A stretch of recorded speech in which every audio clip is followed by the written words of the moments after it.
The following is a presentation of Major League Baseball Productions. Welcome to This Week in Baseball, your all-access pass to the best game in town. No. I want to let everybody know we're on This Week in Baseball. I made up my mind on swinging at the first pitch. From amazing highlights to behind-the-scenes cameras and microphones, you're about to witness baseball like never before. This week, playing young, fast, and loose in Tampa Bay. We're all young guys. It's a fun atmosphere.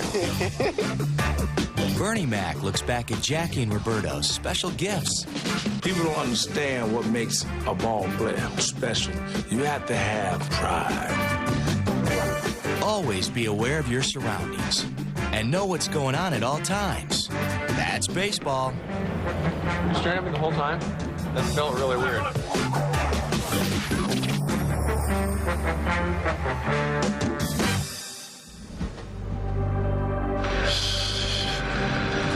Too late. The secret is out. Microphone. Something special is going on in Tampa Bay. It's a team being built to keep the beasts of the AL East in check. Check, check. What we're doing here is developing a very strong core group of players. And they're young. But not too young to know that in the Devil Rays' 9 years of existence, they've yet to forge a winning season. Coming here in 2004 and just seeing it develop till now, it's great to be a part of it. Feeling good? Yeah. Yeah. You can see an exciting group of guys going out every day and giving it everything they have, and it's something that you could just see promise in. And nowhere is this promise more evident than in Tampa Bay's sensational young outfield.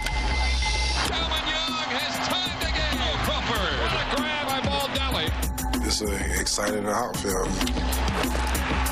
I mean, guys can do it all. You know, you got guys can run, throw, hit. Swung on and looped down the left field line. The outfield is unique. He can't get it, it gets by him. Look at Crawford go. Carl specifically, who knows where this is going to end with him ability-wise off the charts. Here comes Crawford. He's going to try and score. Chase! An inside the park home run for Carl Crawford. Carl's one of the long-tooth veterans. He's 25. Veteran setting the example. That was me. The other wise old outfield veteran is 25-year-old Rocco Baldelli. That guy could be a one-name superstar someday, too. Everybody will know him simply as Rocco. Rocco has incredible powers. And that is big-time power. Speed. He's going to go for two, and he's going to make it. Defensive ability. Baldelli on the run, still going, and he made the catch. What a grab at the warning track by Baldelli. So we have two unique players right there. Then you look at the 21-year-old in right field. This in HD? Yeah. It's catching that sweat and his hair bumps.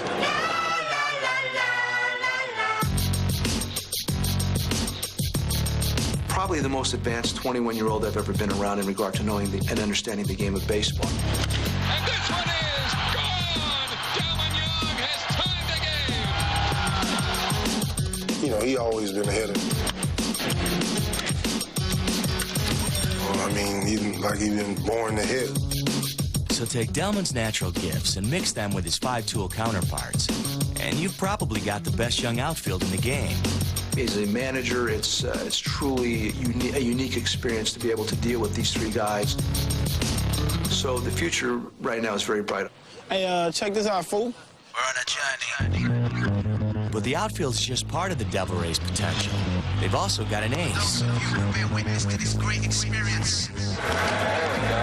Just 23, Scott Kazmir is poised to become one of the game's best. And he knows what it takes to win. It's all about fast time. And with budding stars like B.J. Upton, Elijah Dukes, and Japanese import Akinori Iwamura, you can see why Tampa Bay is relishing the future. A lot of guys, have that fire that's burning inside them right now. Come out swinging today. Bottom line, the beasts of the East are on notice. And a shot back into deep right field. Way back goes Abreu, gone. Grand slam home run for Carl Crawford. We all talk to each other. We can see what this is forming into. We just can't wait till we get where we need to be. Fans starting to embrace the excitement of this team.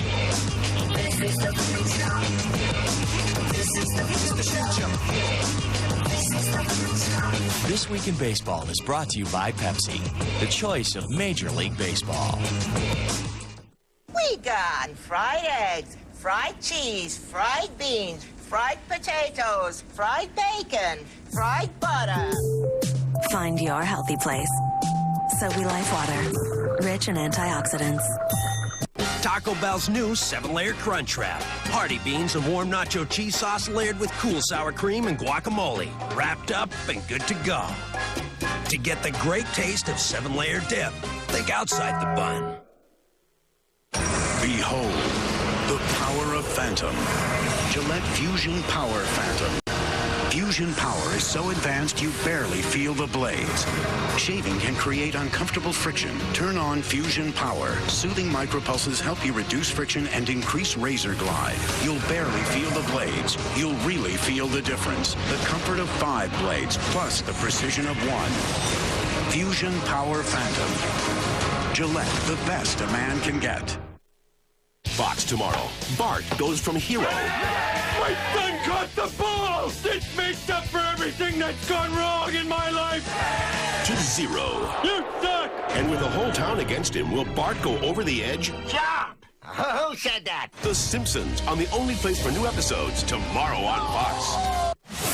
We now return to This Week in Baseball. Since we're down in Tampa Bay this week, here's Gillette's top 5 things you didn't know about the Devil Rays. That was driven deep to center field. Looking up. See ya. That's a vapor trail, and it was whistling on the way out of here. There's a swing and a miss. 8 outs, 8 strikeouts.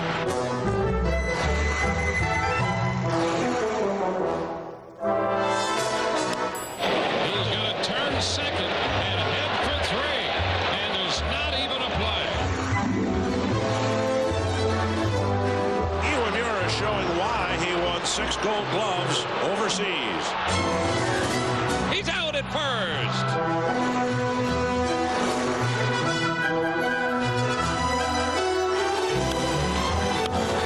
The sinking line drive, Young got there to that great arm. He threw a strike to first. Now that's playing some baseball.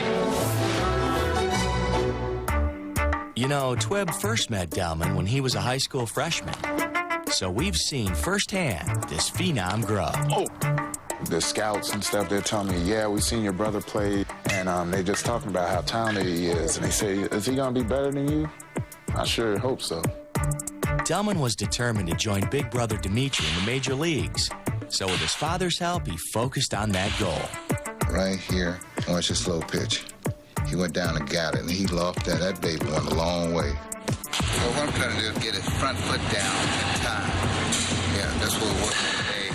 If it wasn't for my dad and then his hard work on me to make me do the work. Hit and run, hit and run. I thank him for that. I was very appreciative of him, to do all that stuff. The future is Major League Baseball. All that practice and those hours of hard work finally paid off. For the first selection of the 2003 Major League Baseball Draft, the Tampa Bay Devil Rays select outfielder Delman Young. It was pretty exciting to hear my name being called number 1, even though I didn't act it. It was no big deal, but inside it was. When I first got into baseball, my first year was with Alex Rodriguez, and he just had that presence about him that everything he did at a different level than everyone else. Delman kind of has that. Oh, man. Scoreboard! Scoreboard! Minor League Player of the Year in 2005, Delman joined the show just 1 year later. When I got that call, I tried to, just try to tough man and yeah, but popped a smile, and, I couldn't get that smile off my face the rest of the day. 10 years to the day after Dimitri made his debut, Delman realized his dream. That's all he wanted, play in the big leagues, play in the big leagues. play in the big leagues. And I say, now it's finally going to happen. And he announced his arrival in just his second official at-bat.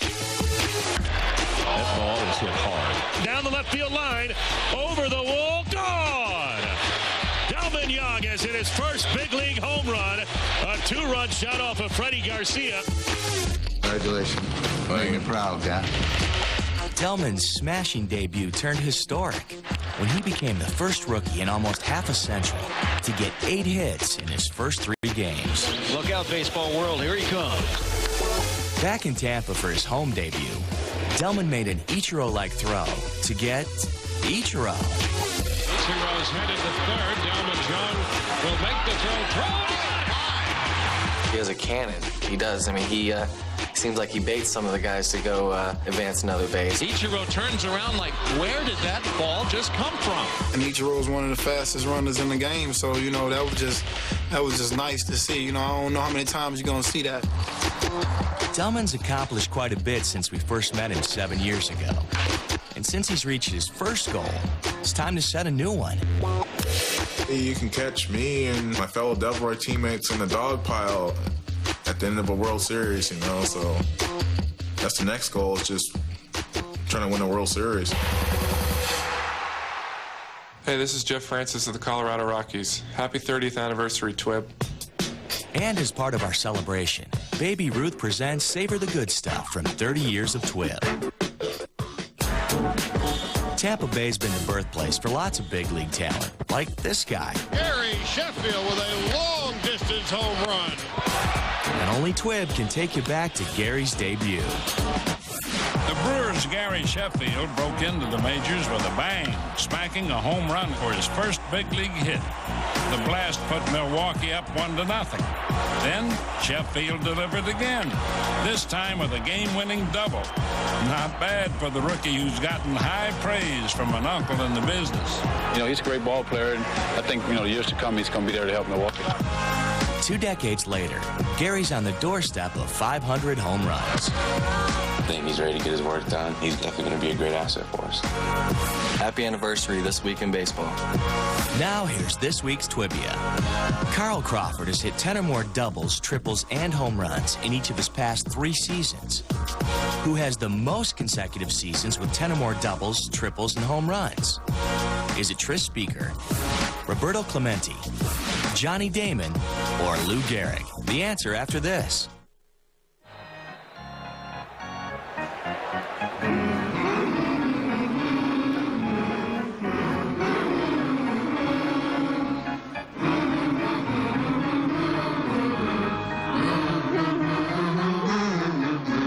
Sink your teeth into the official candy bar of Major League Baseball.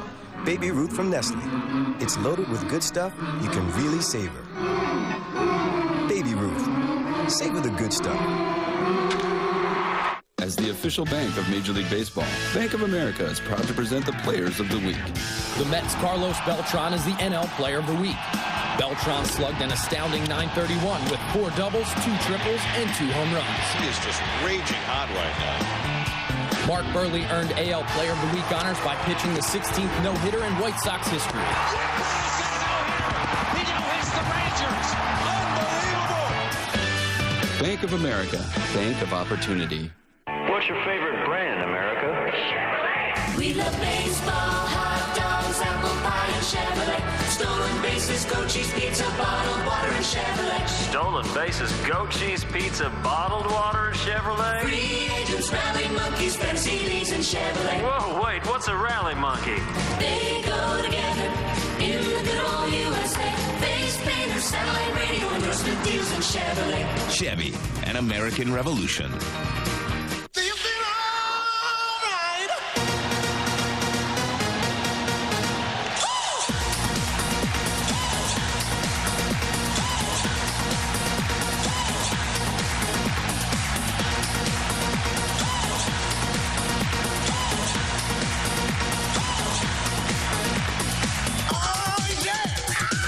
XM, 170 channels to find what turns you on, including Major League Baseball. Every team, every game. The Yankees look for payback against the Red Sox. Fox Saturday Baseball today. Who has the most consecutive seasons with 10 or more doubles, triples, and home runs? It's Larapin Lou Gehrig, who did it 7 straight years starting in 1925. Now it's time for Pepsi Presents. The Arizona Diamondbacks hosted a Pepsi pitch hit and run competition this spring, giving kids the chance to learn from the pros. Pitch Hit and Run is about introducing kids ages 7 to 14, boys and girls, 3 fundamental skills: pitching, hitting, and running. Go, go, go, go. Very nice. And gives them the opportunity to advance into the national finals, which is at the All-Star game. You get to meet the players here, and you get to try out all the positions and have fun. Okay, now you see them line up, right? Yeah. That's the way you hold the bat. Every parent dreams of playing. You want to bring your kids out to the ball field, take it a step further, and let them actually play on the field with real players. It's living a dream. First thing we're going to work on is your grip. You got these red things on there called seams. I want you to take your 2 fingers that you're going to use to throw with. Some of you, if you have small hands, don't be afraid to use that 3rd one, okay? I think it's great to come out. I was asked to do this, and I heard there's going to be a lot of young kids, and we can teach them some the basic mechanics, and I just like the smiles, the kids running around doing their thing out here. It's a lot of fun. This takes me back when I was young, and I used to go to these camps as well. I just remember looking up to the guys that were in charge of the camps, and it made me work harder. When you come through, you want your hands to be extended where all your power is, right? Okay. And while it is a competition, the most important thing is to have fun. Yeah, there you go. This program allowed each kid to have success. It's an opportunity for them to pick up a bat and ball and continue playing this great game. To find a Pepsi Pitch Hit and Run event near you, just go to this website. Sticking with Arizona, here's this week's Twib Note.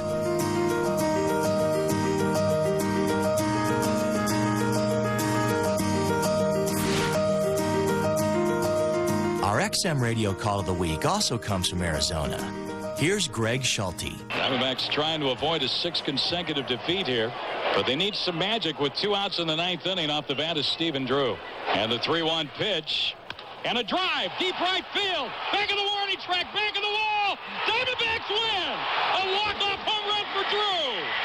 They beat the Padres and Hoffman by a score of 3-2. Wow. This Week in Baseball, brought to you by Pepsi. We'll be right back. We got fried eggs, fried cheese, fried beans, fried potatoes, fried bacon, fried butter. Find your healthy place. Sobe Life Water, rich in antioxidants. Taco Bell's new 7-layer Crunch Wrap. Hearty beans and warm nacho cheese sauce layered with cool sour cream and guacamole. Wrapped up and good to go. To get the great taste of 7-layer dip, think outside the bun. Steroids can really damage your body. They can cause tendons to tear and bones to stop growing, damage kidneys, destroy the liver, even cause heart attacks and strokes. Not to mention something else they can do to a guy's body. Find out more about the dangers of using steroids. Visit drugfree.org. Fox Thursday. Yeah! An all-new Are You Smarter Than a Fifth Grader? We'll have you screaming for more. 2 new contestants, 1 goal. I'd like $1 million. No sweat. Hold those arms up. We're going to get you an antiperspirant commercial for this. Are You Smarter Than a Fifth Grader? All new at 8, 7 Central Fox Thursday. During the Ashley Furniture Home Store coupon event, save even more on everything in the store. Save a whole lot extra on a dining group, a super comfortable new mattress, or a brand new living room and everything that goes with it. Clip more, save more, and pay no interest and make no payments till April 2008. So grab a circular and save up to $250 on the things you really want. The Ashley Furniture Home Store coupon event. You're gonna love this place. This Week in Baseball continues with Chevy's Front Row Fan. Hey, we're back in Tampa Bay, where fans just love Carl Crawford. It's just what you want to see in a ball player. You got to get aggressive. And he does! Carl Crawford gets no home! You get to huge team player. He really brings everybody together. For sure, man, for sure. Carl paid respect to Jackie Robinson by wearing number 42 this past week. And other major leaguers also felt the spirit. Spirit of Jackie Robinson, dog. But players aren't the only ones who look back to Jackie with pride. Actor Bernie Mac is in awe of his accomplishments. People don't really understand what it takes for you to sacrifice, to take yourself out of sports and become a civil rights leader. You have to want to do that. Every game has its heroes. One of them certainly was Robinson. Jackie fought for everybody and opened a lot of doors. And through those doors stepped many of Bernie's own baseball heroes. I love Lou Brock. There goes the St. Louis Swifties. But Roberto Clemente was awesome, man. Roberto Clemente is one of the most feared hitters in the National League. I used to try to play like him. Clemente with a tremendous running, sliding catch. His style of play was just second to none. His speed. He had everything a baseball player wished they had. And not only that, the character. Oh, I feel something that is injustice toward my teammate or somebody else. I want to say something about it. People don't understand what makes a ball player special than the average. You have to have moxie. You have to have a little pride. Bernie sure knows something about pride. He just co-starred in a film by that name. Swimmers, take your mark. It's the story of an inner-city swim team that rises to the challenge. And in the film, PDR stands for more than Philadelphia Department of Recreation. PDR, but what does it mean to us? Pride, determination, and resilience. That's what's brought all these people together. And it's those very same characteristics that enable these baseball pioneers to succeed. Roberto Clemente and Jackie Robinson had all that, and that's what you see the comparison with PDR. PDR!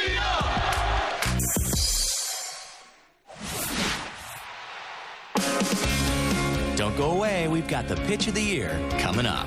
Whoa! A wild pitch. Oh, somebody stinks real bad, man. What's your favorite brand, America? We love baseball, hot dogs, apple pie, and Chevrolet. Stolen bases, goat cheese, pizza, bottled water, and Chevrolet. Stolen bases, goat cheese, pizza, bottled water, Chevrolet. Free agents, rally monkeys, fancy leagues, and Chevrolet. Whoa, wait, what's a rally monkey? They go together in the good old USA. Face painters, satellite radio, endorsement deals, and Chevrolet. Chevy, an American revolution. The legend was born in 1965 in the storied swamp of Florida, where the scorching heat took a brutal toll on the Gators. The players weren't adequately hydrated, and their performance suffered. The answer, a new carbohydrate electrolyte beverage created by University of Florida doctors. Naturally, we called our stuff Gatorade. From the Gators' Orange Bowl triumph in '67 to their national title in '07, and for millions of athletes in between, the legend continues.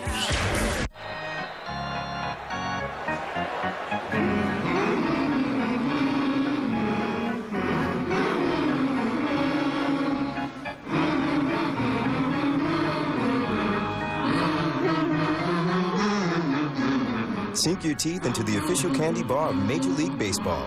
Baby Ruth from Nestle. It's loaded with good stuff you can really savor. Baby Ruth. Savor the good stuff.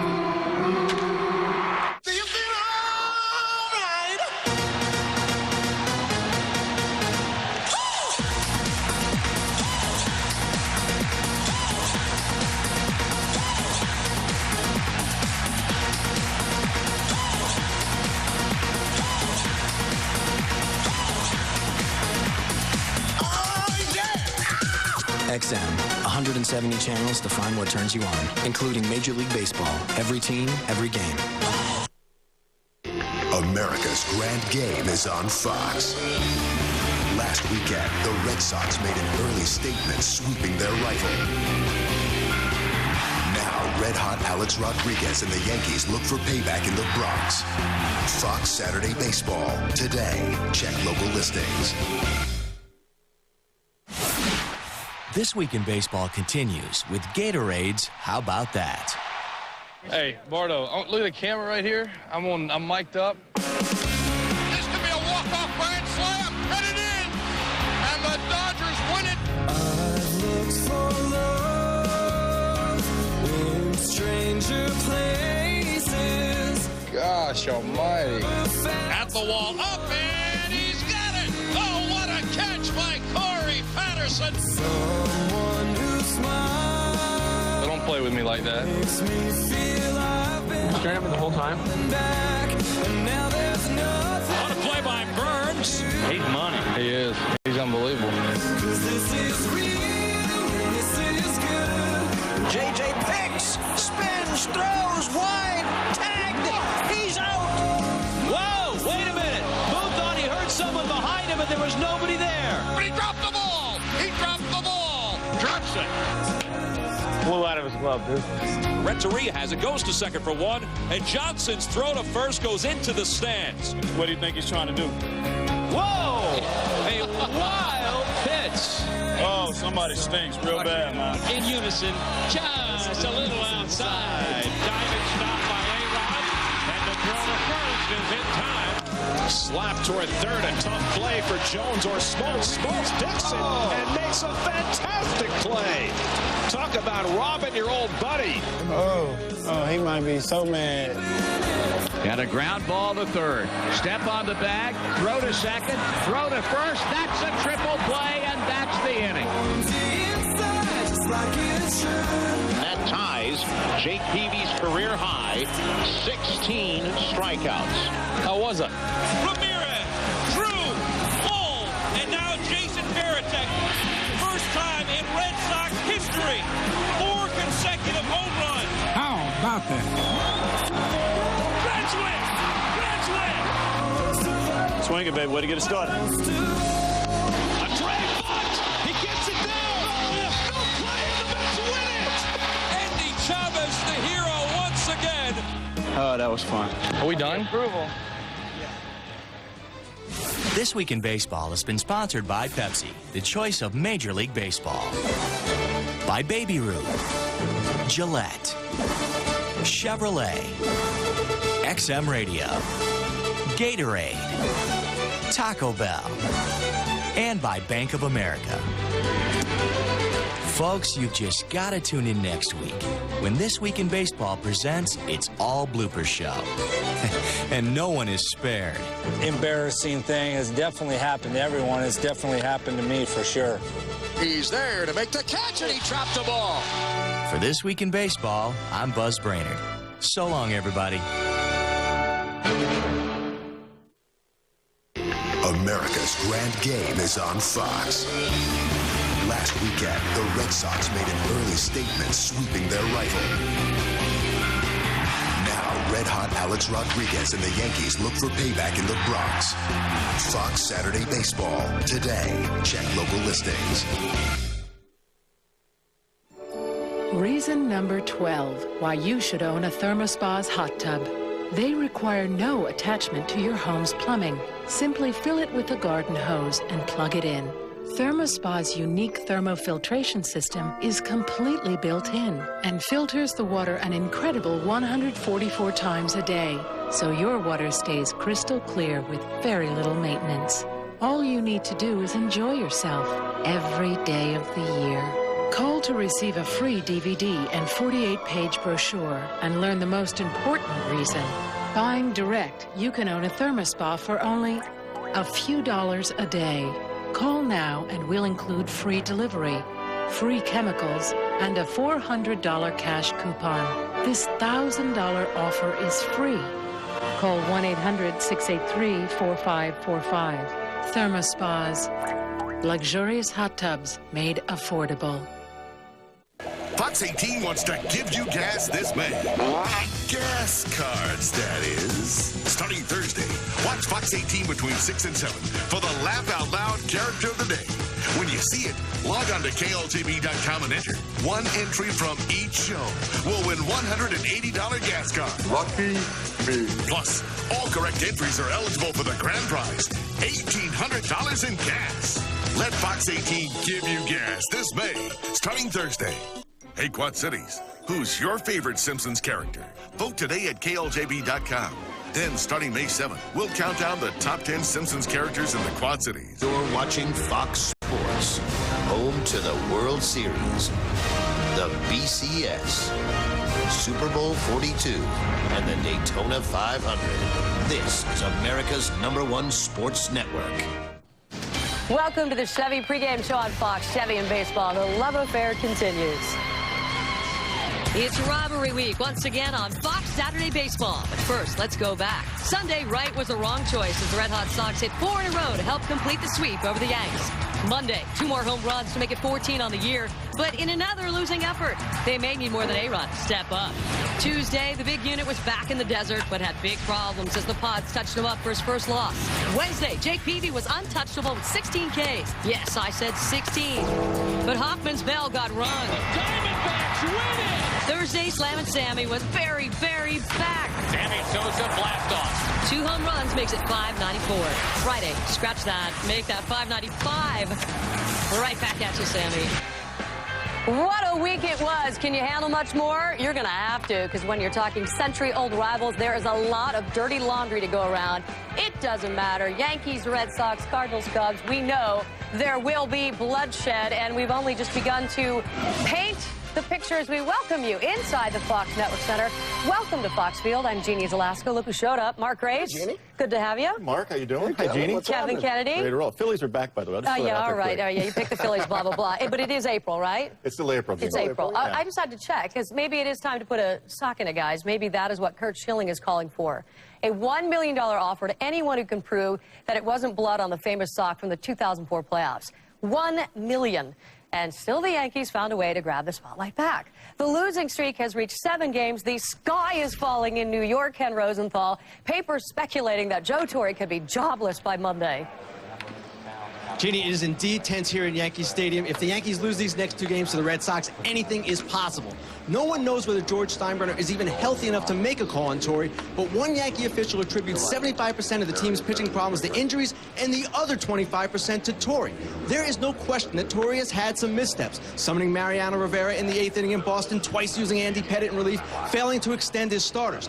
That said, Joe Torre isn't the one who built this pitching staff. General Manager Brian Cashman did. And hey, when you look at it, it's not exactly a surprise that Andy Pettitte and Mike Mussina are past their primes, that Carl Pavano is failing to post, that Kei Agawa is at best the number 5 starter. There is plenty of blame to go around. All right, you're our inside guy. What do you think's going to happen? Jeannie, I think they need to wait and let this rotation stabilize a little bit. Philip Hughes makes his 2nd Major League start Tuesday. Mussina comes off the disabled list on Thursday, so they have some time to breathe here and maybe get things going the way they want to. Let's face it, it's a little early to pass judgment on a manager, especially when they don't have a slam-dunk successor in place. Thanks, Ken, for today's Inside Pitch. As always, you can get the full count on other information from around the major leagues. Log on to msn.fox/MLB on Fox. It's April. It's April, okay? Can I quote maybe Yogi here for a second, or channel Yogi? 25% injuries, or 75% injuries, 25% Torre, 25% who here? Who here? We're looking at Brian Cashman. 5 rookies, including 3 who've never pitched before in the major leagues, have made their starts this year for the Yankees. It's been more than 50 years since 3 starters made their debuts so early in the season for the same team. One guy you cannot blame is Joe Torre. Joe Torre, did he all of a sudden forget how to manage? Is he all of a sudden not a World Series winning manager? I think not. I think Brian Cashman is the team that put this team, is the guy that put this team together. I think you got to lay the blame at him. But unfortunately, Kevin, and you know this as a former manager, you don't fire the GM. The manager's the one that gets the heat. You're right. The manager will take the hit. But you know what? I look at injuries. I don't want to hear about injuries. Nobody wants to hear about injuries. Nobody feels sorry for the New York Yankees. You take your opportunity. If you're Philip Hughes or you're Chase Wright, you take that job, you take that opportunity, and you do the job. Your job in the minor leagues is to go up there and say, you know what? I want to take Andy Pettitte's job. I want to take this guy's job. That's what you're there for. I don't want people feeling sorry for yourselves if I'm managing that ball club, and they've got to get the edge. You've got to start protecting your hitters. Jeter, A-Rod get hit. I'm sorry, somebody's got to go down for the Red Sox, and the Yankees aren't doing that. You know, it is early. I keep saying that it is April, and Jeter even says, Derek Jeter says, it's too early to hit the panic button, or it's going to be a long season. But as you look at the future for this club and things that you see potentially turning around, it's not really rosy. Yeah, you can see right now, and Derek Jeter is right, don't press it yet, but it's kind of tough not to press it when you keep running these guys out on the pitcher's mound that are just not getting the job done. Today, for instance, they're starting a guy named Jeff Karstens. That's right, Jeff Karstens, not Roger Clemens, not Mike Mussina, not somebody like that. I don't think the Boston Red Sox are in their locker room right now thinking, oh my gosh, we're facing Jeff Karstens. I'm worried to death. Well, the other thing, too, is you evaluate your evaluators if you're the New York Yankees. You got guys like Pavano that had a history of arm problems. You had guys in the past like Jared Wright. You better reevaluate your evaluators, not just your manager out there in the field. Sure, he's part of it, but you better evaluate who's helping you upstairs also. All right, as we move on, let's talk about an arm on the comeback trail as we look towards our heroes and goats of the week. This is all good stuff. John Lester, my hero. What else do you call a young man who 7.5 months ago faced this diagnosis, anaplastic large cell lymphoma, bottom line cancer. Now he's on the brink of returning to the Red Sox rotation. The cancer's gone, rehab's going great. Look for the courageous John Lester in mid-May. My goat, the Yankees and the Red Sox. I mean, come on, we had epic battles last weekend, fired up for the rivalry. They try to tell us this thing doesn't matter, but then they leave with the gas tank on empty. They sweep Boston. They're talking about Toronto, injury riddle, and then the Yankees consistently bad, swept by Tampa Bay. Johnny Damon called it the absolute worst road trip we could imagine. Well, my goat, we're going to hit on it again. It's the Yankee pitching staff. Let's just point them out, not the offense right now. Let's go to the pitching staff because the starters, 21 starts, 11 guys have not gotten through the fifth inning. That's embarrassing for any ball club, let alone a $195 million payroll like the Yankees. The bullpen, no saves in April so far, 0 for 7, ridiculous. Guys like with great arms like Proctor and Farnsworth. I know you got great arms, but you know what? Have an edge to you. Go after somebody. I'm not saying hurt somebody. I think it's like the third time you've called for someone's head, but well, keep you know going, what? my Change friend. the eyesight. I'm speaking as a fan, as a manager. It's embarrassing to watch that pitching staff, what's happening right now. I have to agree with Kevin. How about the future Hall of Fame closer, Mariano Rivera? This guy's got as many saves as a dead man right now. I don't know what's going on in New York. If I'm a Yankee or if I'm a Yankee fan, I'm embarrassed at what's going on. And on the other side of that, you want to talk about my hero. It's the San Francisco Giants. Guess what? Pitching staff. It's all about pitching today. All the starters for the Giants are doing a good job. The bullpen's been phenomenal. Since April the 13th, best ERA in baseball at 2.48. They won 8 out of 9. All right, your hero, my friend. Well, you witnessed this. It's good to have Kevin happy again. But my hero is Jake Peavy. I was fortunate enough to broadcast a game Wednesday night in Arizona where Jake Peavy struck out 16 Arizona Diamondbacks in 7 innings. And he had 9 in a row at one time, but inexplicably, he was taken out after 7 innings. So what happens? You go to the bullpen, Bud Black goes to the bullpen, and the Arizona Diamondbacks come back and win the game. So inexplicably, he was taken out of the game, Kevin. Well, you know what? Roger Clemens struck out 20 in 1996, and you think I was going to go to the mound and say, you know what? Hey, Roger, you had 117 pitches. He would have said, Kevin, go back and sit on the bench. He had 151 pitches that night. Peavy should have finished that game. All right, but Bud Black is not your GOAT, my friend, yes? No. Gary Thorne. The Baltimore broadcaster is my goat. He opened up a 3-year-old can of worms with Curt Schilling and the bloody sock incident. Let it go away. I have no idea why he even brought it up. He embarrassed the Baltimore Orioles, the Boston Red Sox. He embarrassed everybody involved. He knows better than that. Gary Thorne, you're way too good a broadcaster to bring up things like that. However, he is a tremendous hockey broadcaster. Oh, very good, yes. In some ways, he might have embarrassed you as a broadcaster. Who really cares what he did? He got the edge against the Yankees, got the edge against the Cardinals. I don't care if it was paint, blood, jelly, whatever. Jello on his lapel. Who cares? Whatever. The guy went out there and got it done. Let's move on, shall we? When we come back, wait until you hear what Tony La Russa said. And they're already playing ball in Detroit. Sosa's bats north of the border. We got your early scores before we go. Some sights and sounds from New York and, of course, St. Louis. We love baseball, hot dogs, apple pie, and Chevrolet. Stolen bases, goat cheese, pizza, bottled water, and Chevrolet. Stolen bases, goat cheese, pizza, bottled water, Chevrolet. Free agents, rally monkeys, fancy leagues, and Chevrolet. Whoa, wait, what's a rally monkey? They go together in the good old USA. Face painter, satellite radio, endorsement deals, and Chevrolet. Chevy, an American revolution. NASCAR's brightest stars gear up for the baddest track in the universe. Nextel Cup Racing tomorrow only on Fox. Your family, your home, and valued possessions, all important pieces of your life. At Farm and Fleet, we understand your concern to protect them and keep them in the best shape possible. We carry the products you need to do just that. Standby generators to protect and power your home during power outages, to portable generators when venturing to the great outdoors or working on the job site. Power washers to keep the things you own looking their best, making cleanup faster and easier than ever before. Quality products for the protection you demand. That's Blaine's Farm and Fleet. The 2007 Chevy Impala gets an EPA estimated 31 miles per gallon highway, and it's backed by the GM 100,000-mile warranty.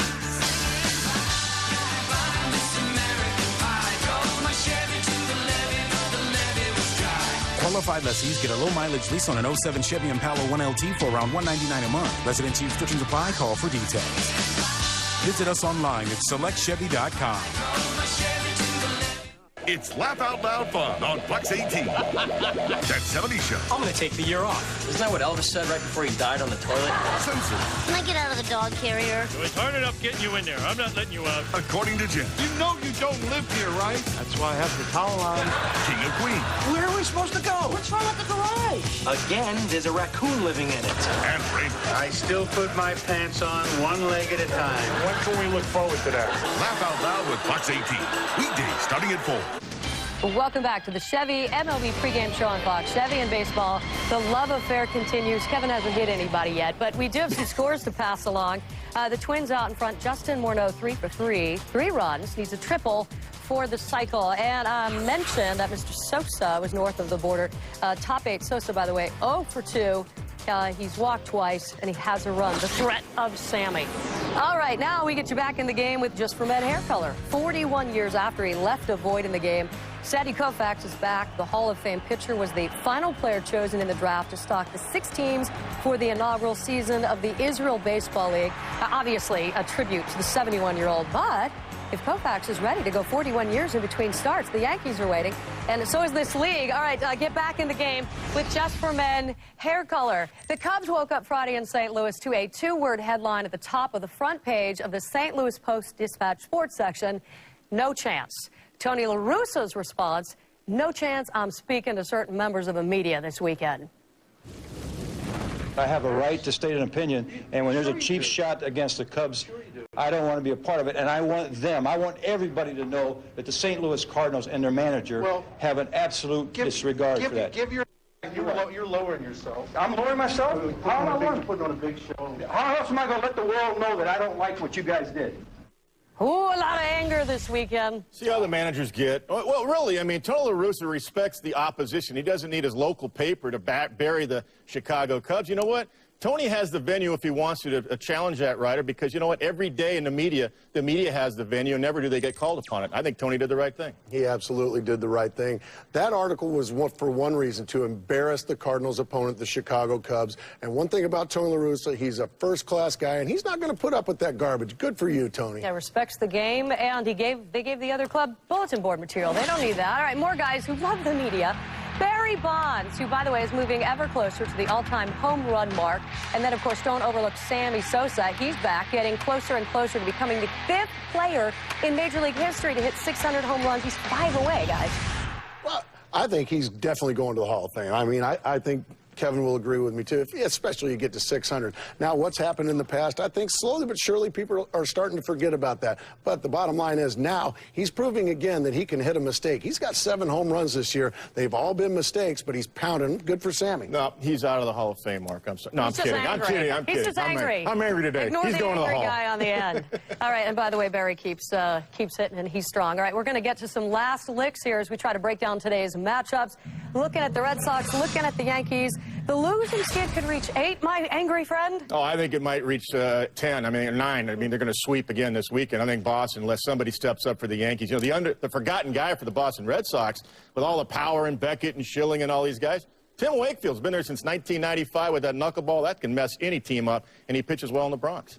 He's definitely, I agree with him. I think they have absolutely no chance. Once again, Jeff Karsten's on the mound. He's coming off his second rehab start. He's coming, 15 ERA coming in the game. Go get him, kid. Good luck. All right, speaking of Hall of Famers, Carlos Zambrano, your pal, dealing with the Cubs-Cardinals now. Well, he's not a Hall of Famer. He's just a self-proclaimed Cy Young Award winner this year. Yeah, he did a lot of squawking this spring about how he's going to win the Cy Young, and he guaranteed the Cubs are going to win the World Series. Well, guess what? He's 1-2 this year with an ERA near 7, and he's blown leads of 4 runs and 5 runs. If he wants to get his clubhouse the respect that he deserves, and he's a good pitcher, he just needs to be quiet and go out and pitch because people are tired of hearing about it. He's not a pitcher yet. He's a power guy with great stuff, and he's got to put people away and lead that staff if he wants that contract. Lilly right now is a pitcher. Jason Marquis is a pitcher. Zambrano can be a pitcher if he wants to be. It's not about power. It's about getting people out. All right, should we hit the Cardinals here real quick? Well, for the Cardinals, they got to start scoring runs. Aaron Miles at the top of the order. David Eckstein's not swinging a bat. A lot of guys aren't swinging a bat. Albert Pujols is coming up a little bit. But, you know, for the Cardinals, they'll get going again just like they did last year. But I think it's going to take more than 83 wins to win the division. All right, as we sit here right now in April, it is early. Can we say that enough?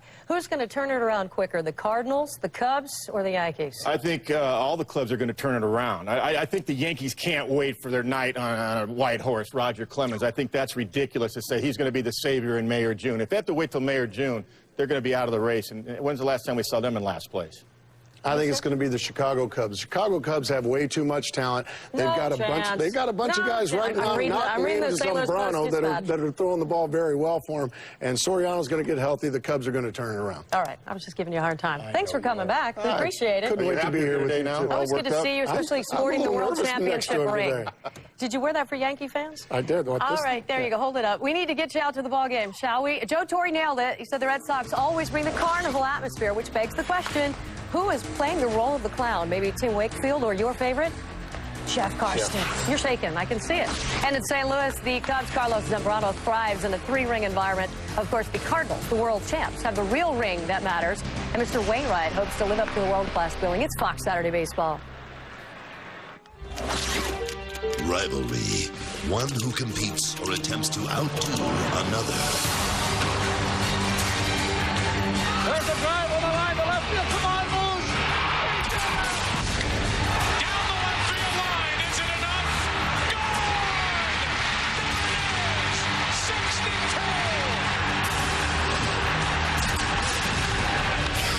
Deep to left. Yastrzemski will not get it. Home run! The ball's not even close. Don Zimmer and Pedro Martinez.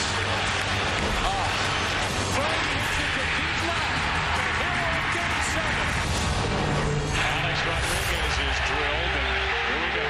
Barry Tank and A-Rod going at it. Ortiz into deep right field. Back is Sheffield. We'll see you later tonight. Ortiz fights it off center field. Damon running to the plate. He didn't do it again, did he?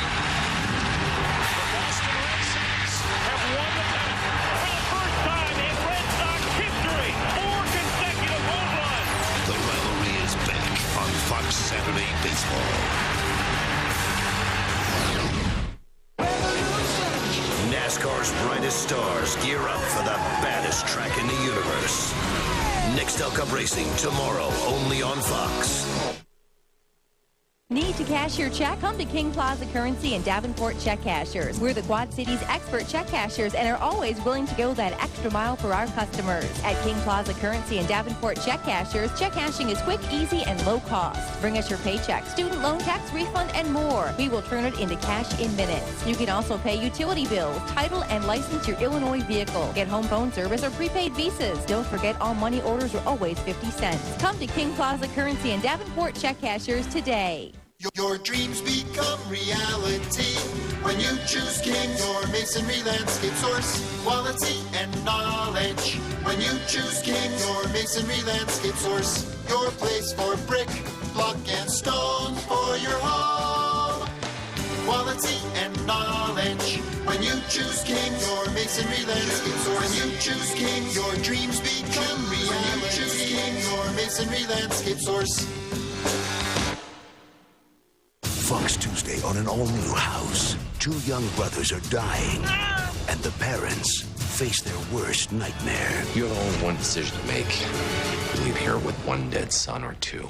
Don't miss one of the most powerful episodes of the season. This surgery is dangerous and life-altering. You should let us do this. Do you have anything to add to this debate? Wilson's right, Foreman's wrong. Your shirt is way too revealing for the office. House, all new. Viewer discretion advised. Tuesday at 9/8 Central on Fox. NASCAR's brightest stars gear up for the baddest track in the universe. Nextel Cup Racing tomorrow, only on Fox. It is a sun-splashed spring Saturday in downtown St. Louis, and Fox Saturday Baseball presents one of the great rivalries in all of sports. Dating back to the late 1800s, the Chicago Cubs in town at Busch Stadium to take on the defending world champion St. Louis Cardinals.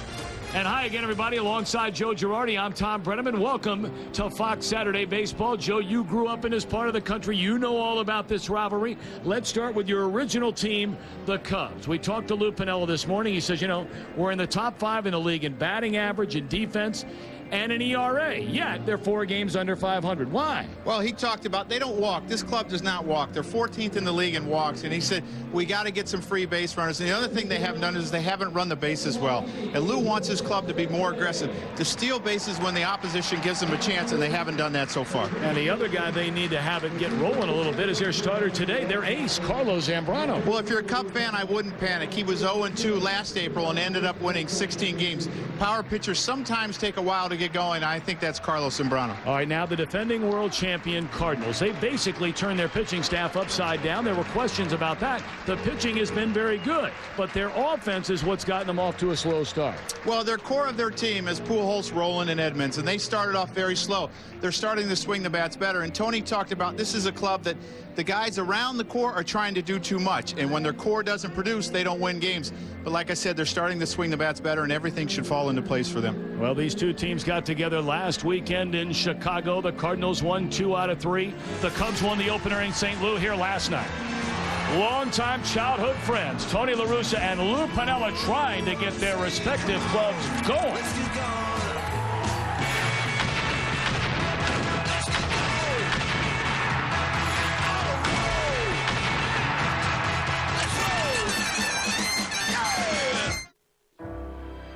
If there were a store in your town called Peace of Mind, would you pay it a visit?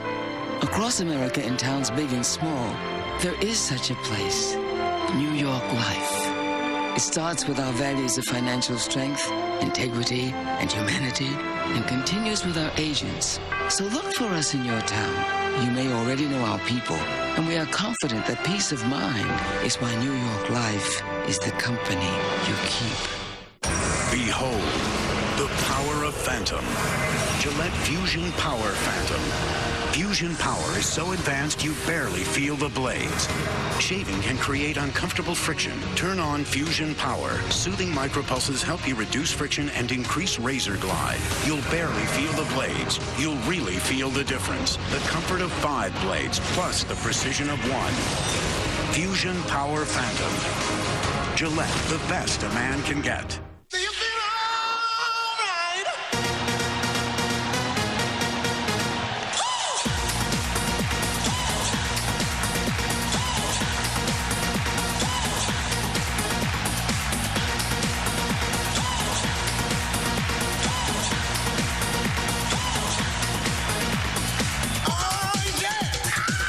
XM, 170 channels to find what turns you on, including Major League Baseball, every team, every game.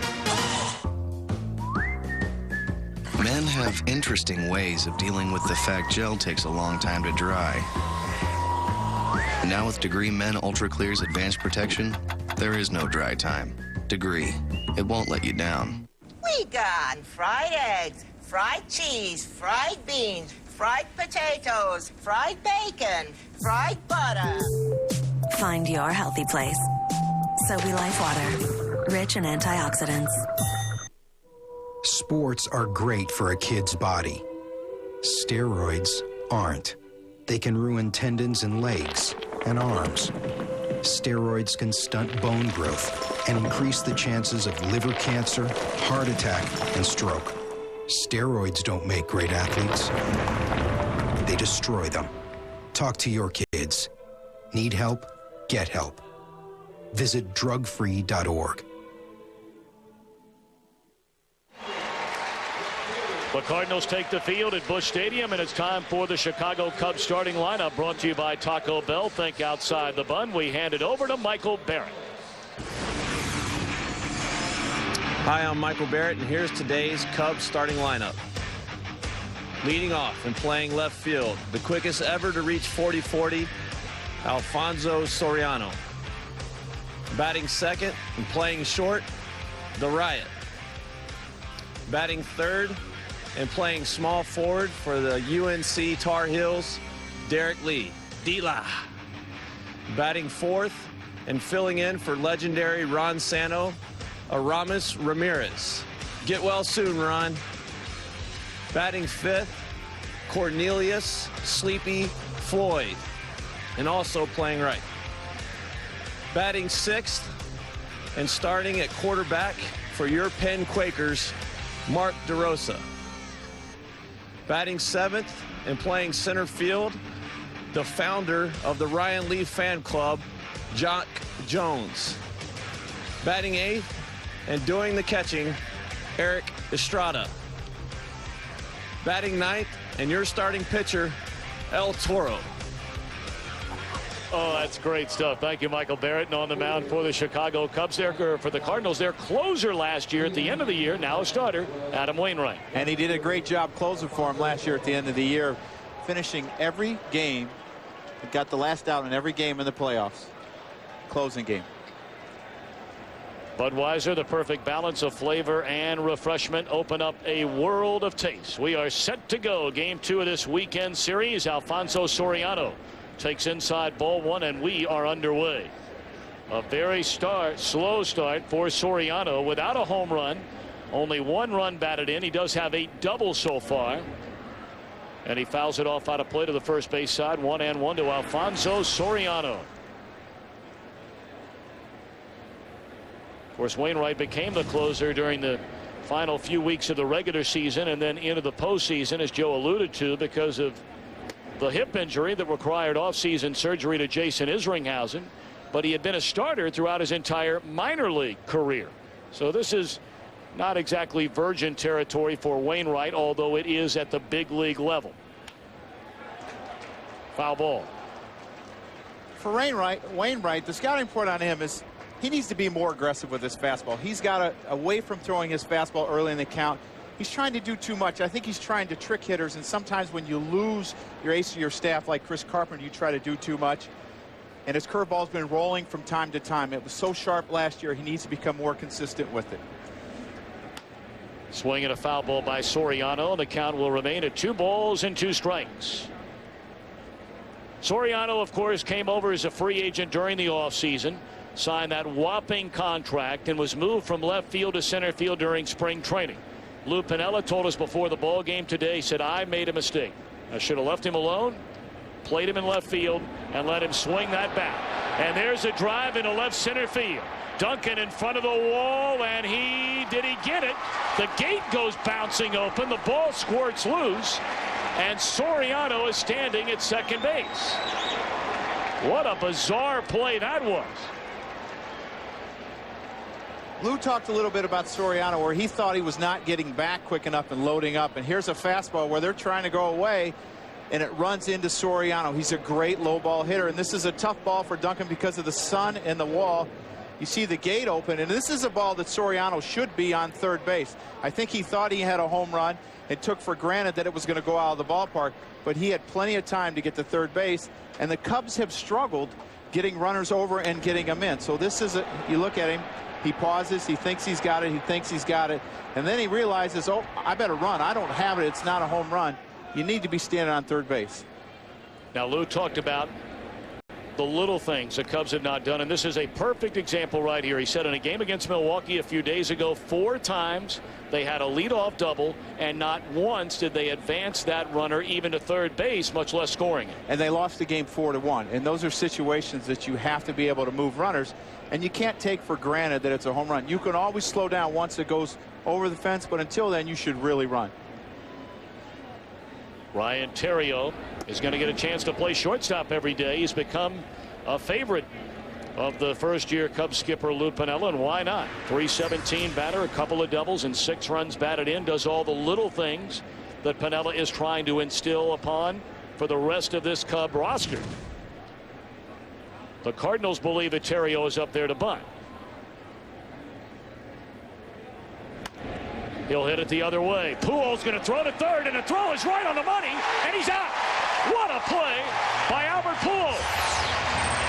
Well, Albert Pujols won his first Gold Glove last year at first base, came up as a third baseman, moved to left field, and you see the replay. It's a ball that's hit hard. Albert is in at the grass, makes a great throw to Roland, and when you take for granted running the bases, like Soriano did on his double, these are the things that happen to you. And what's amazing about this play is how quickly that Pujols gets rid of it to Roland, and Roland having the sense to go right to the bag and knowing that they would have a chance at third base. Of course, last year Pujols winning a Gold Glove at first base. Here's Derek Lee, and that one's taken low and away for ball 1. Boy, you just love the aggression there by Pujols. I mean, it's not like that's a catcher, with all due respect to you, Mr. Girardi. Yeah, well, there are some catchers that can run, but that's a good base runner, and Pujols did not hesitate. He knew when that ball was hit, understood the base runner, that he had time to get him out at third. Big Derek Lee off to a great start. He had the monster 2005 season when he led the league in batting, had over 200 hits. All the home runs, the RBIs, and last year was a lost year for Lee. Broke his wrist when he was hit by a pitch. Had to deal with a terrible disease, genetic disorder, and his daughter, who lost the sight in one eye. And he's back healthy and strong again. And that one's shot into right center field, a base hit. Theriot advances on to second. So the Cubs have runners at first and second with 1 out here in the opening inning, and big Aramis Ramirez coming up. Let's take a look at St. Louis defensively. Jimmy Edmonds still patrolling center field, one of the game's all-time greats. Duncan in left, Spezio the start in right. Roland outstanding at third. Miles in place of Eckstein again at short. On the right side, Adam Kennedy and Albert Pujols in a battery of Wainwright and Yadier Molina. And I think for the Cardinals defense, I think Yadier Molina is getting very close to winning a Gold Glove. And if you're on first base with Yadier Molina behind home plate, you better be careful. You better not get too big of a secondary lead, because he loves to pick runners off. Ramirez 5 home runs and 16 runs batted in. First pitch swinging, pops it up into foul ground, and Pujols just never got a read on that ball. What happens on these days that it's very sunny and it's windy like it is today, you run to the spot where you think the ball is going to be, and the wind takes it away. And I've always thought when it's a real sunny day, the ball almost looks like a golf ball when it gets way up in the air, and it looks a lot smaller. And I think Albert got turned around a little bit because of the wind, and once it got above the stadium, it took it down the right field line and away from him.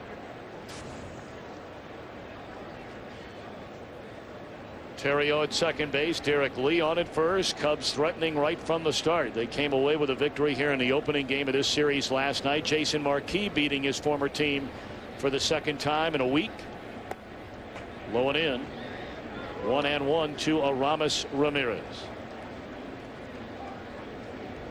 Ramirez very good numbers in his career against Wainwright. 10 at bats, 4 hits, including a home run.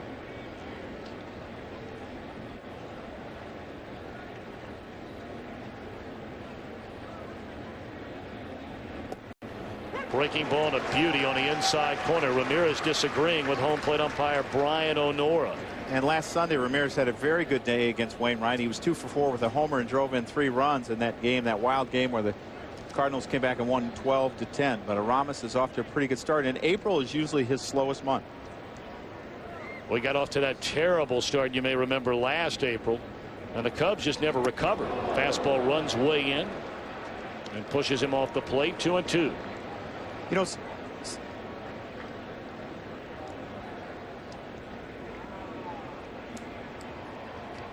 Sometimes, Tommy, when you get off to a slow start, or like Adam Wainwright, I believe he's overthrown a little bit, because I believe when he came out of the bullpen, it was just for one inning. You could get everything you got, and his velocity was a little bit up. As a starter, his velocity is a little bit down, and I think he's trying to get more velocity. Tapper down to third. Should be a double play. Rolen taps on the bag. Sloppy with a throw, and it's not in time. Pujols arguing that he touched the bag with the glove before Ramirez got there. But the first base umpire, Phil Cuzzi, says no, and Tony La Russa will pick up the debate from there. Well, this ball's hit to Scotty Rolen pretty hard. He does the right thing of stepping on third base, but he had more time to go to first base. And this is a very close play, and it's hard for Phil Cuzzi to see this because he's behind Albert Pujols as he's diving. This is a bang-bang play, and it looked like the Cardinals should have had a double play there. It looked like they just beat Aramis, but it's a tough call for Phil Cuzzi because of the angle and him getting blocked out.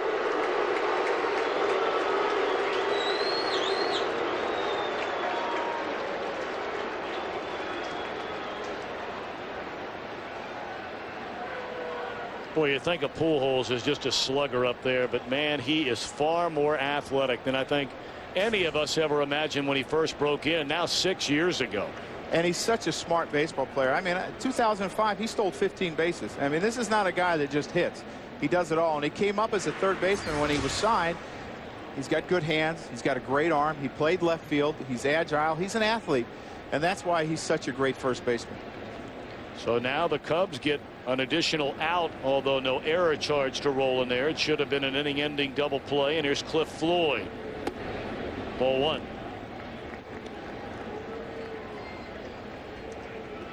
Floyd hitting at .296, but has been better than a .425 hitter with runners in scoring position this season. See his numbers against Wainwright. The one area that you have to be careful with Cliff Floyd are breaking balls that are coming into him that don't get below the zone and inside on him. Great power down there.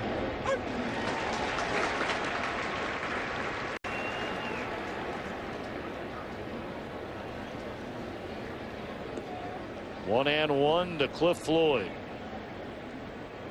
Derek Lee, the runner at second. Aramis Ramirez on at first. 2 away here in the Cubs opening inning. Carlos Zambrano opposing Wainwright in the second game of this 3-game weekend series.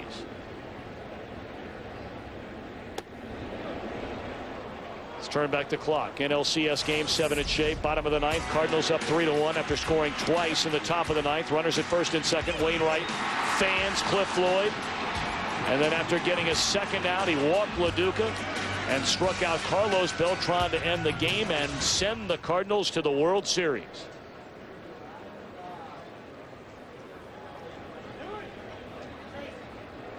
Two-1 to Floyd. Bottom fell out. Good changeup by Wainwright, and he's got all 4 pitches: fastball, curveball, slider, changeup. And you see down in the count, he's trying to get back to even. He throws a good changeup that dives below the zone. Cliff Floyd recognizes it as a fastball. It's about 10 miles an hour slower, and he's out in front. Well, if he threw a 2-1, you got to believe he'd throw a 2-2, right? Well, his bread and butter has been his curveball, and that's how he got him out last year in the NLCS, and that's how he struck out Carlos Beltran to end the game. That's probably his strikeout pitch, but all he needs is out. He's got a couple places to go, but I think he'll throw a curveball. He nearly hit Floyd with that pitch. Fastball down and in, so now the runners get an early start on this 3-2 pitch.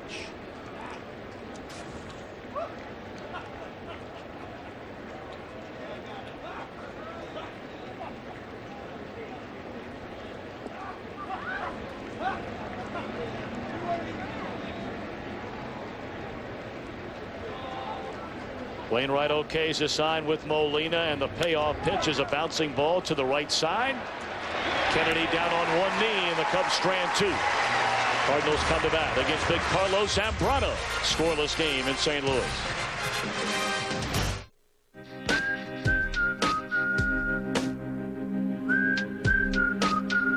Say, make the day a little better. Say, make the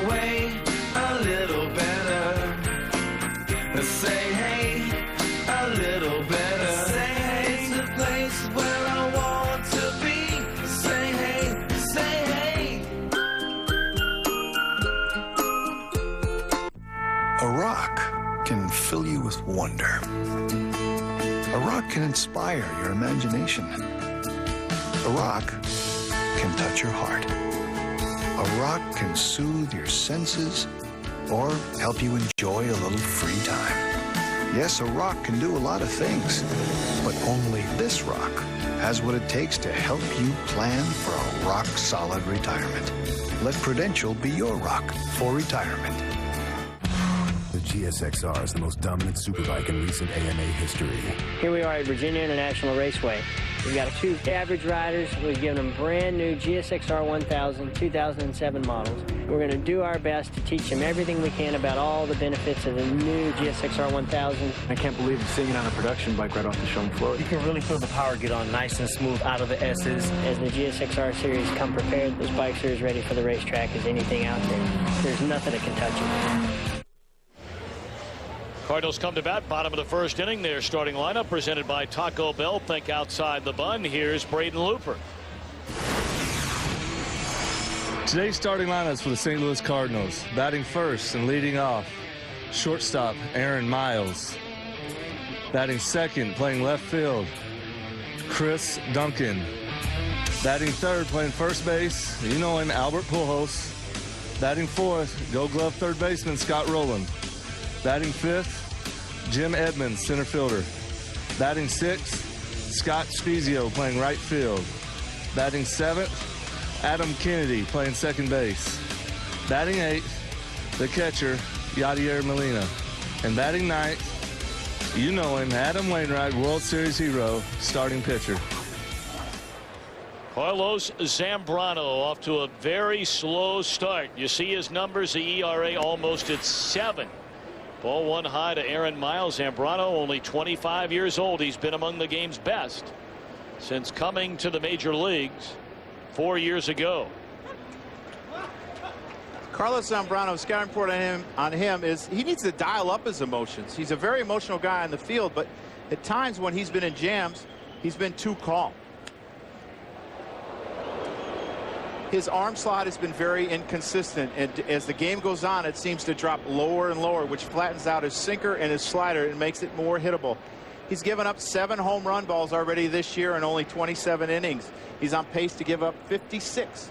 But in the past, the most he's ever given up is 20 in a year. He needs to get his stuff right. 1-2 on Aaron Miles, filling in for David Eckstein today. 2-2. How ironic it is, Joe. And I mean, you were a player, a manager last year, the National League's Manager of the Year to boot. And I want to ask you about this emotional thing with Zambrano, his tap foul. You know, some have felt that that was to his detriment, too emotional the last number of years. Larry Rothschild told us before the game he needs to be, as you point out, more emotional. Especially when he gets in jams, because that's how he fires himself up. And he's not trying to show up the hitters. He's not trying to show up the umpires. He's just trying to get his best stuff out. And it seems like when he gets emotional, he does. He seems to throw harder. He seems to have more movement. And they think he's actually tried to calm himself down too much because he's heard so much about being too emotional. Miles, a fly ball into left center field, playable for Jock Jones, and Miles retired. Well, Zambrano over the last 3 seasons, the 4th most wins among all National Leaguers with 47 of them. I mean, opponents only hit the 220s against him. And in the last 4 years, the 3rd most strikeouts, 3rd to only Jason Schmidt and Jake Peavy. But he is the excitable boy indeed. And they want him that way again. But look at these numbers compared to Rich Hill, Ted Lilly, and Jason Marquis, part of the reconstruction cost, if you would, of the Cubs during the offseason. Well, Lilly and Marquis have been brilliant, and everyone knew that Hill would be a great pitcher when he learned to throw strikes. Duncan, a fly ball down the left field line. Soriano in fair ground, 2 away. Take a quick look at the Cubs on defense. Soriano now back in left field, where he, of course, moved last year in Washington. Jock Jones to start today for PA in center, and Cliff Floyd in right. Blanco has always been very good behind the plate. Ramirez, Terrio, DeRosa, Lee, the infield, and Zambrano on the hill. Well, Zambrano is a pitcher that I believe that has ace stuff every time he goes out there, and he has given the Cubs over the last 4 years 89 starts where he quality starts where he went at least 6 innings and gave up 3 runs or less. This year, he's only given them 1. But he's only behind Roy Oswalt, who's given the Houston Astros 90. And he'll get it going. I just think he needs to get his arm strength there. And I think it just takes power pitchers like him a little bit longer to get it going. Big Albert Pujols, you see the numbers at 247, 5 home runs and 14 runs batted in. That ball mashed into straightaway center field, and Jock Jones reaching up and making the play. How about that? I don't know if you can hit a ball harder than that. So, Brad, why should you be my new roommate? I like Spider-Man. Who doesn't? Oh, I love cats. Yeah, that's a dog, Brad. How about something for the apartment? Oh, I'll get us the Comcast triple play. I webbed you. That means you got the apartment. The Comcast Triple Play. High-speed internet that's way faster than DSL. Comcast digital voice with unlimited domestic calling and digital cable with on-demand together for just $33 each per month. And catch Spider-Man 3 in theaters May 4th. Love this 7-layer dip. You guys brought dip? No, 7-layer crunch wrap. 7-layer dip, but easy to eat anywhere. It's good to go. Good to go. Good to go, Brad. Yeah. Who's next? Taco Bell's new 7-layer crunch wrap. Hearty beans and warm nacho cheese sauce layered with cool sour cream and guacamole. Wrapped up and good to go. To get the great taste of 7-layer dip, think outside the bun.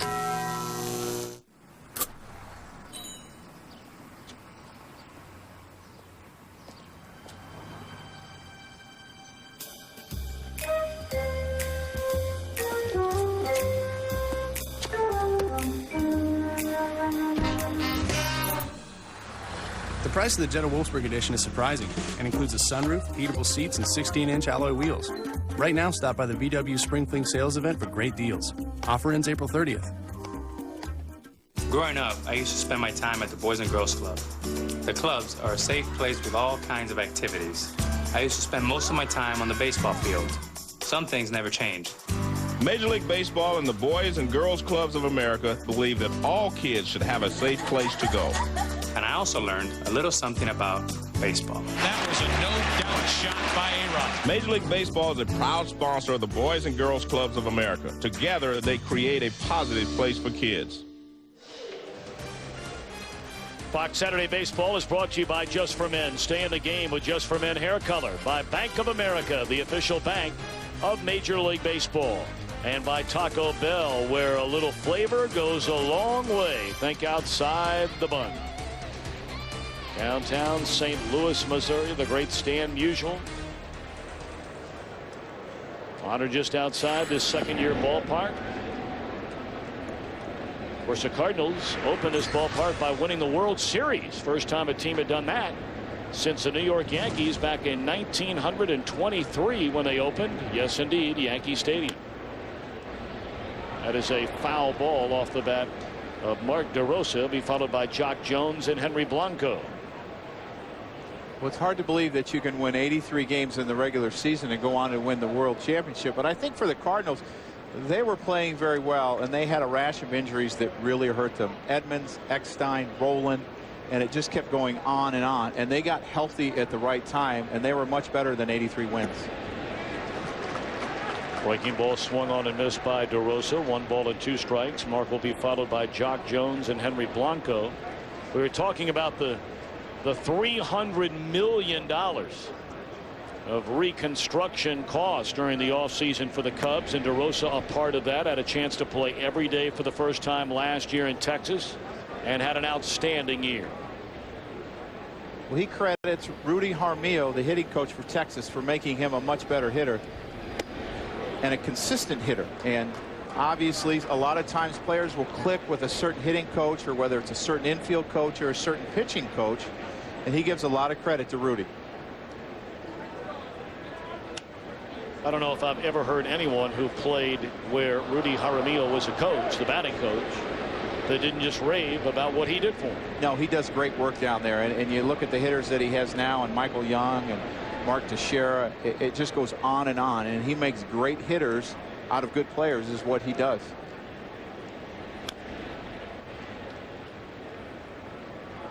Still 3-2 on DeRosa. You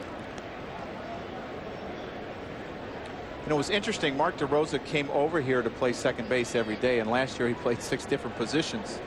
And he's actually started to move around a little bit. I'm interested to see how he'll handle that. Good at bat.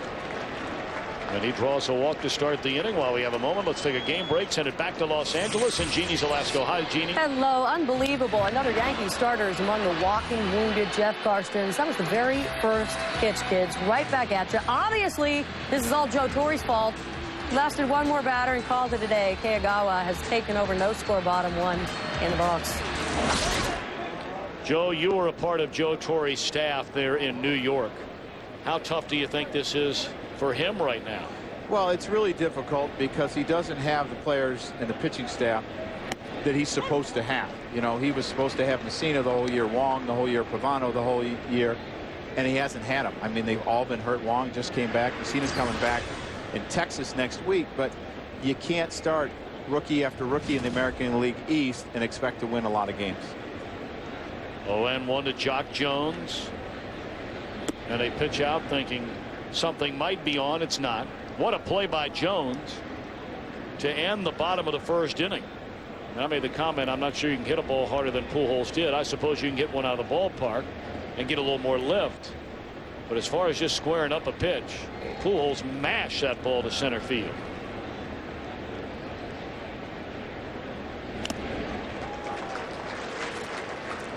Well, Albert Pujols hits a rocket of a line drive to dead center field, and that's a hard ball for Jock Jones to judge because it doesn't have really any air on it. You don't have any room for air. He made the right break. He went back right away and got a good jump on that ball, and he's normally a right fielder, but he's going to play a lot of center now that Soriano has moved to left.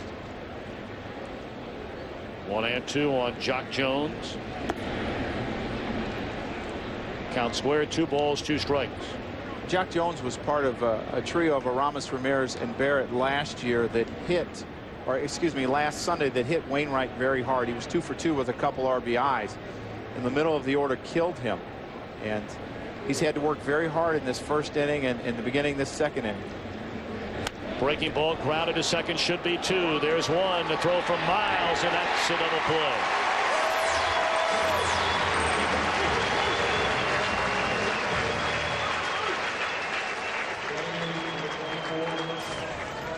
Well, this is what this Cub-Cardinal rivalry is all about. Tough takeouts at second base. You see DeRosa going hard and try to get Miles, and Miles has to jump over him and make a quick throw.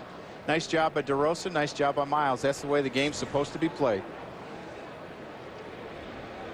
This rivalry dates all the way back to 1892. I think a lot of people would be surprised, I know that I am, that the Cardinals actually trail the Cubs in head-to-head meetings in this rivalry. I'm surprised as well.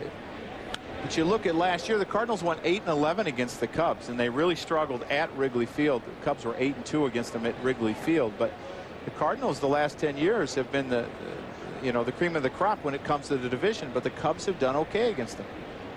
Especially going back over the last 3+ seasons. You turn back the clock to 2003. Of course, that year the Cubs came within 5 outs of a trip to the World Series, and they actually are 3 games above the break-even point against their rivals to the south.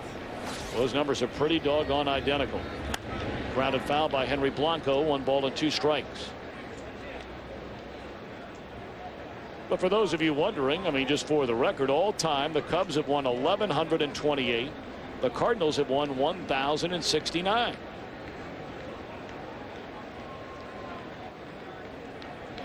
Breaking ball away. Of course, the Cardinals have won 10 World Series championships since the Cubs won their last one in 1908. It's pretty amazing. And Tony wore the number 10. Started with the number 10 here because he wanted that 10th World Championship for the St. Louis Cardinals. 3-2. You know, Wainwright looks like to me, Tommy, that he's falling off the mound a little bit to the left-hand side. He's not going directly to Yadier Molina at home plate, and that's why you see his breaking ball falling off to the left. Base hit into center field. He just does not look locked in with his mechanics, and you know, you wonder if it's because he's taken on a new role this year, and you look at his starts, the first 2 starts, he was 1-0. He just looks like he's falling off a little bit to the left-hand side, a little bit too quick. And he's got great stuff. He's been inconsistent with his fastball, inconsistent with his curveball. And in his last 2 starts, he has not pitched very well. Now, I maintain that his last start was in Wrigley when the wind was blowing out 18 miles an hour, and he gave up 7 runs in 5 1/3 innings. But his other 3 starts have been pretty good. Well, don't take the pitcher for granted. In his Cub lineup today, Carlos Zambrano. He takes a strike on the inside corner, career .214 batter. Heck, opponents only hit 10 points better than that against this guy. He has 11 career home runs.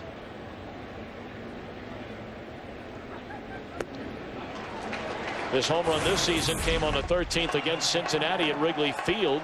A solo home run against Aaron Harang.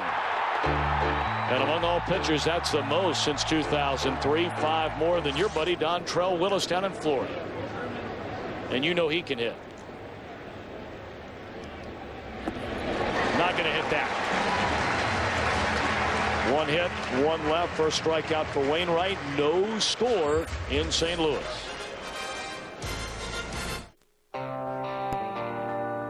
No matter what the label looks like, no matter how you say it, one beer is the perfect choice at any corner bar in any corner of the world. Reach for the perfect balance of flavor and refreshment. Budweiser. Open up a world of taste.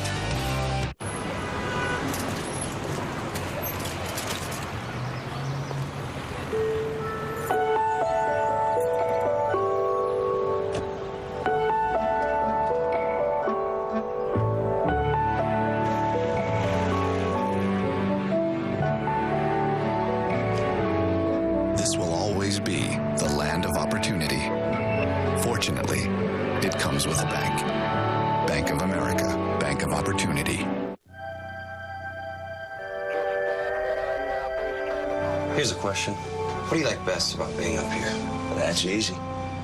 I love the view. I love seeing all the places people had to go. I love being part of the company that helps those people get there. Who put the tires on every major NASCAR champion for the past 25 years? Our guys. Who put the first tires on the moon? Our guys. Our guys saw erratic weather patterns and developed a Goodyear triple tread tire with 3 different tread zones. We said if the road wants to play rough, we're putting the strength of Kevlar in every silent armor tire. I love the fact that we are up here looking out over everyone down there. Kind of like angels, but instead of wings, we got a blimp. What about you? What do you like best? I like seeing all the games. And all that stuff you said, too. Innovative thinking up here so you can get there. Goodyear. Get there. Fox Saturday Baseball is sponsored by Budweiser, the perfect balance of flavor and refreshment. Open up a world of taste. Of course, Anheuser-Busch, based right here in St. Louis, Missouri. Augie Busch selling the team 11 years ago, this being the 12th season, to Bill DeWitt Jr. And what a rivalry this is. I mean, there are relationships inside the family that get strained when these two teams get together. Friendships are stretched a little bit when they play, especially when you get in the middle of the state of Illinois south. Scott Rowland takes away 1-1. Well, I grew up in Peoria, Illinois, and it was half and half. It was half Cub, half Cardinal, and Pete Vanaken, who is the owner of the Peoria franchise, has had both in there, an A-ball team. Right now, the Cubs are back there. Before that, it was the Cardinals, and it was the Cubs originally. And it's just amazing. I remember as a little boy growing up, the neighborhood gentleman, Todd Murbosh, and we used to play Cub Cardinal wiffle ball the whole day. I would leave at 8 o'clock in the morning, come home at 5 o'clock in the afternoon. And you had to hit according to who was up in the Cubs lineup or the Cardinal lineup, whether it was Billy Williams or Ron Santo. It never really helped me become a switch hitter, but I could do it in wiffle ball a little bit. Now, you grew up rooting for the Cubs. The Cubs. Okay. Now, why? Well, I think if you're a Cub fan, you're basically usually brainwashed by your fathers is what happens. And my father was a huge Cub fan. We used to watch the games together. Strike 3 called to Scott Rowland. That's a first strikeout for Carlos Zambrano. And my father was a traveling salesman, and I would ride in the car some summer days and listen to the ball games on the radio. And the thing about the Cubs were they were always on during the day, so as a little boy you could stay up and watch them. Right. Well, they start him young. Well, that's the brainwashing that I'm talking about right there. Rolled over foul by Jim Edmonds. Jimmy Edmonds, his numbers are starting to creep up. He's up to 219. He was 1 for 1 last night with a couple walks. And he's starting to hit the ball better. I mean, he lined out 3 times in Thursday's ball game. And he will get going. He is an important part of this offense because he adds home run. He adds some speed. He'll take his walks.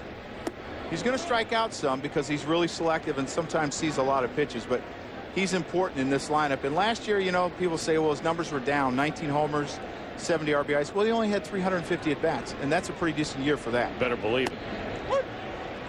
1-2 on Edmonds. There you see his numbers over the last number of years. Yes, starting to decline, but again, as Joe pointed out, you know, last year, that's in less than 400 at-bats. Those are real good numbers. Just off the corner, Zambrano wanted the call, didn't get it. You know, Edmonds would need to win 2 more Gold Gloves and hit a little more than 50 home runs. The home runs are reachable. The Gold Gloves we'll see. But if he would be able to accomplish those 2 things, he would join only Ken Griffey Jr., Willie Mays, and Mike Schmidt as the only 4 players in the history of the game to win 10 or more Gold Gloves and hit 400 or more home runs. I mean, that is some kind of company right there.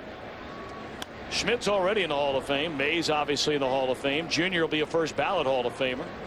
I'm not sure people would talk about Edmonds for the Hall of Fame. And I think he gets overlooked here because of Albert Pujols and Scotty Rowland, because of the 2 big right-handed hitters and hit in front of him. But he has been a great player for a long time. When you look at Jimmy Edmonds as a center fielder, you wouldn't say that he has blazing speed, but he knows how to read the ball off the bat. He gets great jumps. Slow roller to DeRosa, and Zambrano's retired the first 5 batters. And he'll sacrifice his body all the time in the outfield, and I think that's why players and teammates love it.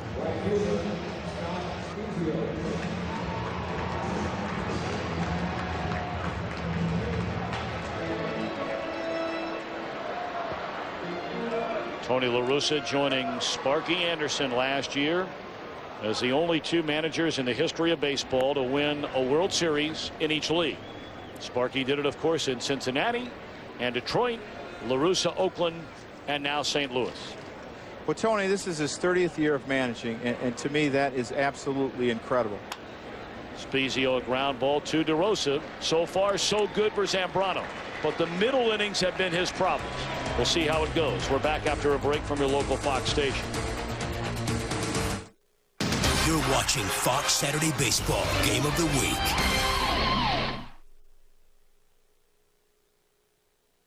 What's the deal? Mr. Mac, pick and play poker. Just pick a play card, I scan it and give you a pick and play ticket. Whoa. Match them up on the spot to win. What will the Mac Man do against Chi-Town Cheryl? I'm all in. Pick and Play has given away over $20 million. So we're celebrating with 4 new games. Deal or No Deal, Sudoku, Lucky 8, and Poker. Whoa. I love to play. Monday starting at 7 on Mediacom Cable 13. Kick your week off right with all new episodes of Everybody Hates Chris and All of Us on the new CW. There are 7 words you can't say on television. So the doctor said, guess who just learned them all? and the chief said, and so then the white guy said, you said this? I was trying to be funny. Oh, you gonna feel mighty funny when I beat the #1 out of you.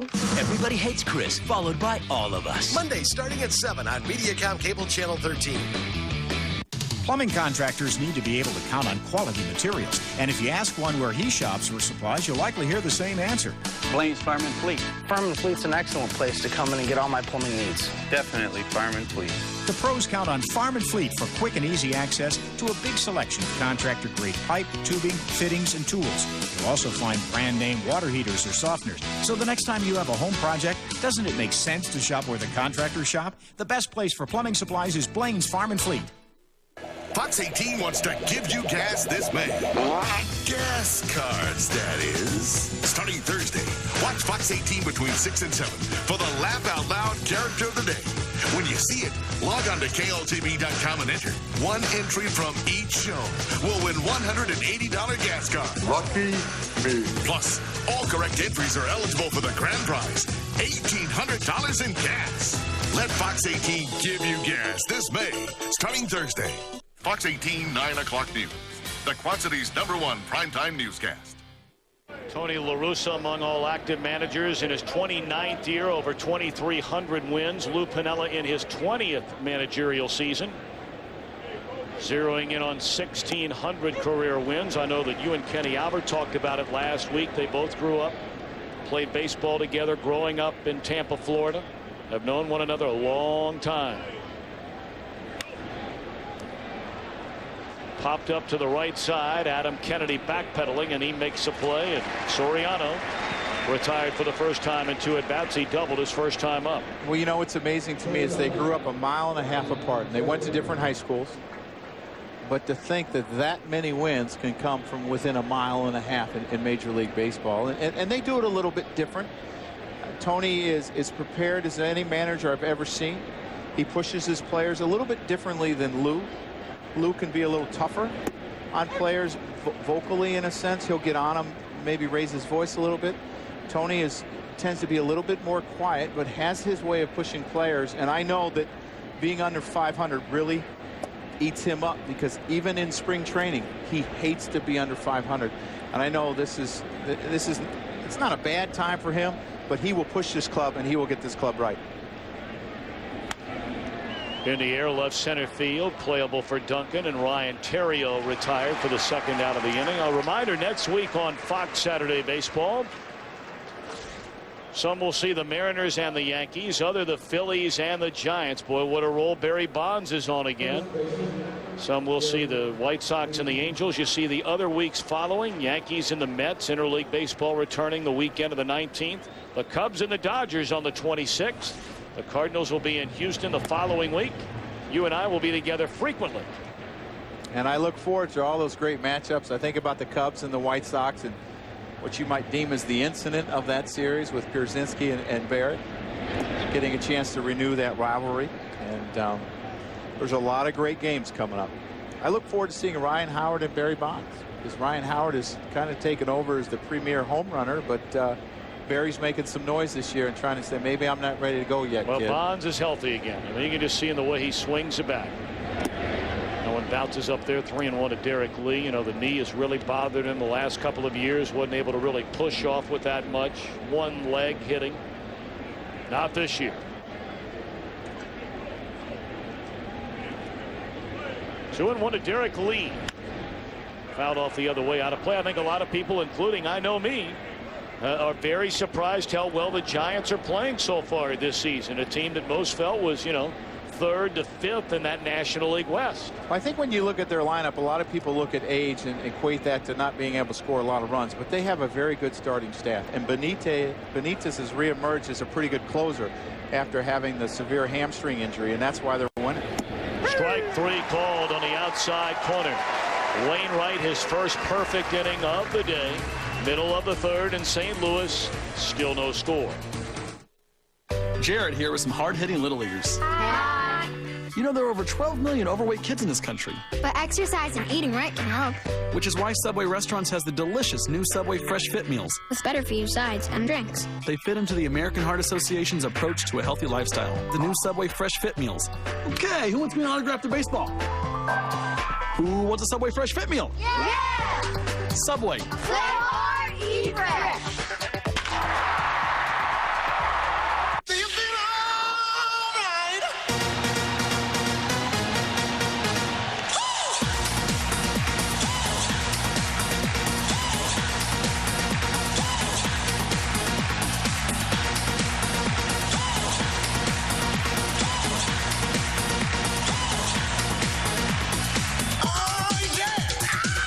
XM, 170 channels to find what turns you on, including Major League Baseball. Every team, every game. Men have become oblivious to the fact that gels are made with 40% water. Now with Degree Men Ultra Clear's advanced protection, there is no wet application. Degree, it won't let you down. What would you call a refreshing beer that doesn't use a lime? It has 1/3 fewer carbs than the leading light beer from Mexico.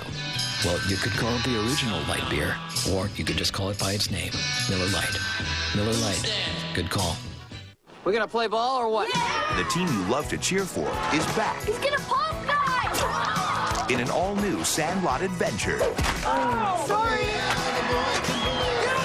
The Sandlot heading home. Own it Tuesday.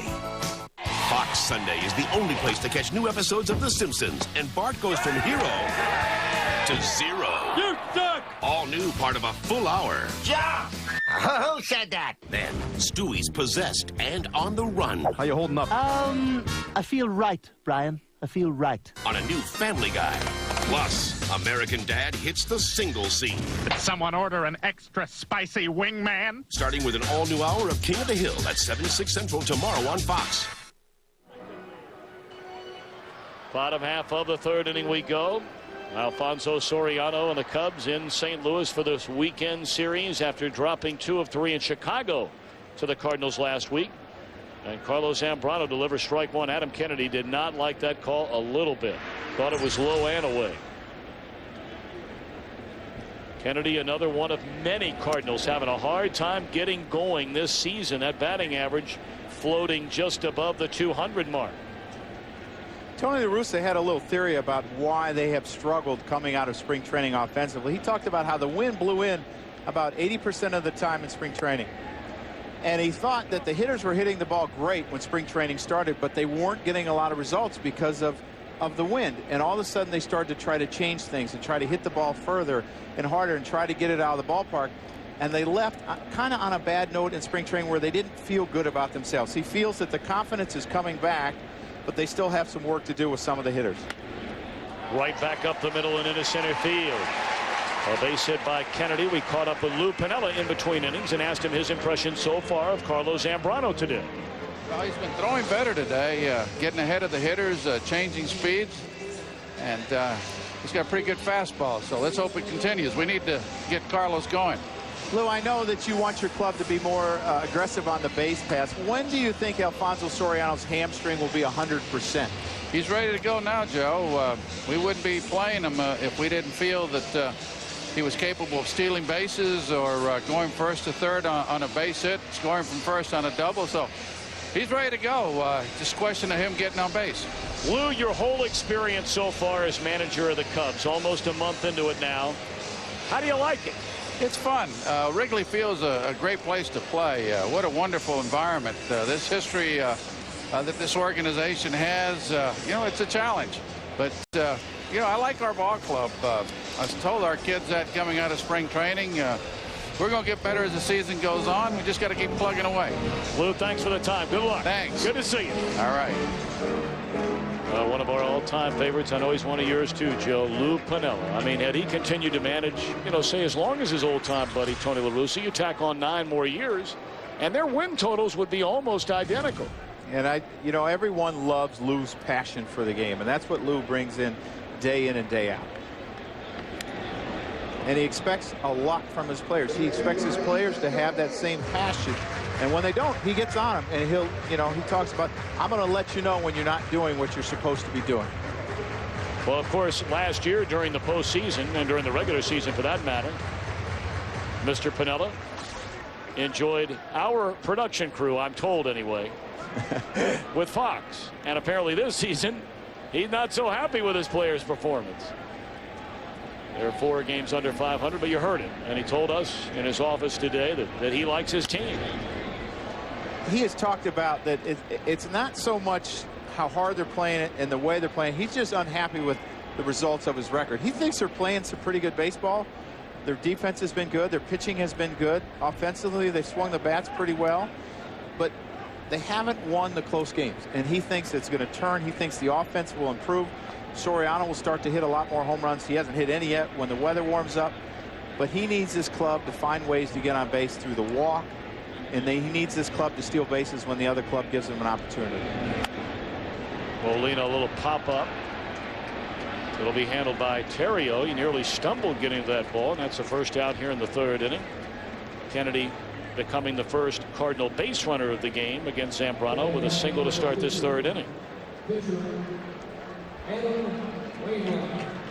Wainwright, 8 at-bats, 2 hits, with a double and an RBI. And he's put down 1 sacrifice.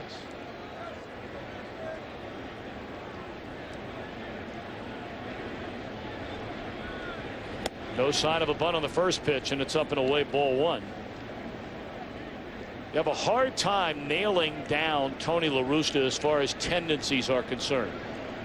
He is not afraid to mix it up and go against the grain a little bit. Case in point, on that first pitch at least, Wainwright wasn't bunting. We'll see on the next pitch. Well, you think if he's not running, there's a chance that he might hit and run in this situation, try to make something happen. How about that? All the way back to the screen, and advancing on to second is Kennedy. And again, he was not bunting. I think Tony today is probably the most unpredictable manager in baseball. I saw him last week pitch out twice on 2-2 counts with a base runner on first, trying to get an out for his club. And that's why, you know, Tony's clubs sometimes are so hard to play against, because you never know what they're going to do. It's a pass ball charged to Blanco. Taking all the way 2-0 is Wainwright. Well, now you don't have the fear of bouncing into a double play. Joe, you go ahead and let him swing the bat here? Oh, you have to, because there's 1 out. You let him swing the bat. You know, he's a pretty good hitter, and you hope that he drives in a run.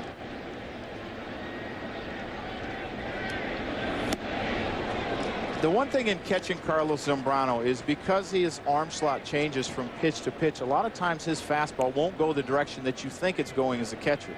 And he can get it up to 96, 97 miles an hour when he's at full strength, when his arm is at full strength. And I used to talk to Carlos and say, you know what, Carlos, I just called the sinker and you threw it 92 miles an hour and it sank. And they pick off Kennedy at second base. How about that?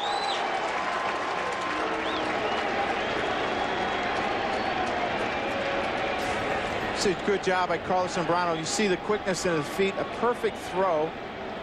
Terrio almost blocks out Kennedy a little bit because he gets his body in front of him, and it's hard for Kennedy to get back in there. And that's just a good job by Carlos Zambrano. But as I was saying about Zambrano, and then, wouldn't you know it, Wainwright a base hit into center field.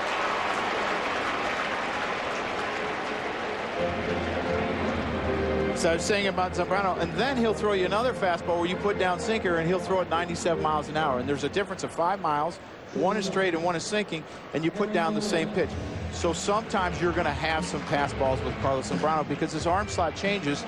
He doesn't necessarily do it on purpose, but as a catcher, you don't know it, and balls don't go the direction that you think that they're going to go. Well, Zambrano has been lights out against the Cardinals. You see his numbers at 5 and 4. That ERA right at 2.5. And not real good batting average numbers against Zambrano.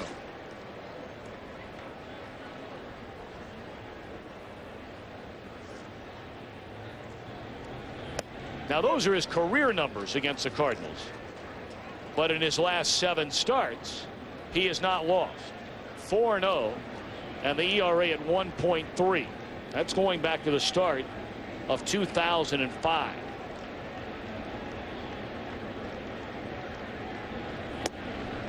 You know, you look at that situation with Adam Kennedy get picked off at second. What happens there, I believe, is you have a runner that's not a flyer. You have a pitcher, in a sense, that doesn't drive the ball deep, so the outfielders can play fairly shallow. So your thought is, I got to get a great jump. I got to get a great jump.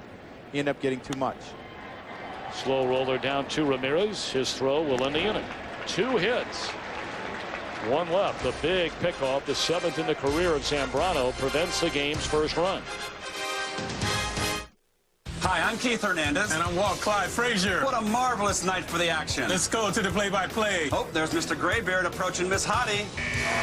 Oh, no. Rejected. Clyde, that's gotta hurt. Yeah, no play for Mr. Gray. Get that man our Just for Men Brush In Color Gel. It's specially formulated to penetrate coarse facial hair and gets rid of gray in 5 easy minutes. Home run. Another win with Just for Men.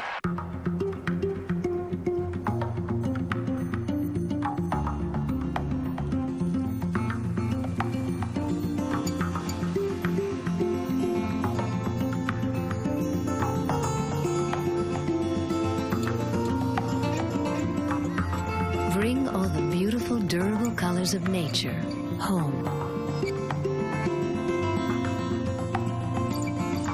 Valspar, the beauty goes on. Parker.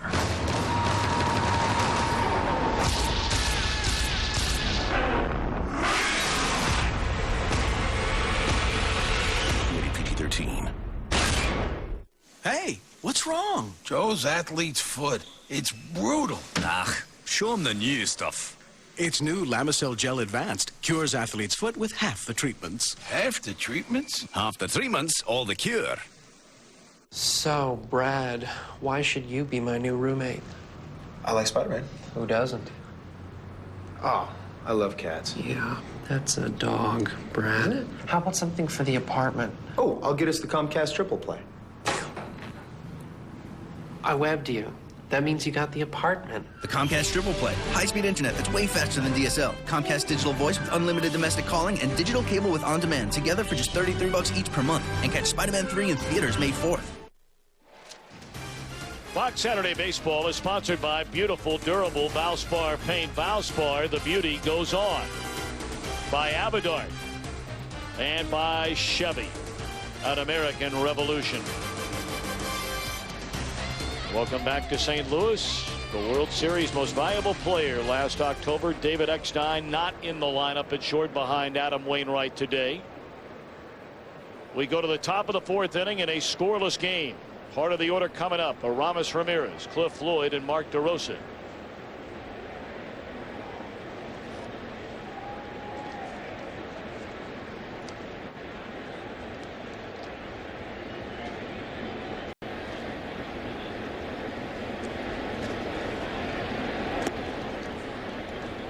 Breaking ball is ball 1 to Ramirez. Last season led the Cubs in home runs with 38 of them, 119 runs batted in, walked nearly 100 times. Last Sunday at Wrigley Field in the 6th inning, a 3-run home run for Ramirez against Wainwright, which tied the game at 7. This guy has put up some astounding numbers over the last 4 years. He leads all major league third basemen in home runs since 2003, as well as RBIs. And you look how the middle of the order got to him last week. 6 hits and 8 at bats. They had 2 home runs. Michael Barrett hit a 2-run homer. Jock Jones had a 2-run single. They drove in 7 runs. They got to him. Michael Barrett's not playing today, but Jock Jones is, as well as Aramis Ramirez, and they roughed him up a little bit. Ran a fastball in on his hands and tied him up a bit. Edmonds will get to it for the first out here in the top of the 4th.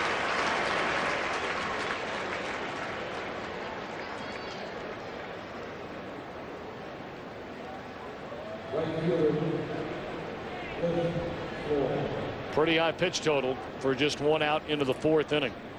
Well, he got into that really long first inning where he had, some plays that didn't go his way. He got a double play ball. They weren't able to turn it, which kind of extended the inning. Since then, he's been a little bit better with his last inning, the 3rd being the best. Strike 1 to Cliff Floyd, who grounded out to second base, leaving 2 on in the 1st.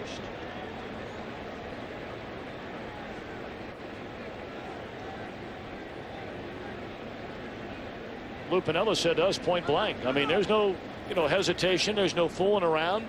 He said we have too many outfielders. And he has Felix Pié on the bench as well as Matt Merton, and he wants to play his veterans. He said, I can't sit my veterans too much because it makes for a bad clubhouse. They have a track record. We need wins, and I'm going to stick with the veterans. I am going to play the young kids some, but I also need to play my veterans, and that's why Cliff Floyd's in there today.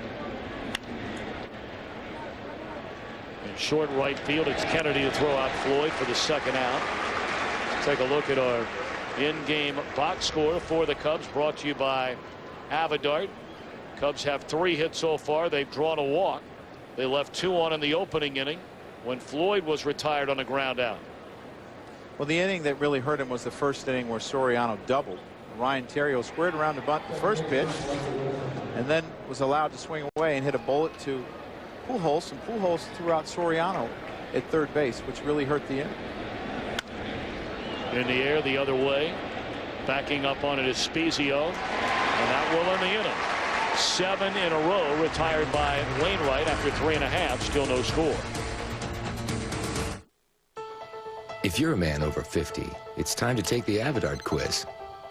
Are you always going? Do you have trouble going? Are you going at night? Maybe you think you have a going problem.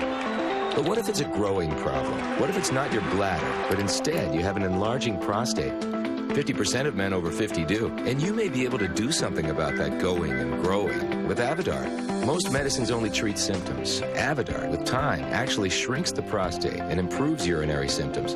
Only your doctor can tell if your symptoms are from an enlarged prostate and not a more serious condition, such as prostate cancer. So have regular prostate exams. Avidart is for men only. Women should not take or handle Avidart due to the risk of a specific birth defect. Tell your doctor if you have liver disease. Rarely, sexual side effects, tenderness, or swelling of the breast can occur.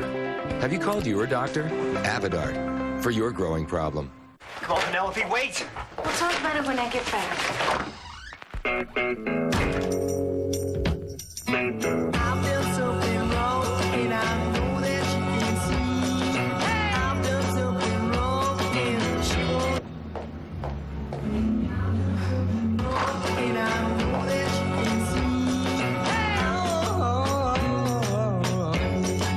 With our help at Radio Shack, you don't just buy stuff, you do stuff.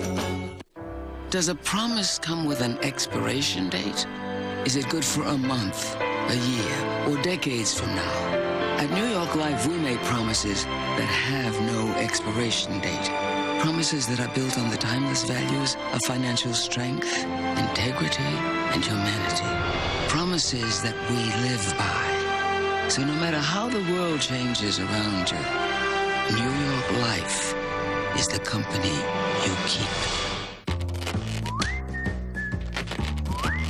Men have become accustomed to dealing with their wet, goopy gels. Now with Degree Men Ultra Clear's advanced protection, there's no goop.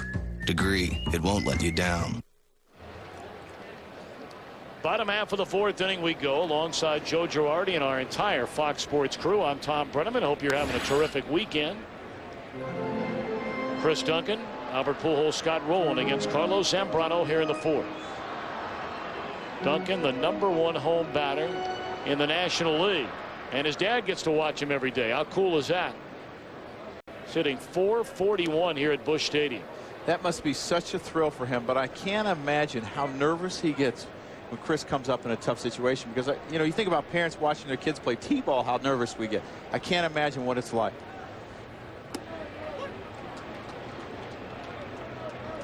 You know, the important thing for Carlos Zambrano, Larry Rothschild talked about, is him staying on top, keeping his arm angle up, so he gets the good sink on the fastball and the late break on the slider. Ran in on Duncan there, and a jam shot roller to Ramirez, one away. We caught up with Tony La Russa between innings and asked his impressions of his starter, Adam Wainwright, after a shaky first inning.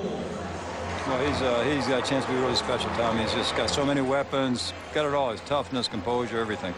Tony, you've managed for 30 years, and I've always been curious, who was the biggest influence for you as a manager?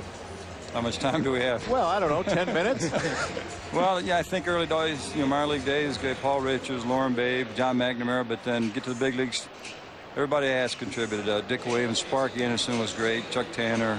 I mean, Billy Martin was really a big asset to me when I first started. I think, you know, the big key is they teach you got a lot to learn. You always keep asking. What keeps you going, Tony, after all these years? just the uncertainty, like right today, man. Do you know who's going to win this game? I don't, and that intrigue just gets me turned on. Tony, continued success. Thanks for the time. Okay. Thanks, Tony. Tony La Russa, kind enough to join us. He is talking to Fox Sports. He might not be talking to the St. Louis Dispatch. A huge story over this weekend in the morning papers in the St. Louis Dispatch here yesterday. A tongue-in-cheek article written about why the Cubs have gone since 1908 without winning a World Series. Why it's been since World War II since they've been to a World Series. And the article went on to say why they never will win a World Series. It was titled Tinkers to Evers to No Chance. And it ran on the front page here in St. Louis yesterday. And Tony La Russa did not like it a little bit. As Pujols fouls it back out of play. 1 ball and 2 strikes. Here you have it. Cover story, no Tinkers, no Evers, no chance.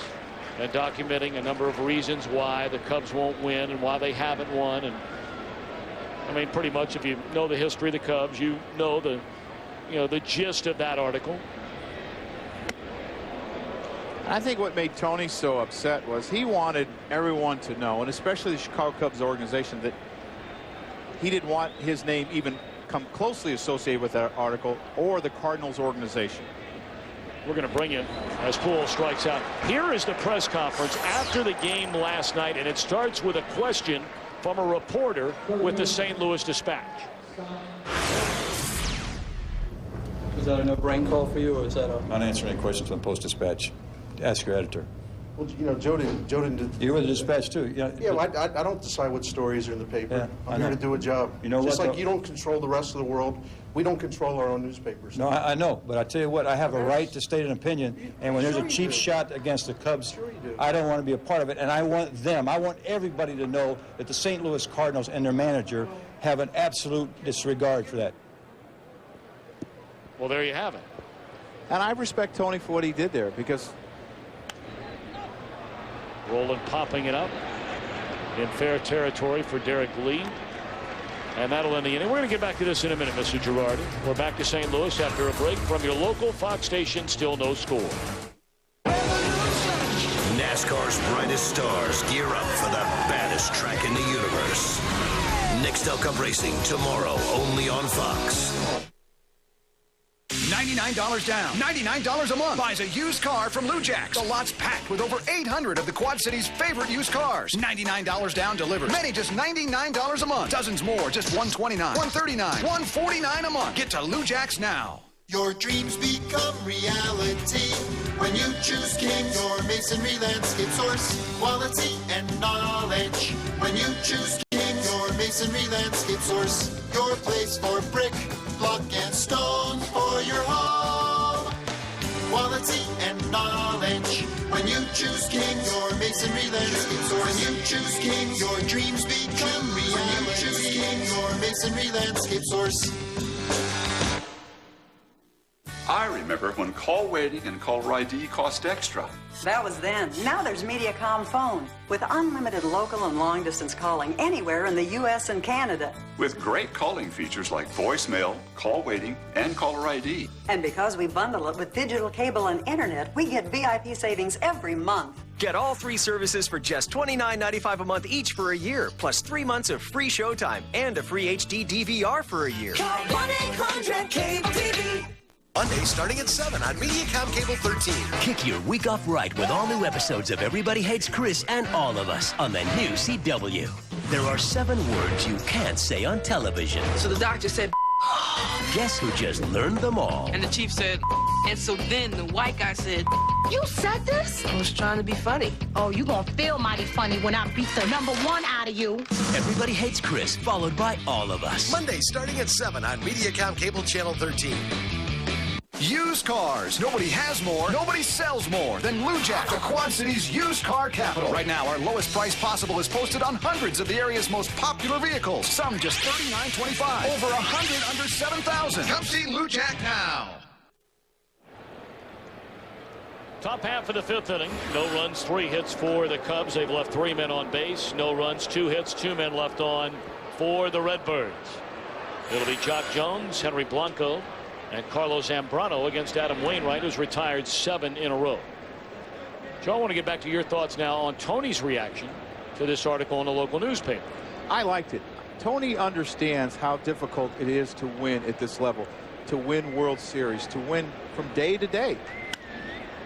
That ball driven into left center field. It will find the gap and go all the way to the wall. And Jock Jones will pull up with a leadoff double.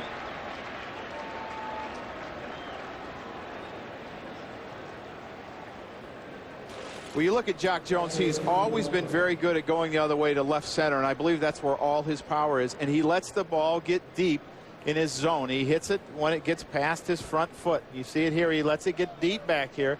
It is not afraid to go the other way. Jock Jones is a very good player, and he gives the Cubs some speed, and he can do a lot of things for the Cubs. Got off to a slow start last year as well, but ended up hitting 27 homers and had a great series against the Cardinals last year, having 4 home runs and 10 RBIs. But getting back to Tony, Tony knows how hard it is to win. He's managed 30 years. He's had some great teams that haven't won. He's had other teams that have won the World Series. He's done it in each division. He has so much respect for this game. I mean, he talked about why does he keep coming back? Because of the uncertainty of whether you're going to win or lose from day to day. And he doesn't want the Cubs thinking that any of that came from him. He knows what it takes. And, you know, he doesn't want to give any fuel to the fire. There's enough on a daily basis trying to beat the opposing team. Why give him any fuel? And Tony was disgusted with it. 1-0. Blowing away to Blanco. It's interesting to know Lou Piniella, you know, when he asked about it, he said, I thought it was kind of funny. He said, you know, I don't care. He said, you know, our guys need to worry about going out and winning baseball games. And when somebody writes in a St. Louis paper about our franchise, you know, who cares? Well, at least that's his opinion. Now, Derek Lee did not like it at all, as they are falling behind now 3-0 to Blanco with Zambrano in the on-deck circle. We're going to hear some of Derek Lee's thoughts on this topic in just a moment.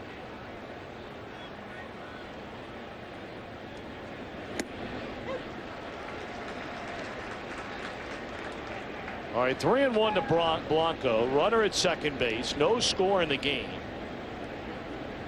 And first base, of course, is open. Does he get a good pitch to hit here? Well, he has to try to get the base runner over with Zambrano, a very good hitting pitcher behind him. And what he needs to do is not try to get a base hit. You just have to make contact on this ball and hope that you can get the base runner over, get Jock Jones. Jock Jones has good speed, so there's a lot of different ways you could get him to third base, but you've got to be able to put the ball in play here. That was not a get him over swing on 3-1. No, and that was a very good slider by Adam Wainwright, taking advantage of Blanco's aggressiveness. Well, he hung a breaking ball right there, and Blanco able to foul it straight back out of play. We talked about Zambrano being a very good hitting pitcher. He had 6 home runs last year. He's got 1 this year. He had a double as well in that game that he hit the home run in Cincinnati. So he swings the bat, puts the ball in play. So you just got to find a way to get the base runner to third base. Again, the payoff to Blanco. Came in with a fastball, and that pitch ate him up. But he's able to foul it off. And Adam Wainwright is very effective pitching into right-handers and left-handers, and knowing that Blanco's trying to hit the ball the other way. What's he trying to do? He's trying to get him out in front of a breaking ball or throw a fastball hard inside at his belt line and trying to get him to pull the ball to short of third so they can't get the runner over. This will be the 8th pitch in this at bat. Leadoff double by Jock Jones. And again a 3-2. Hit off the end of the bat, foul. Well, you hope that ball didn't get a piece of Yadier Molina's open hand, because catchers a lot of times will put their hand behind their glove in case they want to throw. And this is a slider that, I mean, you just worry about that open hand. Actually, you put it in a fist so it doesn't hit. You see this foul tip goes off his left arm, it looks like, and that doesn't feel good either. Man, you guys get beat up, don't you? Yeah, I had a game last week. I was laughing at Jorge Posada because he had 4 foul tips in one game, and I figured, well, it can't happen to me anymore, so I can afford to laugh at him now. In the air, well hit left center field, and Blanco will have it played off the wall. Rounding third and coming in to score is Jock Jones, and Henry Blanco, a great at bat, capped off by a run-scoring double to make it 1-0 Cubs. Wainwright was trying to go inside again and trying to get in to pull a ground ball to third base or short, and does not quite get the ball inside. This ball is out over the plate, thigh high. Blanco does a good job driving this ball, and you see the effort by Duncan. The one thing about Duncan, he's going to give you effort every day, and he's an improving outfielder. Originally a first baseman, is going to run into walls, is going to leave his feet to do whatever he can to make the catch, and he was very lucky he didn't get hurt there. And now for Carlos Zambrano, it is a bunting situation, and he should lay down a bunt to get Blanco over. No sacrifices so far this season for Zambrano until now. Can't roll it out there any better than that, and he nearly beat the throw. So Zambrano advancing Blanco down to third with one away, and let's send it back to Los Angeles to Jeannie Zalasko. We are taking you to New York. Alex Rodriguez has a bat in his hand, but Manny Ramirez has a glove. I mean, come on, he's ready. See, gets a jump on it, and it's still scoreless at the stadium. Top 4. Jeannie, thank you very much. We'll keep you posted on that one throughout the afternoon. A rivalry weekend here on Fox Saturday Baseball. The Red Sox in the Bronx, and the Cubbies are in St. Louis. Here's Soriano. Breaking ball is in there, a strike. Well, you look at the Cardinals defense, they're playing the right side a little bit more shallow than the left side. You see the left side, they're almost in the middle of the infield, and that's because Blanco doesn't run real well. Soriano hits the ball hard, so you can play your defense back a little bit. You'll see Kennedy at the end, he'll run up and get a little bit closer to try to fool with the hitter. What Tony will do is he'll have his infielders on the right side, second base or shortstop, usually start back, and they will run in. He'll start back here, and he'll run in to try to distract the hitter as the ball is on its way. And it's just Tony trying to fool the hitter a little bit and be deceptive. Here comes Kennedy. You see him charging in a few more paces, and it's low and away, 2 balls and a strike. And the one thing about Soriano's a great low ball hitter, so Wainwright has to be careful with his breaking ball. His breaking ball almost has to be in the dirt, because you could say, you know what, I made a good pitch at him. It was below his knees, it was a breaking ball, it was sharp, but he loves the low ball, and he looks down, down, down, so you have to get it below the dirt. Or actually below, lower than low. And a lot of pitchers will talk about he's a good low ball hitter. Well, if he's a good low ball hitter, that means you just have to throw it lower than low, because they're looking for it, and they're usually aggressive in that situation. Well, now a 3-1 count.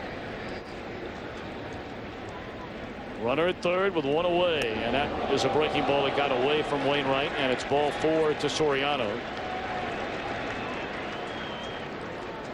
So while we have a moment, here is today's trivia question, brought to you by Subway Fresh Fit. Since '97, who is the only player to catch 10 or more games with the Cardinals, 25 or more games with the Cubbies? Oh, I think I know that one. I think I do too. I hope. All right, now Terrio. You know, you like to stay out of the double play here. Obviously, if you're the Cubs, maybe not a bad time to start the runner over at first. Terrio does put the bat on the ball. And perhaps the Cardinals thinking along those same lines, that bluff to third and take a peek at first. It's one of the things Piniella really likes about Terrio, especially batting in that 2-hole. There are a lot of things you can do with him with a bat in hand. You can hit and run. You can have Soriano straight steal. He'll take a pitch for you. You can squeeze. And there's a base hit into left field. He can do that too. Scoring is Blanco to make it 2-0 Chicago. Terrio, his 7th run batted in what has not been regular playing time. Well, the one thing about Ryan Terrio is they're trying to find ways to give him regular playing time, because he's hitting over 300 and he seems to make things happen. He scores runs. He has the ability to steal bases. He stole 13 bases last year in 15 attempts. He's played some second. He has the arm to play short. He has better than average range at short. So Lou is playing a hot hand, and I think the difficult thing for Lou probably is he went in thinking that Cedeno or his Turris was going to be a shortstop, and he's had to change gears here. He thought Soriano was going to be a center fielder. He let Soriano tell him that he wanted to try to play center, and then he realized, you know what, we brought him here to hit. We're putting him back in left where he's more comfortable, and he's had to change his parts a little bit. But he is going to find a lineup that works for him, and he wants to have a fairly set lineup. He hasn't been able to do that in the first month because of changes and injuries. 2 in, 2 on, 1 out for big Derek Lee, who's 1 for 2. He has singled and struck out looking. And it's strike 1 called on the outside corner, and again, Lee not sure. Well, you heard earlier in the lineups done by Michael Barrett. He introduced Derek Lee as a starting power forward for the North Carolina Tar Heels. He had a chance to play for Dean Smith and the Tar Heels coming out of high school. That wouldn't have been a bad choice either. Well, you know, Scotty Rowland was also talked to Bobby Knight in Indiana, had a basketball scholarship at the University of Georgia. Maybe they could have matched up against each other a little bit. Well, anytime Carolina locks up with Indiana, I'll take the Heels. What about you? I will too right now. Grounded, fair up the third base line. Rounding third and scoring is Soriano. Terrio head first into third. No throw to second. And Lee with a double to make it 3-0 Chicago.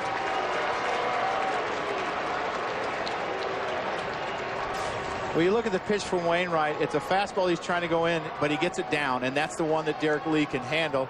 He's able to turn on this and hit it down the third base line. And Chris Duncan does a great job of getting to this ball and cutting it off, but he makes the mistake by not throwing to second base and keeping Derek Lee at first and keeping the double play in order. Now the Cubs have second and third with 1 out, and they're putting together a big inning. So they're going to intentionally walk Aramis Ramirez. Now, we told you Derek Lee did not like that article written in the Post-Dispatch yesterday. We asked him about it before the game last night. I didn't like it. I mean, I didn't like it at all, actually.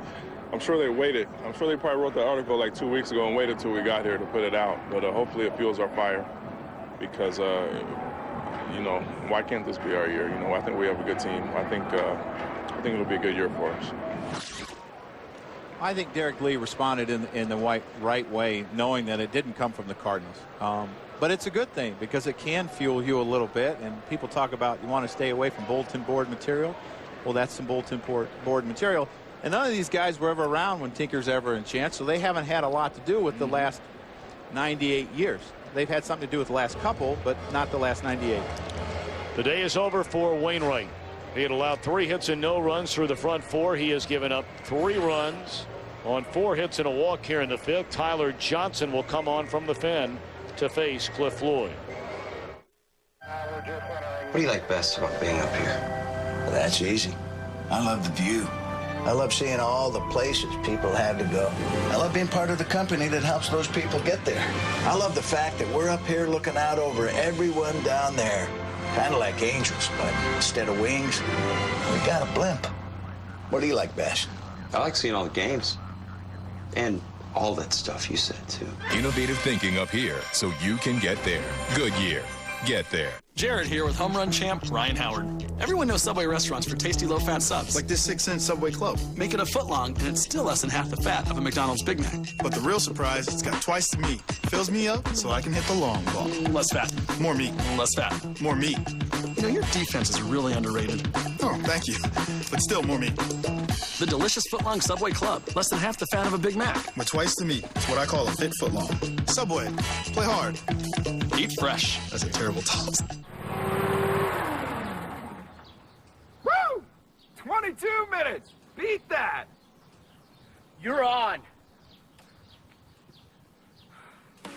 Zip through your yard work with today's most innovative new mowers from the Home Depot. Like John Deere, Toro, and Cub Cadet's ingenious new zero-turning radius mower. An exclusive lineup all under one roof. The Home Depot. You can do it. We can help. Good luck, buddy. An important lesson I learned is to never give up. Major League Baseball and the Boys and Girls Clubs of America teach kids the importance of never giving up. Home run, Big Papi spikes again! Big kid, big effort, big smile. I guess that's why they call me Big Papi. Major League Baseball is a proud sponsor of the Boys and Girls Clubs of America. Together, they create a positive place for kids.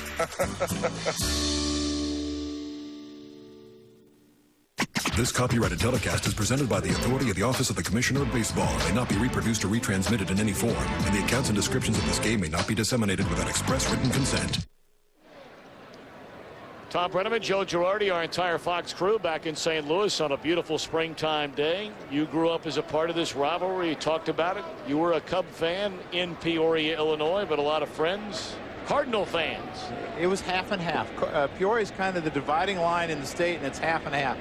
3 hours to St. Louis, 3 hours to Chicago, and it's great for the town.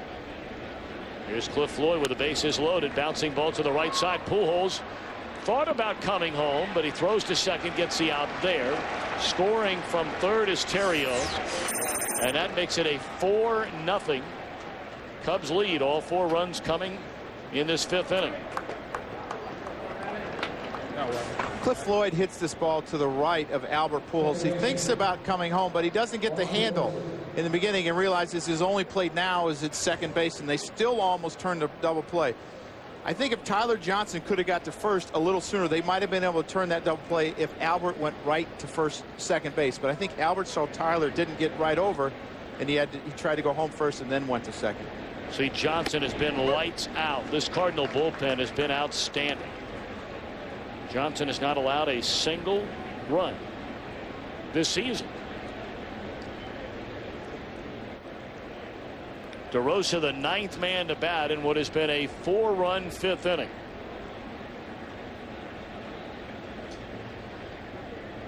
Runners on the corners with 2 away. It's interesting to note, before we even get there, that Carlos Zambrano this season, his earned run average in the early innings right around 1.5. In the 4th inning, about 3.5. His ERA in the 5th inning this season is almost 23. He's had leads aplenty, and most of them have been squandered during the 5th inning. That was a game he hit the home run. He led Aaron Harang and the Reds 5-0. He only retired 1 batter the next half inning and gave up 6 runs. And if I'm not mistaken, he gave up 6 straight hits. And Lou Piniella talked about the Reds were at the bottom of the order. He was feeling pretty good about that inning with Carlos Zambrano, his ace, facing the bottom of the order. But the Reds just kept getting base hit after base hit after base hit, and Carlos Zambrano ended up blowing that lead. And that was a game you may remember where Piniella, exploded in the post-game press conference. 2-1 delivery, and it's a fastball low. 3-1. I don't think Johnson's going to be all that upset. Yeah, he would load the bases if he walks DeRosa, but you have a left-handed batter in Jock Jones in the on-deck circle. Well, this is if you're Henry Blanc or Yadier Molina, you understand that you have an open base. Even though it's second base, you don't care because there's 2 outs and you got a lefty on deck. Slow roller up the third base line. That is a fair ball, and that's an infield hit. Boy, it makes you wonder what in the world is Derek Lee doing down at third base. It's 2 outs in the inning, and he's not running. Well, I think Derek Lee didn't want to be Scotty Rowland's only play, but I think he thought it was hit harder than it was. I just think he made an error in judgment. Maybe he thought it was going foul. But with 2 outs, you have to run and take off immediately. And even if there's 1 out, you take off immediately because you want to stay out of the double play. Maybe Derek Lee didn't pick up that ball. A lot of times down the third base line or for the third baseman, the white shirts in the stands make it really difficult to pick up the ball. Well, the bases are loaded for Jock Jones, who started this inning with a double into left center field, and a breaking ball is strike 1.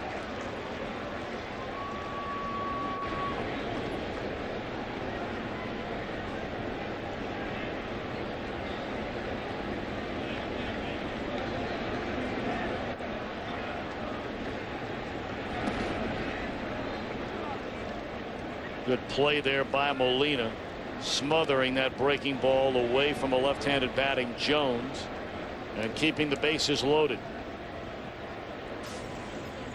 You look at Yadier Molina, he's so great at blocking balls. You see him shift over, get his glove down, and When you catch, you actually want to lead with your glove because your body will follow it, and he's such a great defensive catcher. He led the Cardinals in postseason hits last year with 19. He had a tough regular season offensively, but just had a great postseason. Hit the 2-run homer against the Mets in Game 7. Put him up 3-1, but I think he is going to win a lot of gold gloves before it's all said and done. He's a great thrower, throws out over 41% of the runners. Probably the best at picking off runners at first base in the National League. The Cardinals are lucky to have him. It's a big pitch right here for Johnson. He's fallen behind 2-1. In the air, straightaway center field, pretty well hit. Edmonds back to the wall, looks up, and it's against the wall. 3 runs are going to score. And Jones making a turn, coming to third. Here comes a throw, not in time. A 3-run, 3-base hit for Jock Jones. And it is 7-0 Chicago.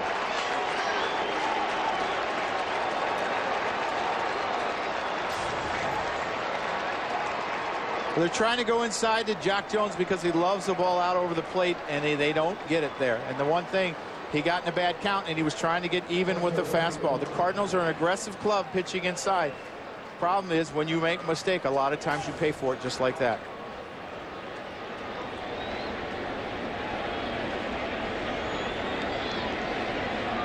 So a big day for Jock Jones. A double, a triple, 3 runs batted in, a scored a run.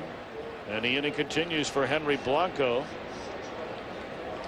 Lou talked a lot about his club. You look at Jock Jones' career versus St. Louis. Just absolutely kills him. Had 4 homers and 10 RBIs. Hit over 300 last year. But for Lou, he thought that as the weather heated up, his club would start to swing the bat a lot better. And they would hit for power. Soriano has yet to hit a home run. Derek Lee has only hit 1. Sometimes the wind blows in a lot at Wrigley Field early on in the season. But he felt his club would score more runs on a more consistent basis. And with the pitching they've been getting, they would win a lot of games. 2-0 to Blanco, and a breaking ball stays high and away. Nobody getting loose in the Cardinal bullpen. We're only in the top of the 5th inning. Wainwright's day is over. Charged him with 6 of these runs. All 6 earned runs. It's the first run that Tyler Johnson has given up all season long. He's charged with 1 so far in this inning.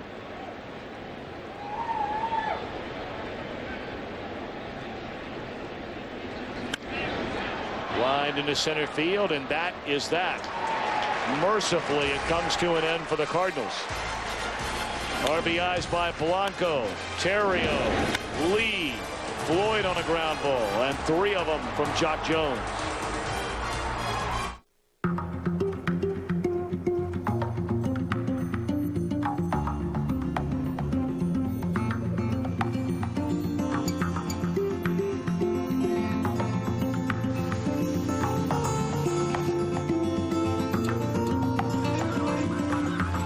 Bring all the beautiful, durable colors of nature home. Valspar, the beauty goes on. Imagine a rock-solid retirement. This could be your rock-solid morning commute. This could be your rock-solid corner office. Your rock-solid water cooler. Office supplies. Your rock-solid coffee break. And out-of-town meeting. What's your idea of a rock-solid retirement? Let Prudential be your rock for retirement. What would you call a refreshing beer with more taste than Bud Light and only half the carbs of the leading light beer from Europe? Well, you could call it the original light beer, or you could just call it by its name, Miller Lite. Miller Lite. Good call. Men have interesting ways of dealing with the fact gel takes a long time to dry. Now with Degree Men Ultra Clear's advanced protection, there is no dry time. Degree, it won't let you down. So, Brad, why should you be my new roommate? I like Spider-Man. Who doesn't? Oh, I love cats. Yeah, that's a dog, Brad. How about something for the apartment? Oh, I'll get us the Comcast triple play. I webbed you. That means you got the apartment. The Comcast Triple Play. High-speed internet that's way faster than DSL. Comcast digital voice with unlimited domestic calling and digital cable with on-demand together for just $33 each per month. And catch Spider-Man 3 in theaters May 4th. Fox Saturday Baseball is sponsored by Chevy and American Revolution. A gorgeous spring Saturday, temperatures in the low 70s in downtown St. Louis, Missouri.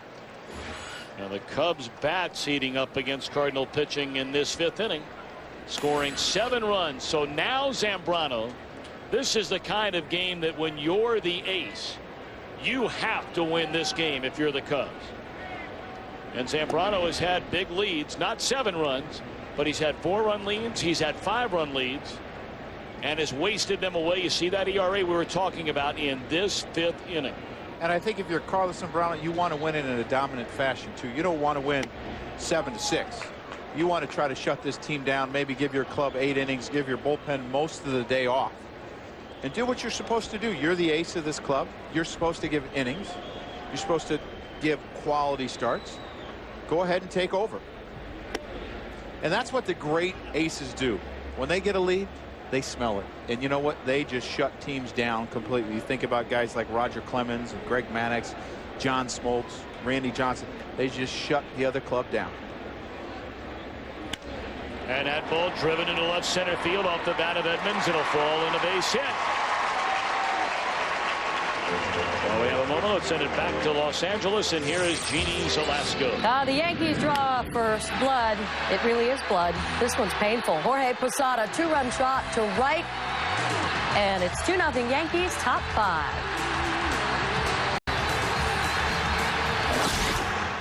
Jeannie, thank you very much. Well, immediately Blanco coming out to talk with Zambrano after that leadoff single. Well, I think when you have a long layover, sometimes, you know, they got the 7 runs in that 5th inning. Sometimes your stuff isn't as sharp. But what you have to do is you have to make Zambrano realize you got to be aggressive. You got to throw strikes, continue to get ahead of hitters, and everything will work out. Scott Spezio bounced out to DeRosa, his only time up.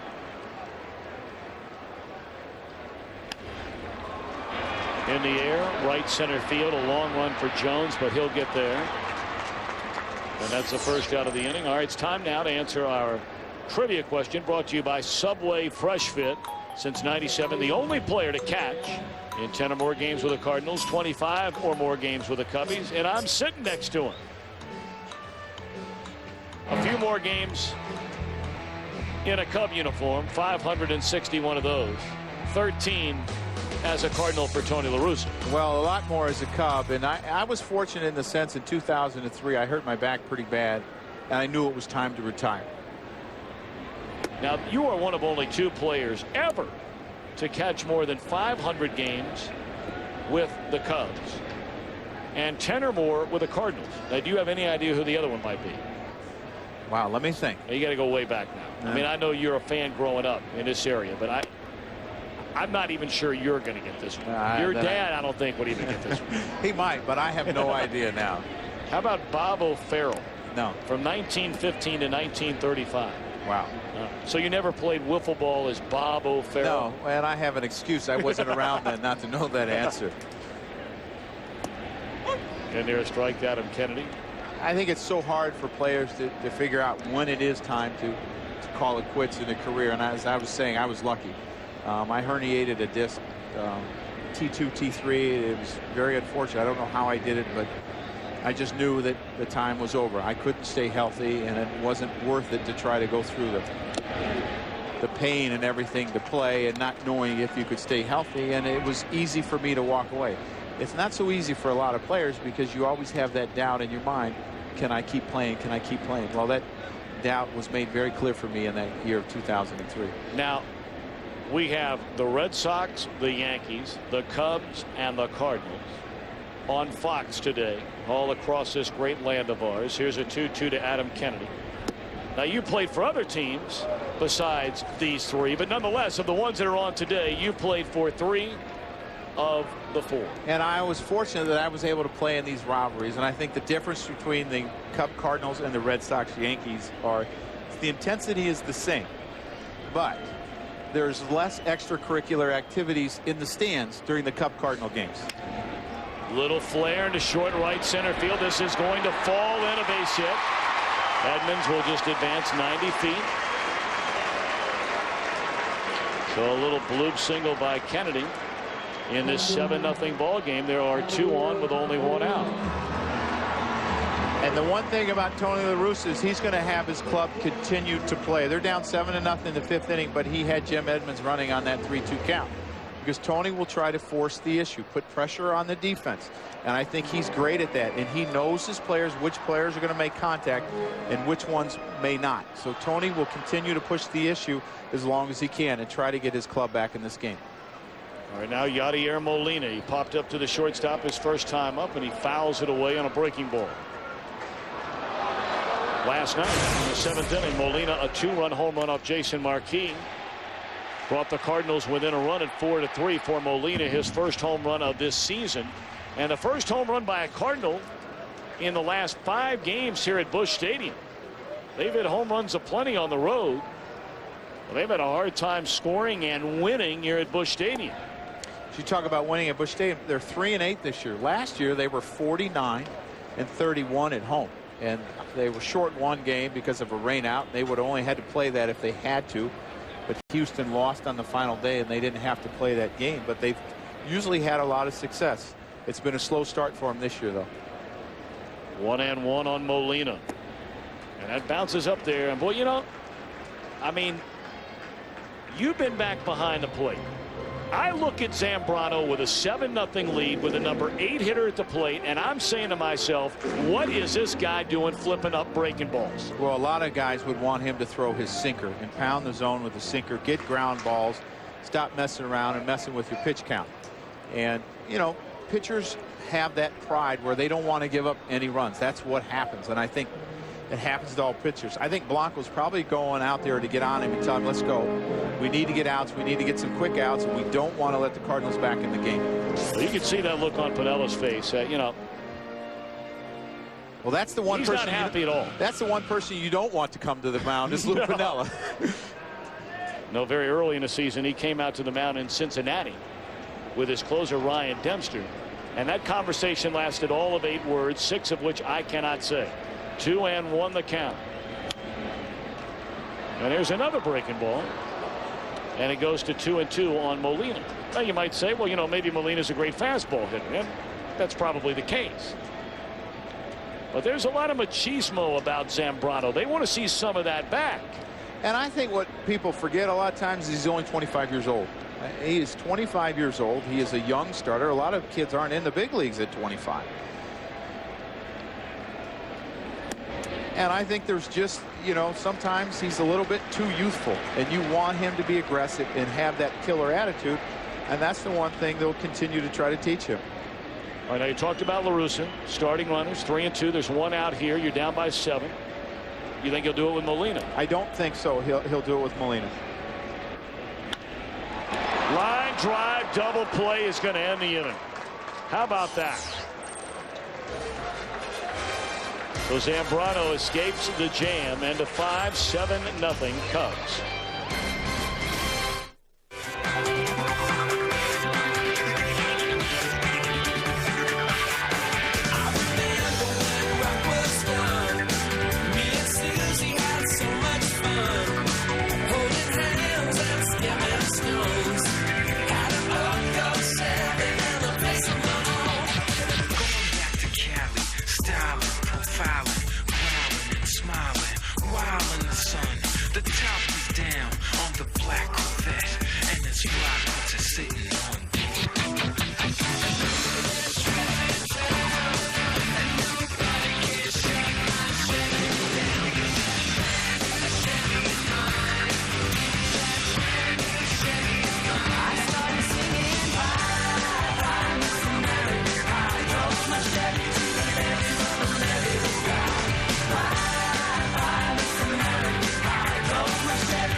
Jared here with some hard-hitting Little Leaguers.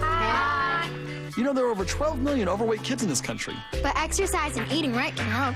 Which is why Subway Restaurants has the delicious new Subway Fresh Fit meals. With better-for-you sides and drinks. They fit into the American Heart Association's approach to a healthy lifestyle. The new Subway Fresh Fit meals. Okay, who wants me to autograph the baseball?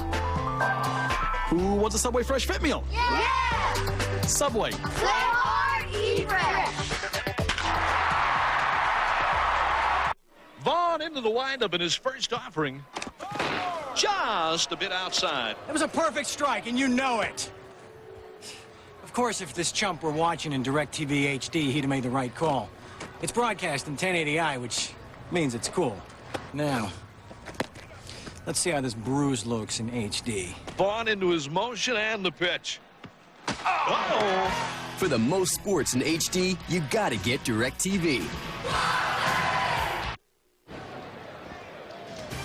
Fox Saturday Baseball is sponsored by Goodyear, innovative technology to help you get there. By Radio Shack. Don't just buy stuff, do stuff. Radio Shack, do stuff. And by Subway Restaurants. Subway, eat fresh. Well, we've got new stuff on the mound now from Josh Hancock, the third pitcher used today by Tony La Russa.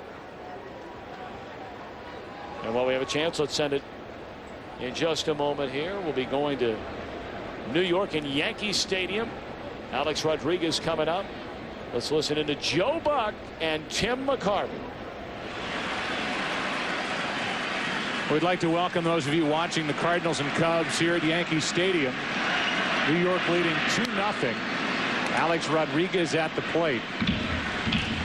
He has had 12 at-bats since his last home run. He is tied with Albert Pujols with his 14 home runs for the month of April, the Major League record. And the Yankees couldn't care less about individual stats right now. They are trying to break a 7-game losing streak.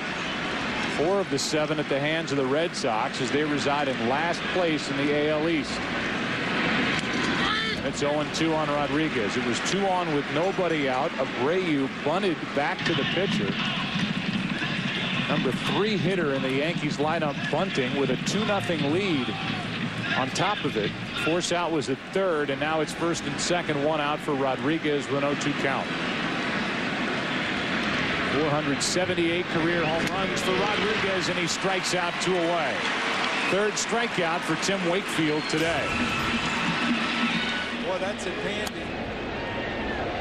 So we'll check back in on A-Rod as he has a couple of more days to break the all-time record for most home runs in the month of April. Heard Joe mention a moment ago that Albert Pujols hit 14 last April.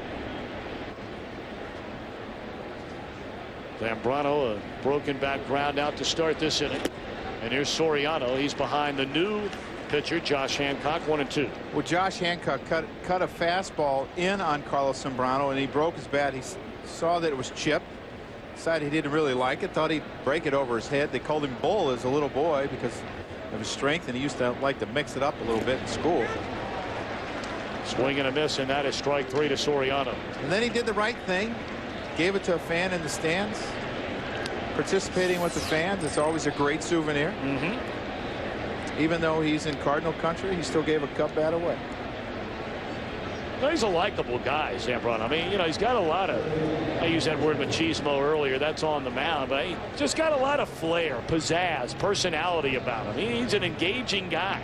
He loves to have fun, and he loves the game, and he loves to play. You know, he's very emotional on the mound, and some people take it the wrong way. I was always worried because I felt when catching him, sometimes the umpire thought that he would be complaining to them. Never does that. Really never complains to the umpires, every once in a while. But he's usually getting mad at himself. And umpires would sometimes take it the wrong way, but I think they have a better handle on him now. Terrio pops it up in a short right field. Kennedy towards the line, makes a play. Hancock 1-2-3-6. Bottom of the inning coming up. Zambrano shutting him out. Come on, Penelope, wait! We'll talk about it when I get back.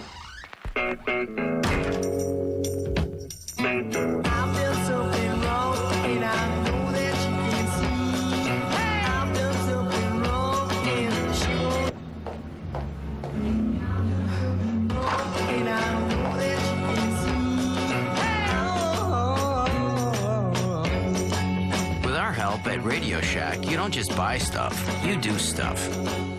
You know how it goes. There's your love life.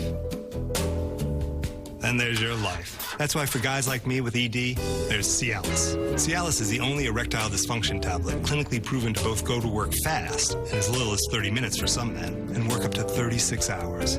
With Cialis, I can have the option of being ready fast, or have up to 36 hours to relax, knowing I can be ready when the moment is finally right. Tell your doctor about your medical conditions and all medications, and ask if you're healthy enough for sexual activity. Don't take Cialis if you take nitrates for chest pain, as this may cause an unsafe drop in blood pressure. Don't drink alcohol in excess with Cialis. Side effects may include headache, upset stomach, delayed backache, or muscle ache. To avoid long-term injury, seek immediate medical help if you experience priapism, an erection lasting more than 4 hours. If you have any sudden decrease in vision, stop taking Cialis and call your doctor right away. Why ask your doctor about Cialis? Because life can be full of interruptions. When the moment is right, you can be ready with Cialis. Taco Bell's new 7-layer Crunch Wrap. Hearty beans and warm nacho cheese sauce layered with cool sour cream and guacamole. Wrapped up and good to go.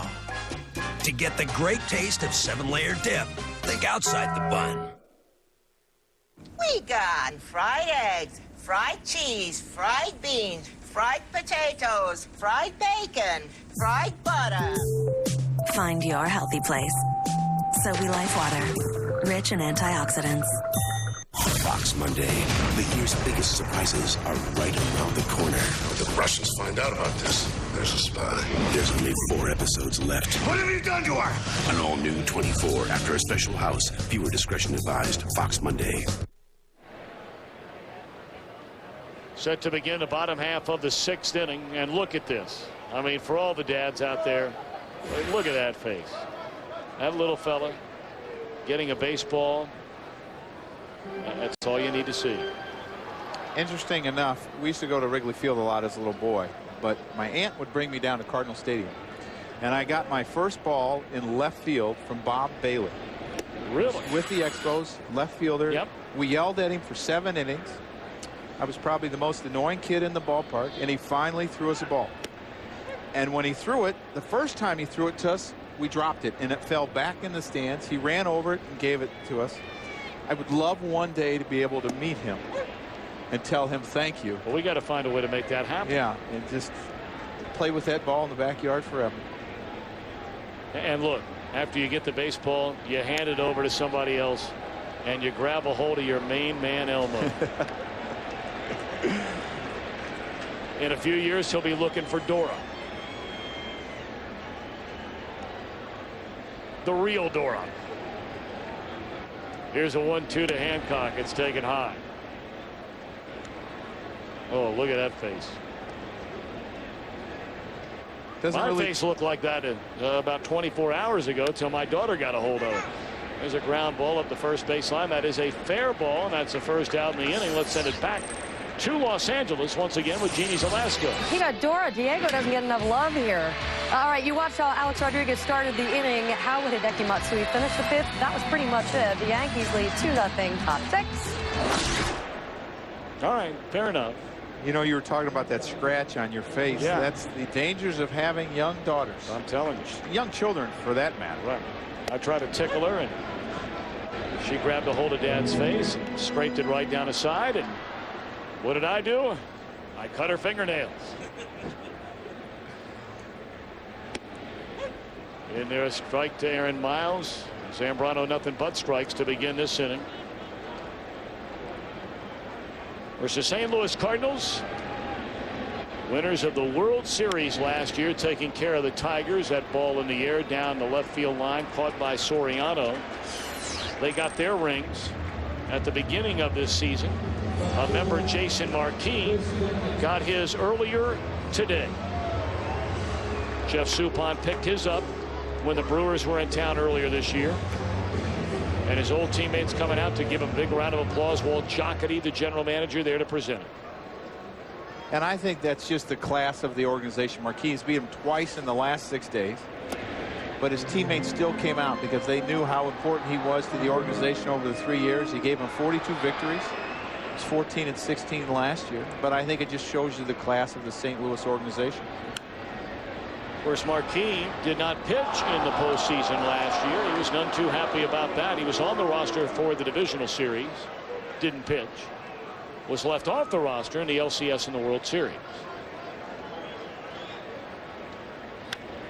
Popped up. Inning over. Zambrano mows him down. 1-2-3. End of 6. 7-0. We're back after a break from your local Fox station. You're watching Fox Saturday Baseball Game of the Week. What's the deal? Mr. Mac, pick and play poker. Just pick a play card, I scan it and give you a pick and play ticket. Whoa. Match them up on the spot to win. What will the Mac Man do against Chi-Town Cheryl? I'm all in. Pick and Play has given away over $20 million. So we're celebrating with 4 new games. Deal or No Deal, Sudoku, Lucky 8, and Poker. Whoa. I love to play. Monday starting at 7 on Mediacom Cable 13. Kick your week off right with all new episodes of Everybody Hates Chris and All of Us on the new CW. There are 7 words you can't say on television. So the doctor said, Guess who just learned them all? and the chief said, and so then the white guy said, you said this? I was trying to be funny. Oh, you gonna feel mighty funny when I beat the #1 out of you. Everybody Hates Chris, followed by All of Us. Monday starting at 7 on Mediacom Cable Channel 13. See that Gabrielson band, that yellow Gabrielson band. Such a happy little fellow, serving service up so yellow. Doing all that he can, that yellow Gabrielson band. Perfect indoor climate, backpack carrier. Call up Gabrielson and you'll concur. You love yellow, I love that Gabrielson band. Gabrielson Indoor Climate Solutions.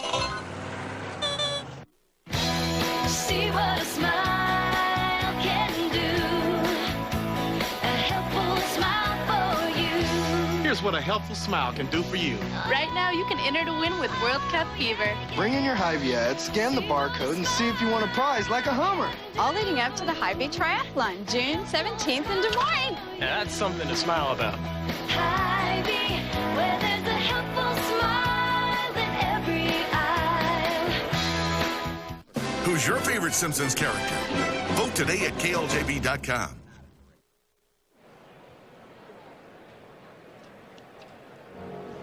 Well, we celebrate Mother's Day by going to bat against breast cancer. Join Major League Baseball and Susan G. Komen for the cure by purchasing your pink bat today at participating clubhouse and team stores, or log on to MLB.com. Mother's Day coming up on May the 13th.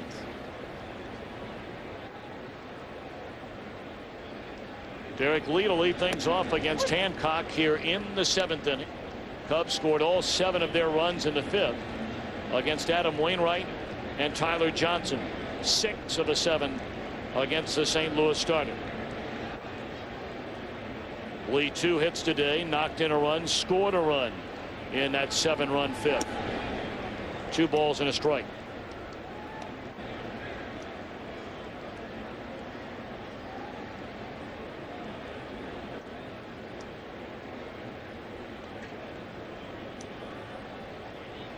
Seven runs on 9 base hits for the Cubs today. 6 of the 9 hits came in that 7-run 5th. This is what Lou Piniella talked about before the game. He said, you know, you look at our team batting average and, you know, we rank 5th in the league. He said, but it's very, very misleading. The numbers in this case very much lie. He said, you know, we'll have a game where we score 9, and then we'll go the next 4 days where we get 1, we get 3, we get 2, we get shut out. Then we'll score 11 and then do the same thing again over the next 4 days. And Derek Lee, we asked him about the Cub offense, and he feels like that it will come soon. A combination of everything, you know, guys excited for the season, so trying to get off to such a great start, you start pressing a little bit. Then it's been 20 degrees with 100-mile-per-hour winds, so those aren't conducive to hitting. So just a combination of things, but we're too good offensively not to score runs, so we're going to start scoring our share of runs. I think the other thing that's affected them is they've had people hurt. Ramirez was out for 4 days, DeRosa for 3, Soriano for a week. They've changed the lineup a lot, trying to make something happen. It's a club that when you play at Wrigley Field in April, you have to be able to execute the small ball, hit and run, steal bases, bunt, and they haven't done a great job of that. Lou feels that they've had opportunities to steal bases, but they haven't taken advantage of it. And he loves aggressive baseball, and he's trying to get his club to understand that. Be more aggressive on the base paths. Be smart, though. Loder Ramirez. You know, Joe, I'm curious, and you and I have never talked about this off air. But, you know, I've always felt like when you start to assemble too many big sluggers, guys that can hit the ball in the seats or get extra base hits, oftentimes they can change the way a manager manages his team. And the case I was going to bring up with you, the Yankees. In 1996, when you won the World Series here with the Yankees, and Joe Torre brought that quote-unquote that National League style of baseball to the Bronx, and you guys were bunting. I think you even led the league in sacrifices one year, if I'm not mistaken. I think I had about 12 RBIs on squeeze plays. Right, and you guys did a lot of that stuff. Well, then you go out and start bringing in all these big-time sluggers and these guys that you're never going to ask to bunt or play hit and run, and now you're waiting around and you're leaning on that home run ball. And they have guys that are capable of doing it. That's the one thing that they have with Bobby Abreu and Derek Jeter, and they do it. But sometimes when you have those type of hitters, you don't want to run into outs. And they're getting older, and they don't run quite as well as they used to. So I think the Yankees, in a sense, have become more of a home run hitting ball club. Sometimes when they don't hit, they're not able to manufacture a run. They've dealt with a lot of injuries. But I think managers like to have offenses that can do everything. They can hit and run. They can steal bases, because when you have clubs that are able to do that, you can score runs against anyone at any ballpark. High fly ball into left field, playable out there for Duncan.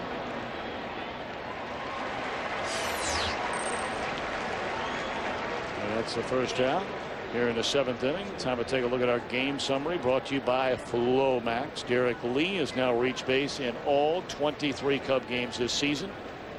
It's the longest for a Cub to start a year since 1957. And in that 5th inning, they just busted out. The 7 runs, the most in any inning for the Cubs this year. Felix P.A., highly touted youngster, will come up and bat for Cliff Floyd. Now, you have seen a little bit of P.A. Your thoughts and impressions on this highly touted player? I like him, and I think that he's going to be the future center fielder for the Cubs. Maybe some point an everyday player by the end of the year. Next year for sure, I would think. Lou likes going with his veterans. This young man gets great jumps in the ball. So far, what I've seen in the outfield, is able to throw, is going to hit for some power. He's not really a leadoff hitter, so they don't worry about hitting in that position. But I think eventually he will be their everyday center fielder, and they're going to have a good young one. And last night he hit his first home run off of Reyes. Reyes didn't think that he got it, but he has more power, and he's not huge in stature, but has a quick bat, and you see the excitement from him. But I mean, your first home run, if you're a Cub, probably the best place to do it would be against the Cardinals. And he's been a work in progress. He's still only 22 years old. Pop up in the short right field. And the second baseman Kennedy out to get it. PA is 22 years old, won't be 23 until next February. So he just turned 22. We'll see a lot of him in years to come. He signed when he was 16 years old, and I saw him when he was really young, and he seemed a little bit stiff. But at the time that I saw him, he was 18 years old. He should have just been getting out of high school, and the improvements that he's made have been tremendous. And they look for big things from him. Swinging a foul ball straight back by Mark DeRosa.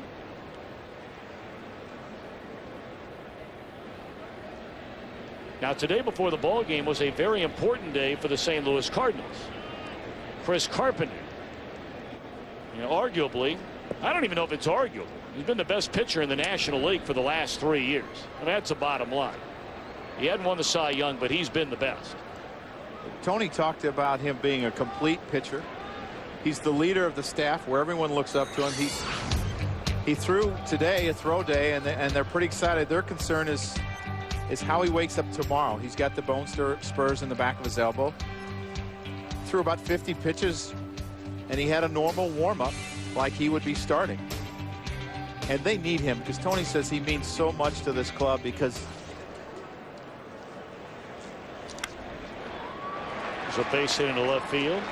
A single by DeRosa. I don't want to interrupt you here, Joe. I don't want anybody to misunderstand me. When I said Carpenter not winning the Cy Young, he did not win it last year. Of course, he won it in 05. And Tony has talked about him. You look at his numbers the last few years here, and this is his career, but Tony has talked about how he's the true professional. He's the leader of the staff. People look up to him. He's taught some of these other starters how to work in between the starts, how to be aggressive during their starts, how to warm up. Talked about pitch selection. He loves to compete. He said he works as hard as anyone, and they really need him back, because I think what happens when you lose your ace, everyone starts pressing a little bit. Especially the pitchers that were 2, 3, 4, and 5 in their slot. They get moved up. They start trying to do too much. Then you compile on it. The Cardinals aren't scoring a lot of runs, so the pitchers probably get a little bit concerned about making a mistake and giving up a one-run homer. They walk a couple guys. Ends up being a big inning. So I think they really need to get him back, and I think it will settle this club down, because I really believe they are going to hit. I think it's a club that's talented enough to score a lot of runs. They've done it in the past.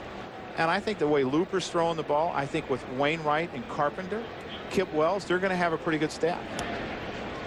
But it's hard to lose the ace of any team, because that's the one guy that stops losing streaks, and you look forward to every 5th day. Talked about Jock Jones and the way he has just hammered Cardinal pitching, whether it be at Busch Stadium or up at Wrigley Field. And today no different. Our Pepsi official soft drink of Major League Baseball clutch performer of the game was Jock Jones, bases clearing 3-run triple in that 7-run 5th. Be sure to watch for the Pepsi clutch performer of the game each week on Fox Saturday Baseball.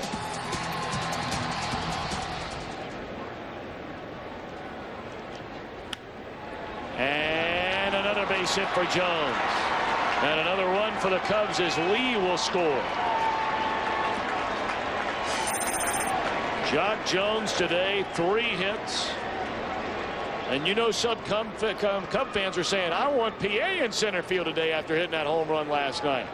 Well, the one thing Jock Jones is, I really believe he's going to hit. And you see the swing here. Once again, he pulls his hands inside on this fastball inside, and he's very good at going the other way. And he hits this line drive over shortstop. And the one thing about Jock Jones is you look at him in stature and you don't realize how much bat speed this young man has. He's a 25 home run guy every year, and he's productive. He's going to drive in 80 runs, and I think that's why the Cubs went and got him. He got off to a slow start last year, and I think people got a little bit down on him, but I think he's a pretty good player, and I think he's going to play an important role if the Cubs expect to win this year.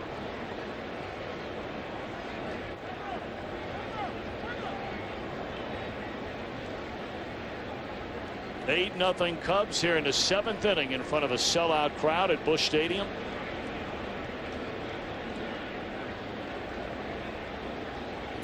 Good breaking ball in there from Hancock, a called strike to Henry Blanco, who's 2 for 3 today, knocked in a run with a double in the 5th and scored.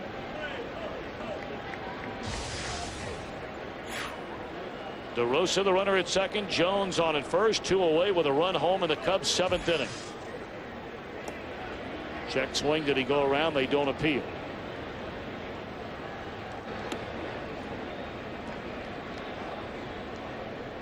Michael Barrett will be back in the lineup tomorrow. Lou Piniella telling us before the game, before he comes in for a series, he already has his lineup figured out for the whole series. Unless somebody gets hurt. Somebody gets hot. Yeah. Someone comes up, you know. The other team changes a pitcher. Right. He talks about it, and he said that the hard thing is this year he's learning his players for the first time. Breaking ball, strike 3, which will end the inning. 1 run, 2 hits, 2 men left. They stand and stretch in St. Louis. The Cubs have stretched their lead to 8. Here's to men, to guys who want to spend more time having fun and less time in the men's room. And here's to Flomax. It may relieve male urinary symptoms due to BPH, also called an enlarged prostate, in 1 week. Only your doctor can tell if you have BPH, not prostate cancer. Common side effects of Flomax are runny nose, dizziness, and decrease in semen. Upon standing, a sudden drop in blood pressure may occur, rarely resulting in fainting. So when starting Flomax, avoid situations where injury could result. If considering cataract surgery, tell your eye surgeon you've taken Flomax. Could you feel a difference in 1 week? Ask your doctor. Flomax could make a difference in 1 week.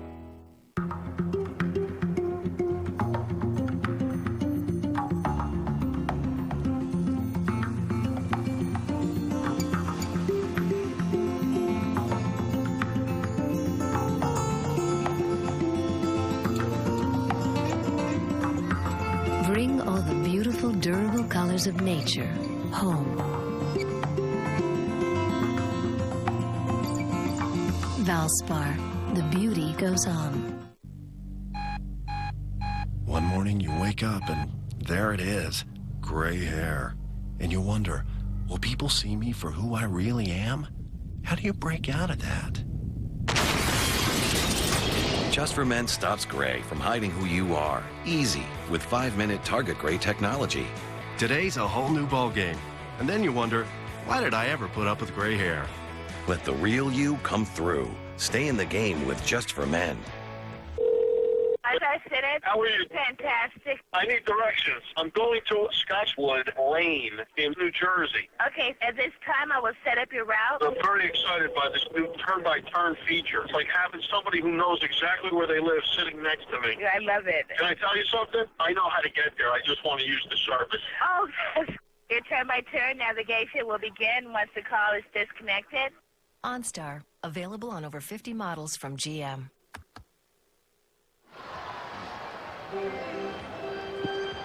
Felix P.A. takes over in center field after batting a moment ago for Cliff Floyd, and that means Jock Jones will move from center field to right field. And big Carlos Zambrano still on the mound, working on a 4-hit shutout. He has struck out 2. Zambrano has not walked a batter, and he will face Albert Pujols.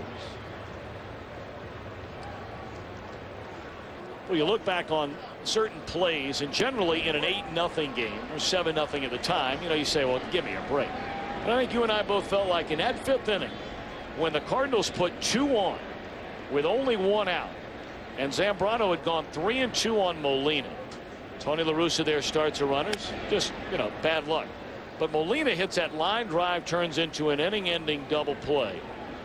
And from then on, only 1 inning, but Zambrano 1-2-3-6. A big sigh of relief, because things could have gotten a little ugly there. I think so, because I think it can get in a pitcher's head which inning he struggles with. And for Carlos Zambrano, it's been the 5th inning. And I liked what Tony did sending him, because he did it before when there was a runner on first base. And Tony wants to push the envelope. That's what he wants to do, because his team's struggling scoring runs. Maybe put a little pressure on the defense, a little pressure on Zambrano where he worries about the base runners. He gets away from his game a little bit, starts getting the balls in the middle of the plate. It just didn't work out for him.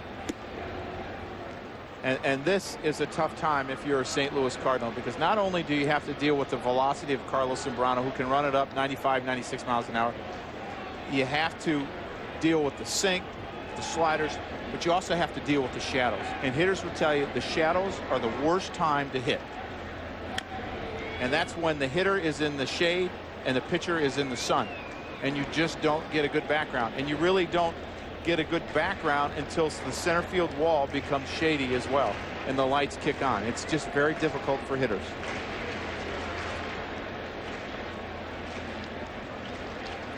Zambrano, an ERA of nearly 7 coming into this start. Today is his 6th start of the year.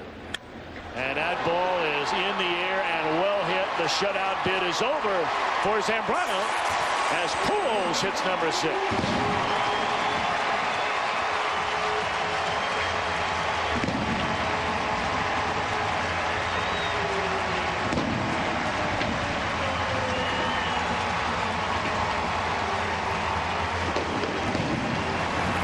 Take a look at this swing by Albert Pujols. This is a hanging breaking ball. It actually backs up And what happened there is Carlos Zambrano, what Larry Rothschild talked about in the middle innings, or as time goes on, his arm drops down. And you see Albert Pujols, he's so powerful. He's quiet at the plate, small stride, uses his hips and legs very well, and drives the ball out of the ballpark. But for Zambrano, he needs to stay on top of his pitches. And there you see that arm slot is down a little bit. They want his hand higher up so he stays on top, so that he gets more sink on his fastball and his slider goes down instead of going flat across. I don't know, Joe. I know it's only April, but you and I have seen. We'll get back to this. You see, now that is better. They want his arm higher. But on this pitch, you see, this is a slider that's supposed to break away from him, and it actually runs into him a little bit, and that's because his arm's down. He's on the side of the baseball. On the ground to the right side. And DeRosa will throw out Rolen. That home run, by the way, by Pujols makes him the second most prolific home run hitter in Cardinals franchise history, behind the great Stan Musial. He came into today's game in a second-place tie with Ken Boyer. And if Pujols stays healthy, good Lord willing, he will eventually, if he stays with the Cardinals, obviously, he will race right by Stan the Man. I don't think there's much doubt about that. But getting back to Zambrano for a minute, you talked about power pitchers and they could start the year. You know, the one thing, though, about Zambrano, and I've seen him now in 3 games. I've seen him 3 of his starts. Joe, something is not there with Zambrano for me compared to years past. He's not throwing as hard. You know, and his stuff is just not the same. It's not to say it can't get back to the same. But, I mean, are you seeing anything different, or is it just me? Well, I question a little bit is the contract in his head, worrying about the contract. Here's a young man who has 7 brothers. When he had his first tryout with Toronto, his brothers brought him 3 pairs of jeans and 3 new T-shirts because he had 1 pair of jeans as a little boy. They were very poor. And I'm sure he is concerned about taking care of everyone in his family, and it's a free agent year. He wanted to get the contract done before the season. It didn't get done. He got a great 1-year deal. You see the emotion with him. And Larry Rothschild said he wants to see that emotion. But sometimes that free agent year, the first time you go through it, can be tough because you're focusing on, I want to have a great season. I want to have a great season. I want to have a great season. Opposed to just focusing on 1 pitch at a time and 1 start at a time. That was very interesting. There's a base hit into left field by Edmonds. So it's 100 pitches now in the game for Zambrano. And you have to remember, he's only 25 years old. Yep. I mean, this is not a guy that's 28, 29 years old. He understands, in his mind, there's a lot of pressure on him to take care of his family in Venezuela. And, yeah, he has a great contract this year, but he wants the big 6-year deal where he can just set them all up and take care of his brother's kids and kids and kids. And that's the kind of guy he is. Which, when you're from the Latin American countries and all of the poverty that so many of these ball players rise from in those countries, not that they don't do it in America, it's a different poverty in some of the countries we're talking about. Believe me. That is the duty of a man like Zambrano and many, many others. And it's a lot of pressure put on these young Latin players to take care of everyone. And there's strike to Spezio. But something tells me that as it starts to heat up, and the Cubs, if they start to play better, he'll relax more, and you'll see the Carlos Zambrano of old. This is May weather. We talked about April. He really struggles.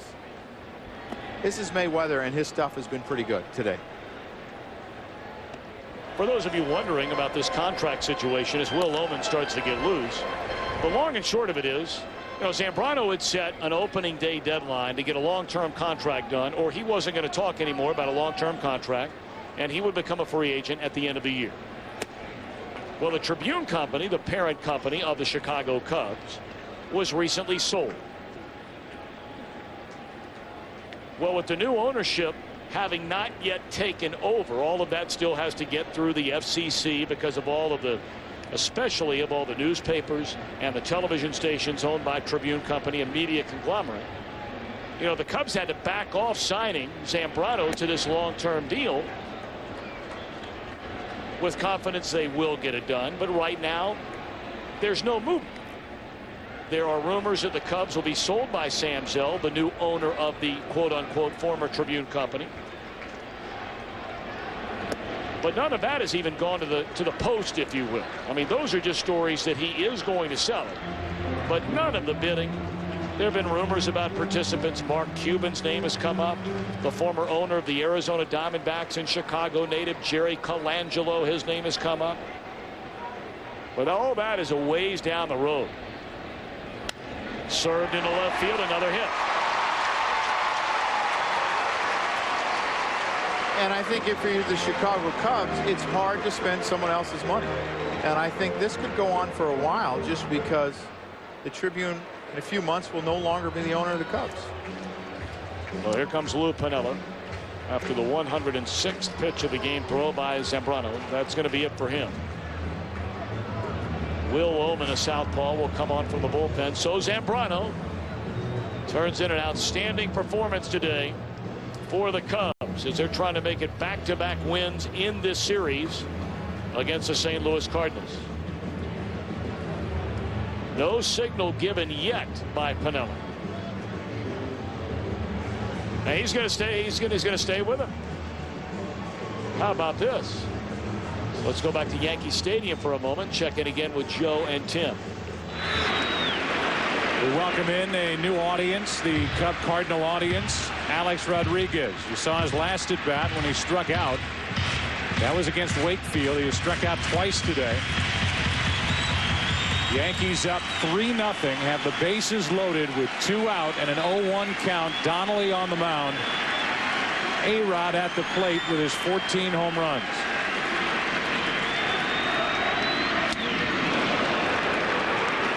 Two. Good fastball from Donnelly. 14 grand slams for Rodriguez. A total tied for third among active players. Career .338 average with the bases loaded. Won a game with a grand slam earlier this year against the Orioles.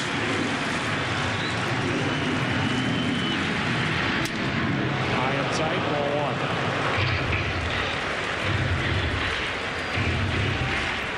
1. Melky Cabrera, Derek Jeter, and Bobby Abreu the runners with 2 out. Yankees trying to end a 7-game losing streak, and Mirabelli is out to talk to Donnelly.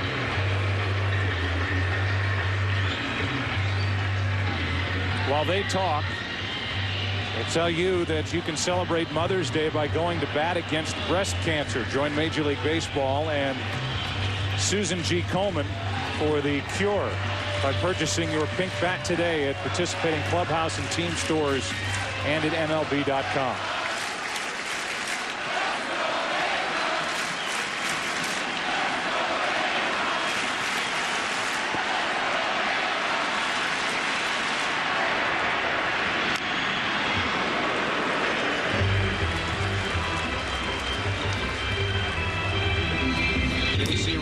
Getting loose.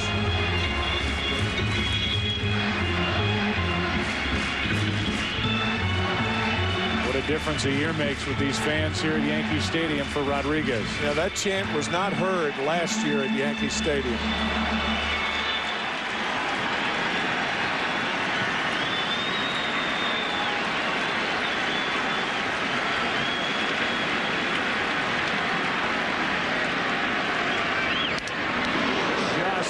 Piece, and that caught Fremming, the home plate umpire. Boy, that was a tough pitch to handle. In on the hands. We mentioned before last week's game that the Red Sox had to pitch Alex Rodriguez inside. And that's what Donnelly tried to do, coming in on the hands of A-Rod. Just getting a piece.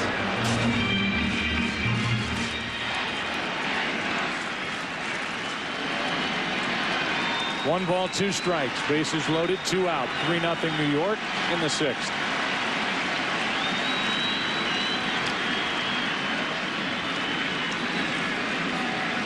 $14 home runs on the season. 34 RBIs.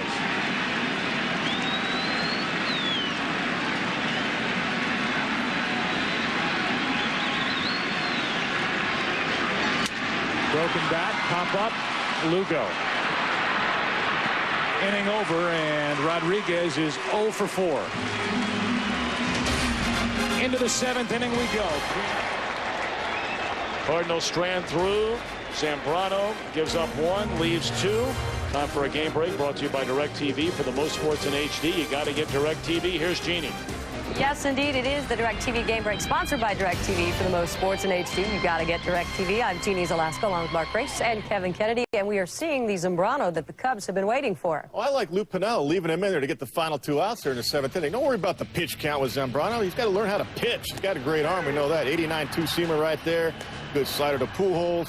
Gas up and in right there, 95 miles an hour. Got through 7 innings, put up some zeros. Yeah, he did give up the 1 home run to Pujols, but this guy's pitching great today. Yeah, he is. Can I talk about a Cubs first baseman, please? We love talking about that, especially with you here. Exactly. Derek Lee, a perennial Triple Crown threat, a base hit there. Here's a bigger base hit, double down the left field line.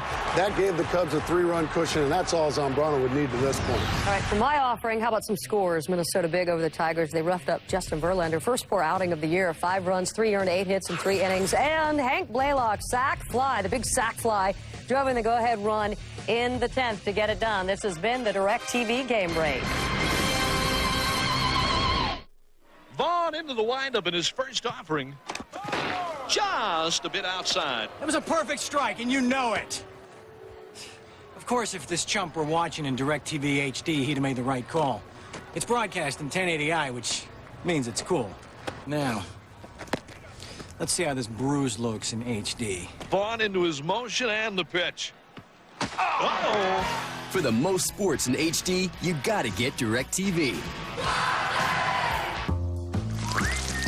Men have become oblivious to the fact that gels are made with 40% water. Now with Degree Men Ultra Clear's advanced protection, there is no wet application. Degree, it won't let you down. On-site center, this is Matt. Hey, I got a quick question. My check engine light is on. Is this something that you guys take a look at? I can. And how long does it take? 30 seconds. We can run a diagnostic probe. We can check your airbag, your braking, and your engine and transmission systems for errors. What do I got to do? Nothing. That's insane. Hey, can you come over and clean my room? Unfortunately, that's not included with your package. All right, buddy. Take care. OnStar, available on over 50 models from GM.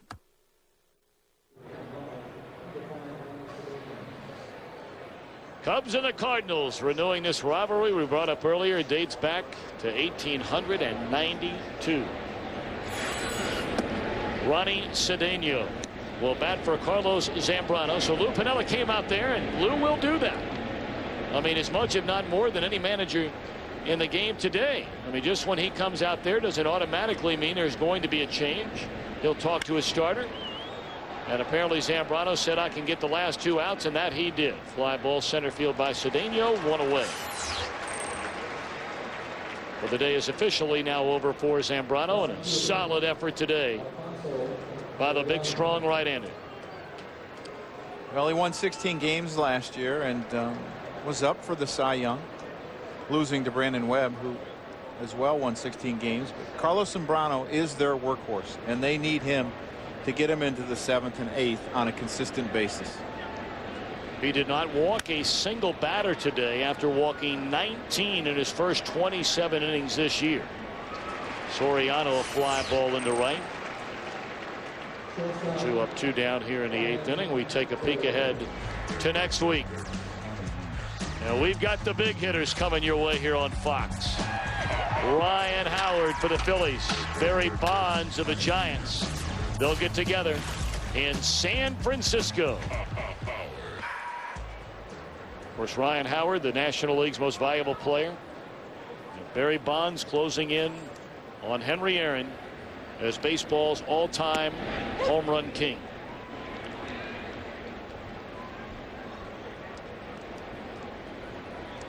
Phillies got off to that terrible start this year, and they're starting to put it together.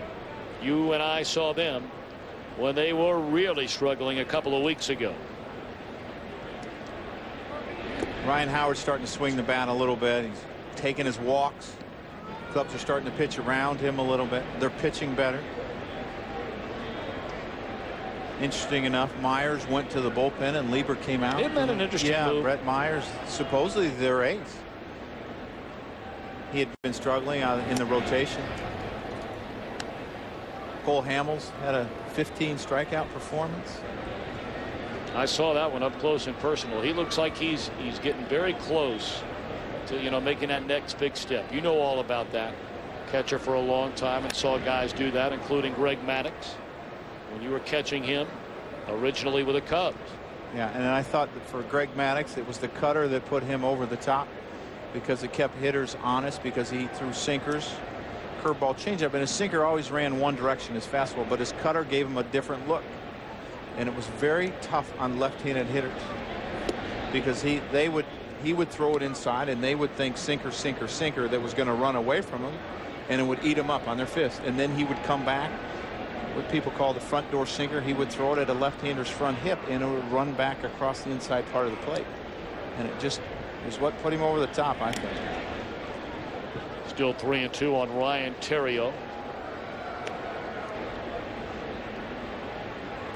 And the amazing thing about Greg Maddux is he was never a power pitcher. You think so many times the big winners are power guys. Greg Maddux was all about movement and control and changing speeds, changing eye level. And he's won, 300 plus games and just did it so effectively. Hopper down to Rowland. His throw on the money. A 1-2-3-8 for Hancock. Cardinals trail by 7. For over 80 years, Napa Auto Parts has operated on a pretty simple idea. If we can make it better, we will. If we can make it more durable or easier to use, we will. We do this so we can go home every day knowing we did it as good as it can be done. And last year, we sold over 758,400,000 parts and accessories to folks who feel exactly the same way.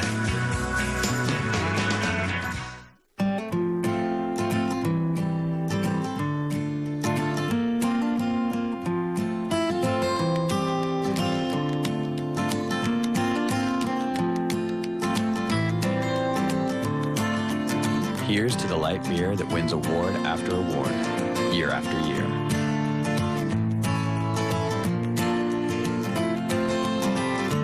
The original and still the greatest, Miller Lite. Good call. Conflict boils over like an angry sludge. We're in a decaying spiral of fevered ferocity. 3 V-dubs for under 17,000! Whoa!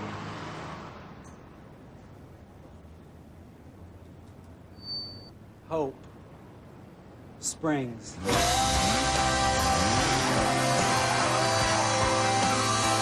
The VW Spring Fling Sales Event. 3 V-dubs for only $199 a month. Offer ends April 30th.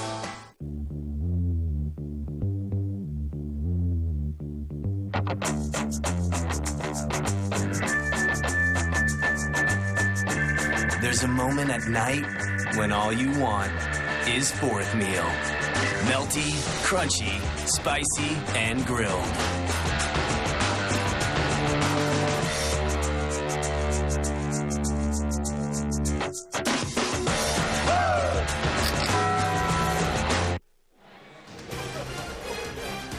Fox Saturday Baseball is sponsored by DirecTV. For the most sports in HD, you got to get DirecTV by Miller Lite. For great taste, there's no debate. Miller Lite, always a good call, and by Flomax. Girardi family going to be spending a little time in the arch next time we come back, are you, Joe? Well, Joe won't be up there. The family can go if they like, but I'm not a big fan of those heights. So Kim can take the kids, but you ain't joining them. She's more than welcome. Preston Wilson to pinch hit for Hancock, who went 3 innings, allowed 2 hits and a run. And the new Cub pitcher is left-hander Will Oman. A little broken bat pop up by Wilson, 1 away.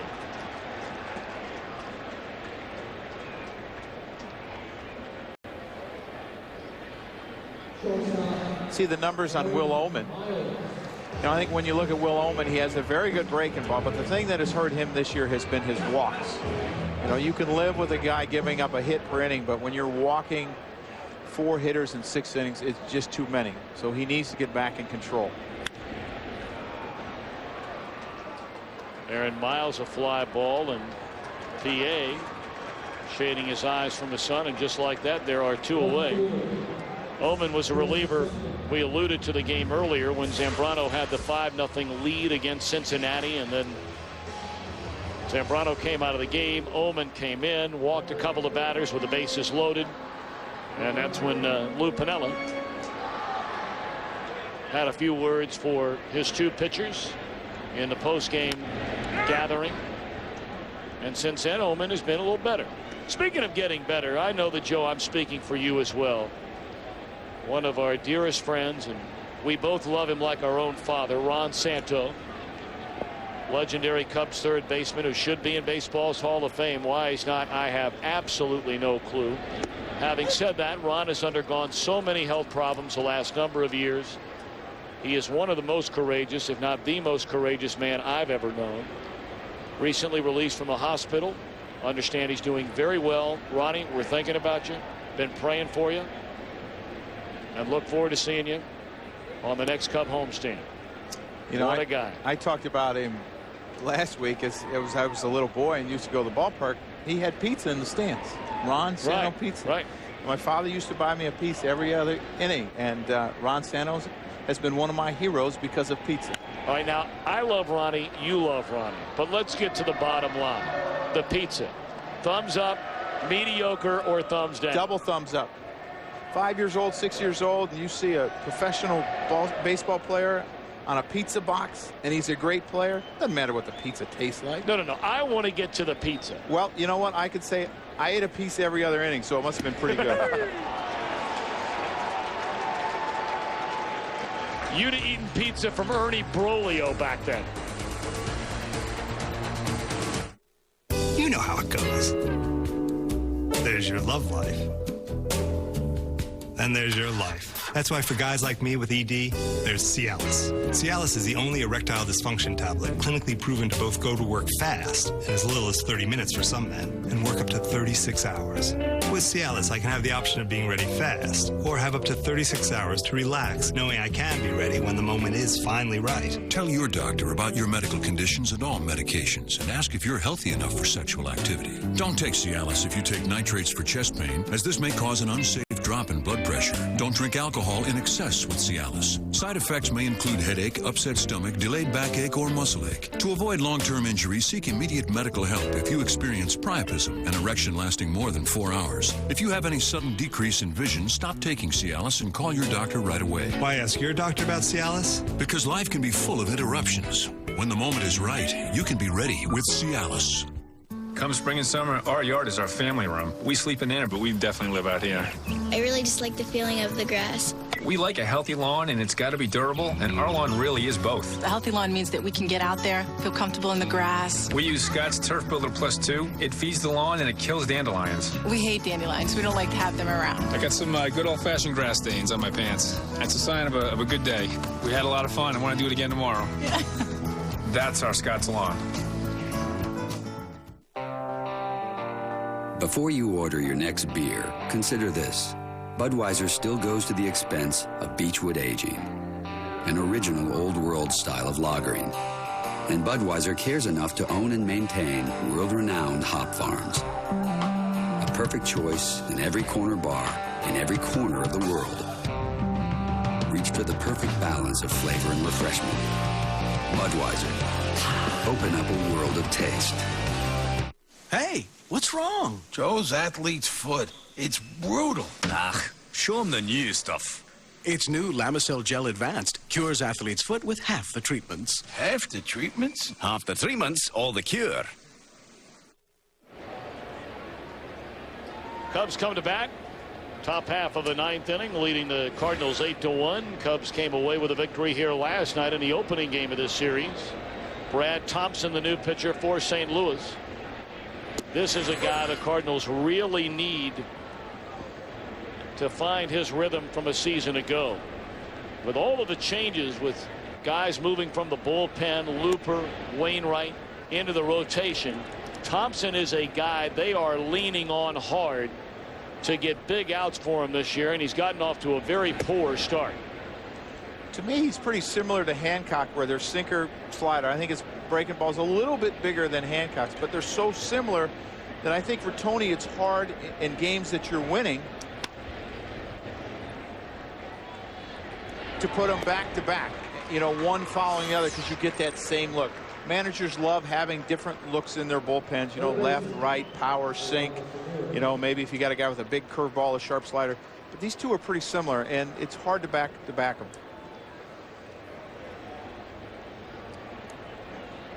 Ramos Ramirez, the batter. 0 for 3 today. He was intentionally walked in that 7-run 5th inning. That's a difference in the game.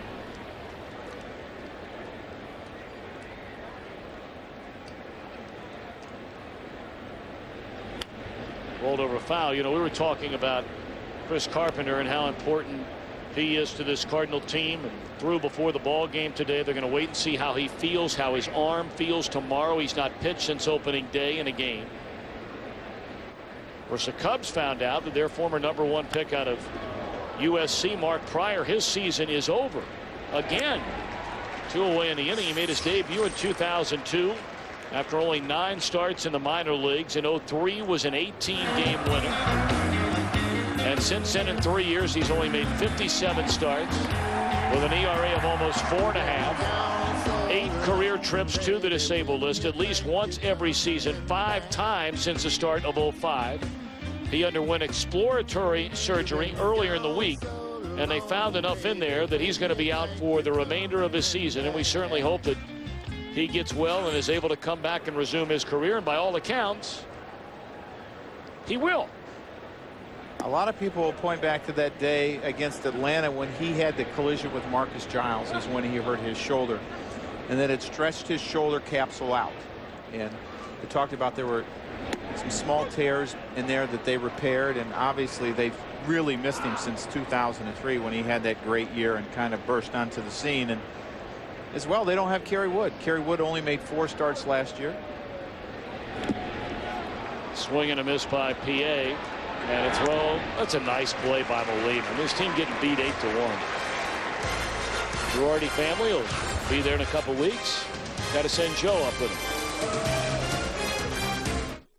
What's your favorite brand, America?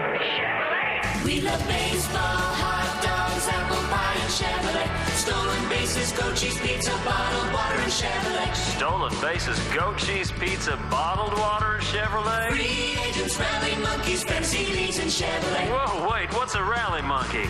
They go together in the good old USA.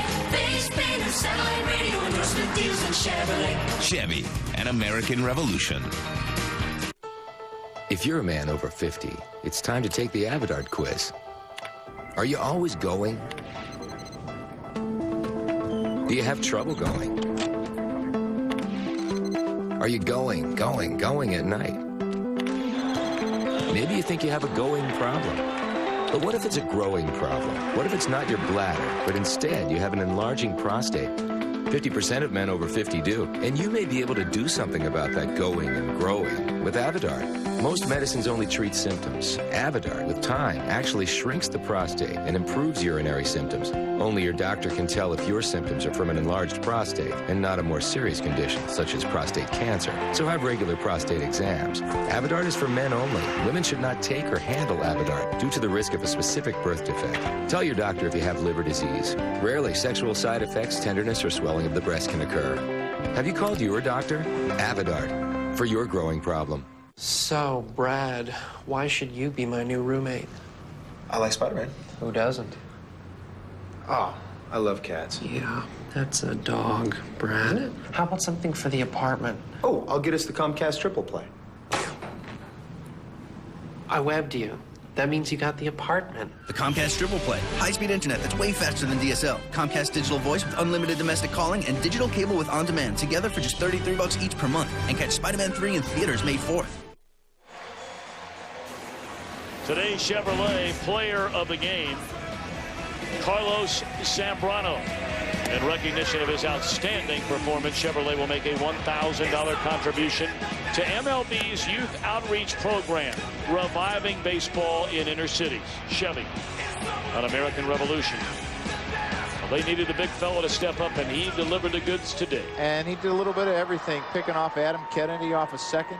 Nobody out in the 3rd inning when the game was 0-0. Broke a bat over his head today. Did a little bit of everything. Yeah. All right, now Rocky Cherry, who had an unbelievable spring for the Cubs. He had 5 saves and a 1.4 ERA in 12 big league games out in Arizona. 14th round draft choice in 2002. They just brought him up, made his major league debut earlier in the week, and allowed a 12th inning home run to Prince Fielder to get beat 5-4. Well, he's had an interesting first week. Now getting to face Albert Pujols. Might as well get thrown into the fire. Lou talked about him when we were in his office last week, that he really liked the sinker. Pretty good slider. Thought that he might be up sometime during the course of the season, and they didn't wait long. Well, with a name like Rocky, he's got to be from Texas, right? Or Louisiana? Philadelphia? Texas. Well, yeah. But I mean, real Rockies come out of, you know, either Texas. Went to the University of Oklahoma. Oh, yeah. I should have guessed Oklahoma. They've had some big league football players named Rocky out of that school. Rocky Calmus a couple of years ago. NFL draft going on today. Cardinals trail by a touchdown and a point after. 1 away.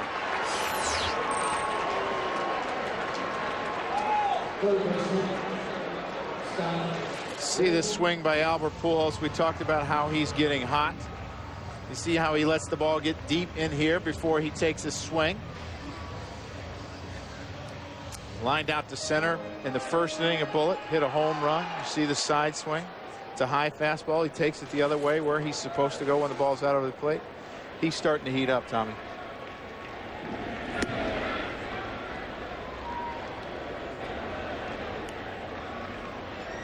Wainwright would suffer the loss. He would go to 1-2 on the year. Zambrano would square his record at 2 up, 2 down. As Roland lifts a fly ball into deep right center field. PA with room. 2 away. The Cardinals will slip back to 3 games under 500. The Cubs, for the first time all year, will win 3 in a row, and that will move them to 3 games under 500.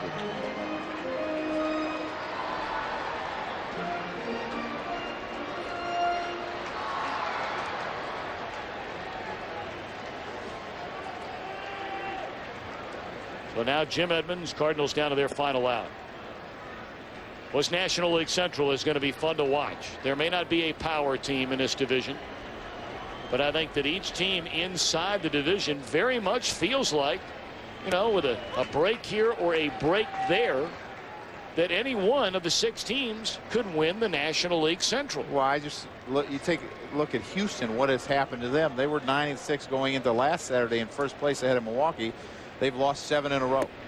And before that, they had won like 4 or 5 in a row. So, I mean, I think it's going to go from week to week on who gets really hot. And some of the teams are going to play 500 ball during the week. But Pittsburgh was at the bottom. They moved up to second place. This division is going to change a lot. Yeah, I mean, for anybody to come out and say there is a team that for sure you think is going to win the Central. And I'm not saying nobody has a crystal ball. But I think it's insane for anybody to come out and say they really believe this team is without a doubt the best team in the Central, whatever team it is. Well, I think the only people who will do that are the fans. Probably right. Liner back to the mound, and that's going to do it. Zambrano, Oman, and Cherry combined on a 7-hitter.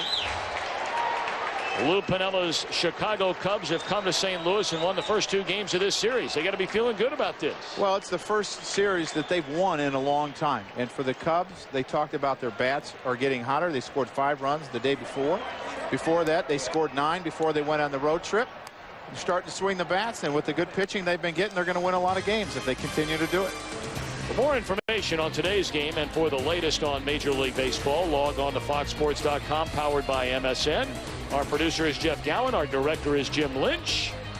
For Joe Girardi and our entire Fox crew, I'm Thom Brennaman saying thanks so much for being with us.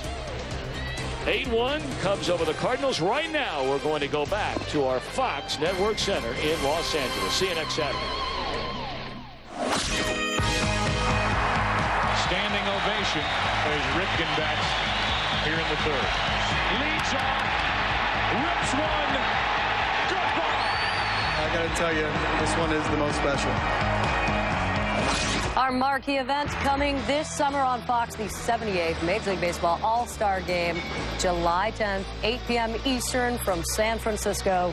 We cannot wait. But first, get your keeping helping at Talladega because NASCAR on Fox continues at the Super Speedway. What's that pace for, Mark Grace? 1:30 Eastern, 10:30 Pacific. The pre-race, you don't want to miss it. We're going to talk about the Tony Stewart controversy and his decision to blow off the media a little bit. And, of course, Talladega, the Super Speedway. Just buckle up and stay out of the way. Lots of big wrecks in this one. 1:30 Eastern at 10:30 Pacific. It's really the only sport where you say, hey, tune in and watch people crash. It'll be a lot of fun. And you really mean it from the heart. And right? my money's on Ricky Bobby. Ricky Bobby, yeah, I'm sure that'll go well for you.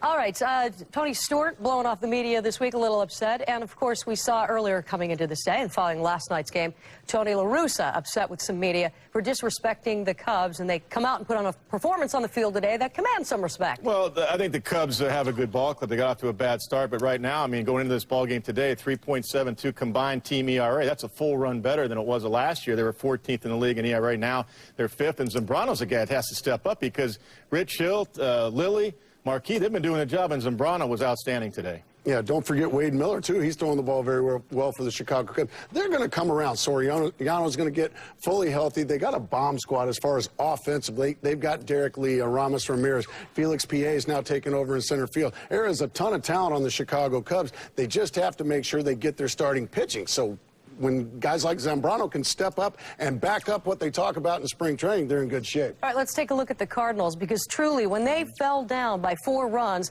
I looked at both of you guys and said, I have no confidence that the world champs can get back in this, with all due respect. But that offensive lineup has absolutely no pop. Stand around and wait for Pujols to hit a long ball and hope somebody's on base. That's right. It's pretty obvious when you face the Cardinals, the guy you don't want to beat you is Pujols. And when you have him up there, you want to make sure nobody's on ahead of him. And that's why Tony La Russa put Aaron Miles at the top. Eckstein struggled. He's hitting in the low 230s. Trying to mix up the lineup, and as a manager, that's all you can do is mix it up a little bit. Your players understand that because you have a meeting about that. You call guys in. You know, they're going to break out of it. Good hitters are always going to hit. But, you know, right now, when you're not scoring a lot of runs and the Cardinals aren't, you got to mix it up. But today it didn't work either against a very tough pitcher. All right, we're going to go to another showdown, a rivalry in the Bronx. The Yankees with all kinds of headaches coming into today. Of course, the Red Sox with absolutely no paint involved. About Jeff Karsten's, but lots of blood, yes. Gosh, right. That's the first pitch. Lugo hits him in the very first leg. He went one more batter, and then that was it. But you know what? It might be better for Kagawa, Mark, if he comes in and doesn't know when he's going to pitch. Because sometimes in between starts, you think too much. And then Wakefield, of course, gives up a 2-run home run to Posada. But Kagawa was a story today, at least so far. It's not over yet. But the Yankees have 3 runs on the board, but 0s for the Boston Red Sox. And we haven't seen that in a long time, especially with Yankee pitching. But Kagawa was the key to that. How does Kagawa go from a point where literally going to the bullpen, they're talking about a demotion to the minors. Torrey couldn't even come up with words to describe the lack of confidence he had in this kid. Well, you can't explain it. You come over here, culture shock, whatever you want to call it, but Joe Torre could not put him on the mound because he was walking guys, giving up big numbers, 3-4-run innings all the time. Now, all of a sudden, by the way, we got an injury. Kay, can you come over and maybe pitch? Not only he pitched, he was brilliant today, 6 shutout innings, and not a moment too soon. They needed Kagawa. He might have earned himself some more time. In his league in Japan, too, he led the league in strikeouts 2 years. So, I mean, there is some talent there, obviously. You're not going to pay $20+ million just for the rights to talk to the guy. He was terrible early, but goes to the bullpen, comes in a situation where he has to pitch well, and he picked the Yankees up. He got a double play ball right away in the first inning to David Ortiz with first and second and nobody out, and then he put some zeros up after that. From the times I've seen him pitch to today, he was getting the ball down. I know he's worked with Ron Guidry on getting the ball down, staying back a little longer in the back leg so he can get his arm up, not rushing, and that's what he did today. That's why he put zeros up there. All right, let's talk about the Red Sox starter. When you see Wakefield's name penciled in there, you just assume it's going to be lights out for the Yankees. Well, you know what? It's a different look. When you're seeing 97 from Beckett, then you get a guy like a Wakefield, and you're seeing everything from Matsuzaki. You get to strike him out, throw him out early. The knuckleball double play there in the third. I mean, Tim Wakefield did walk a lot of guys today, but when he had to, he got the outs that he needed. But when it's up like that, that's what you look for when you're trying to hit a knuckleballer. Mark, you know that. When it's up, what do we say once again? Yeah, if you see it high, you let it fly. If you see it low, you let it go. And he made one bad mistake, and that was to Posada into the seats. It goes upper deck, by the way. Posada, big power. Yeah, thank you for pointing that out. All right, so we're going to share some pictures with you of the game that you just saw in case you checked in a little bit late. The rivalry between the Cubs and the Cards. all friends at the start of this one. It is a kinder, gentler rivalry. Yeah, nice slider right there by Zambrano to Albert Pujols. Good start for him right away. And then all of a sudden, Duncan running into walls again and missing balls. That's something he's accustomed to. It doesn't have to be a wall. It could be a ceiling or a door. It doesn't matter. How about Derek Lee? I know you love those first basemen in Chicago that come after you. Well, it just seems to continue year in, year out. Chicago Cub first baseman. The legacy lives on. Yes, it does. Like passing a baton. All right, let's keep watching the picture, shall we? Well, Wainwright threw good until the middle of the ball game right here, and the Cubs put up a 7 spot. I mean, not a lot of help defensively. Duncan a couple of times had a shot. It was a good outfield. He makes a couple of plays, and that's what you need, some defense when your pitchers, are trying to make their first time Wainwright's ever started in the big leagues. He got off to a good start his first couple of times. Last couple have not been that good. Also a good day for Jock Jones. 4th RBI today. Came into the game with just 3. This had to be a real feel-good day for him, and our guys caught up with him after this contest. Jock, a big day for you today. 3 hits, you drive in 4 runs. I'm sure some of the fans in Chicago are saying, let PA play center field. Yet you go out there and have a big day today. They probably are, but I just play when Skip puts me in the lineup. I love to play every day. He knows that, and I'm not happy when I'm not playing. But it's a team, and I know the guys got to play. But I want to play, and I'll do whatever I can to help the team win. Jock, this is Joe Girardi. What is it about playing against St. Louis that you love to do? Getting a little love from your teammate. Came into today hitting 371 off the Cardinals. I mean, was it something the Cardinals did to you as a little boy, or Cardinals beat the Dodgers? I know you're from Southern California. I believe it was in 1982. What was it? I don't know. I just always seem to do well when I play against these guys. They're like our biggest rivalry or whatever, if that's what you want to call it. I mean, we're both close in proximity to each other, and I don't know. It's just something about them that I do well against them. Jock, we were talking during the game. You got off to a really slow start last year, and by the end of the year, you were one of the best hitters in the National League over the second half of the year. Is there anything to be carried over? What I'm getting at is your team's kind of slow start in general this year, and for the people to be a little bit patient with this ball club. Well, I think we got up to like a 12-7 start last year, and I think we won something like maybe 50 games the rest of the way. We got up to a bit of a slow start this year. I think every team's going to go through something that we went through earlier. Hopefully that was the worst of it, and we can roll from there and head up some steam towards the end of the season. Well, Jock, thanks for the time. Continued success. Thank you. Nice to see somebody smiling for a change. Thank you. Gentlemen, thank you. Nice to see someone smiling in a Cubs uniform. I guess we should qualify it that way as well. Lou Piniella sitting the boys down this week, closing the doors and basically saying, look, expectations are just ridiculous here for us right now. And if I did anything to demand more of you guys than maybe was in there, then just forget about it. Let's go out there and have fun. Whoever bat is hot, you're going to be in the lineup. So there's musical chairs out there in the outfield, but they're all making a case for themselves. Well, Lou has finally got a really good problem, and that is he's got too much talent and not enough spots. So he's going to put the new guy, Felix PA, out there. Jock Jones, he wasn't swinging the bat all that well, not being productive. He had a big game today. He needed it. So Cliff Floyd, he's not on the field very much. God, there's a guy that can play, and he's not playing very much. So Lou Piniella says, you know what? You want to get in the lineup? Start hitting. Well, and the thing, too, for the Cubs, their defense is better. When PA came in the middle of the ballgame, he's out there really for defense. Jock Jones can play center, but, he's played mostly right field in his career, especially back in the days with Minnesota. PA's a guy you kept up there because, he hit his first home run, I believe, last night. The guy's a 5-tool player, and there's some ways as a manager for Lou Piniella to manipulate this guy and get him in a game to help us, whether it be with his legs stealing a base, whether it be throwing somebody out or running a ball down, and once in a while popping one out of the ballpark. So they've got a better balance. Plus, with his tourist at shortstop, I think Cubs fans are finding out this guy can flat out play defense. So pitching and defense really are one of the reasons the Cubs are back in this thing right now. They're 10-13. They got a ways to go. But everybody talks about the offense and all the money on Soriano and Mark DeRosa and re-signing Aramis Ramirez. But it's the guys I talked about earlier. Lilly and Marquis have pitched well. Now Zambrano today. Maybe he can feed off of this and take off and be the pitcher he should be. And as you mentioned, these litany of guys, I guess that's why Piniella had said in spring, hey, this is one of the most talented groups I have been around. You brought up Asturias, who's not even out on the field right now because there's just not enough playing time from everybody out there. So he's got to work his way back up into lineup as well. All right, we're going to move on to the American League, talk about some Twins, talk about some Tigers. And Jimmy Leland, very frustrated this week, said we're not managing, we're not pitching, we're not catching, we're not anything. So let's see what would happen dealing with the Twins this weekend. Justin Morneau, the MVP of the American League last year, getting it going again, number 6 for him. And then Carlos Guillen down the right field line. Relay from Kadire. How about Gary Sheffield? Yeah, thrown out at home. Wow, pretty nice slide, though. He tried. Kean gets his 18th RBI at that point, and then a little bit of a tussle, yes. Ledesma gone, Leland gone, Tigers frustrated. Look at those Twins. They're going to be in there from top to bottom, and they're going to be there always. You know, you always think the Twins are going to be down. It's going to be the Tigers. This year it's the White Sox. This year it's the Cleveland Indians. The Twins.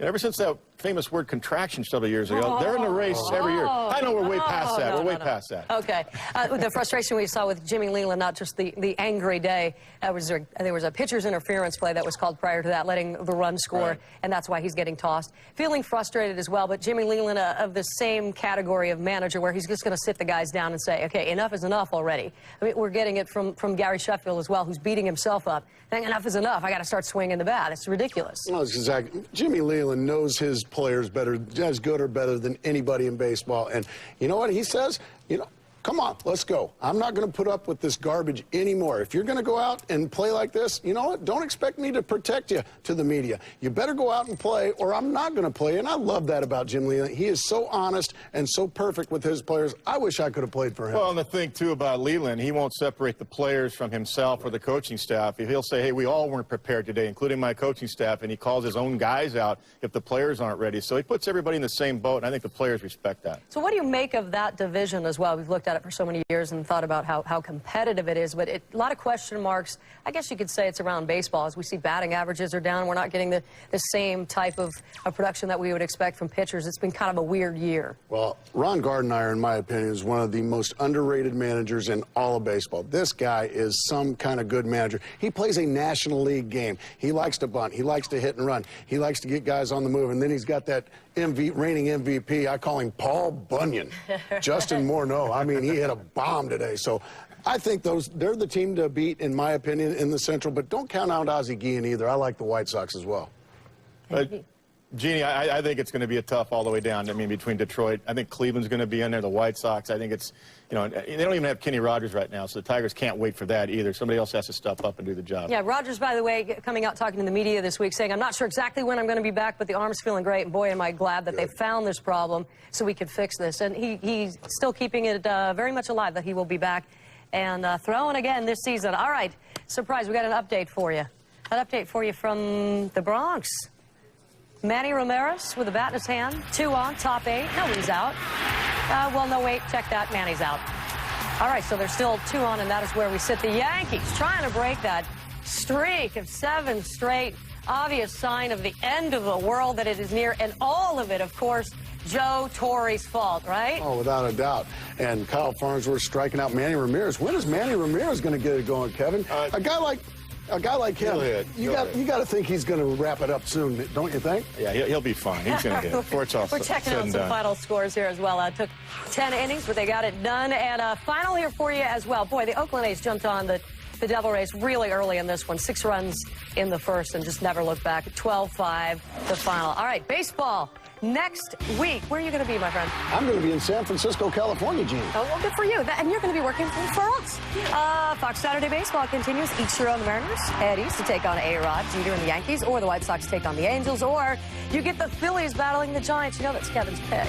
That is Kevin's pick. That's Kevin's pick. Which is looking good this week. We didn't give the Phillies much love. 3:30 Eastern, 12:30 Pacific. That, of course, our earlier time. All right, never under the radar. The Yankees and the Red Sox, top 8. Just in case you missed it, but there are now 2 outs, and the Yankees are shutting down those Sox, so maybe this is not quite the end of the world. That runner's on first and third. All right, gentlemen. They're looking for their first save, and we're almost at the end of April. It's April. It's April. He's going to get one more save than a dead man today. He's going to get that save. I promise. Right. We will see you next week in San Francisco. And for everybody else, Kevin, you're coming back here. We'll be here, Dean. We'll be here. And, you know, and analysts stay sure. Have a great weekend. Thanks for being with us. Promotional consideration paid for by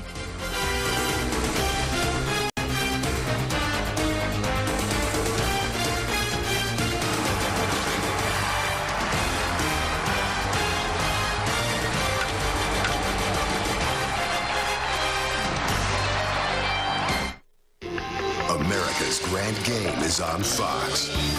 2 of baseball superstars take center stage. The unstoppable Alex Rodriguez fuels the Bronx Bombers against Ichiro and the Mariners. Next week on Fox Saturday Baseball. Check local listings.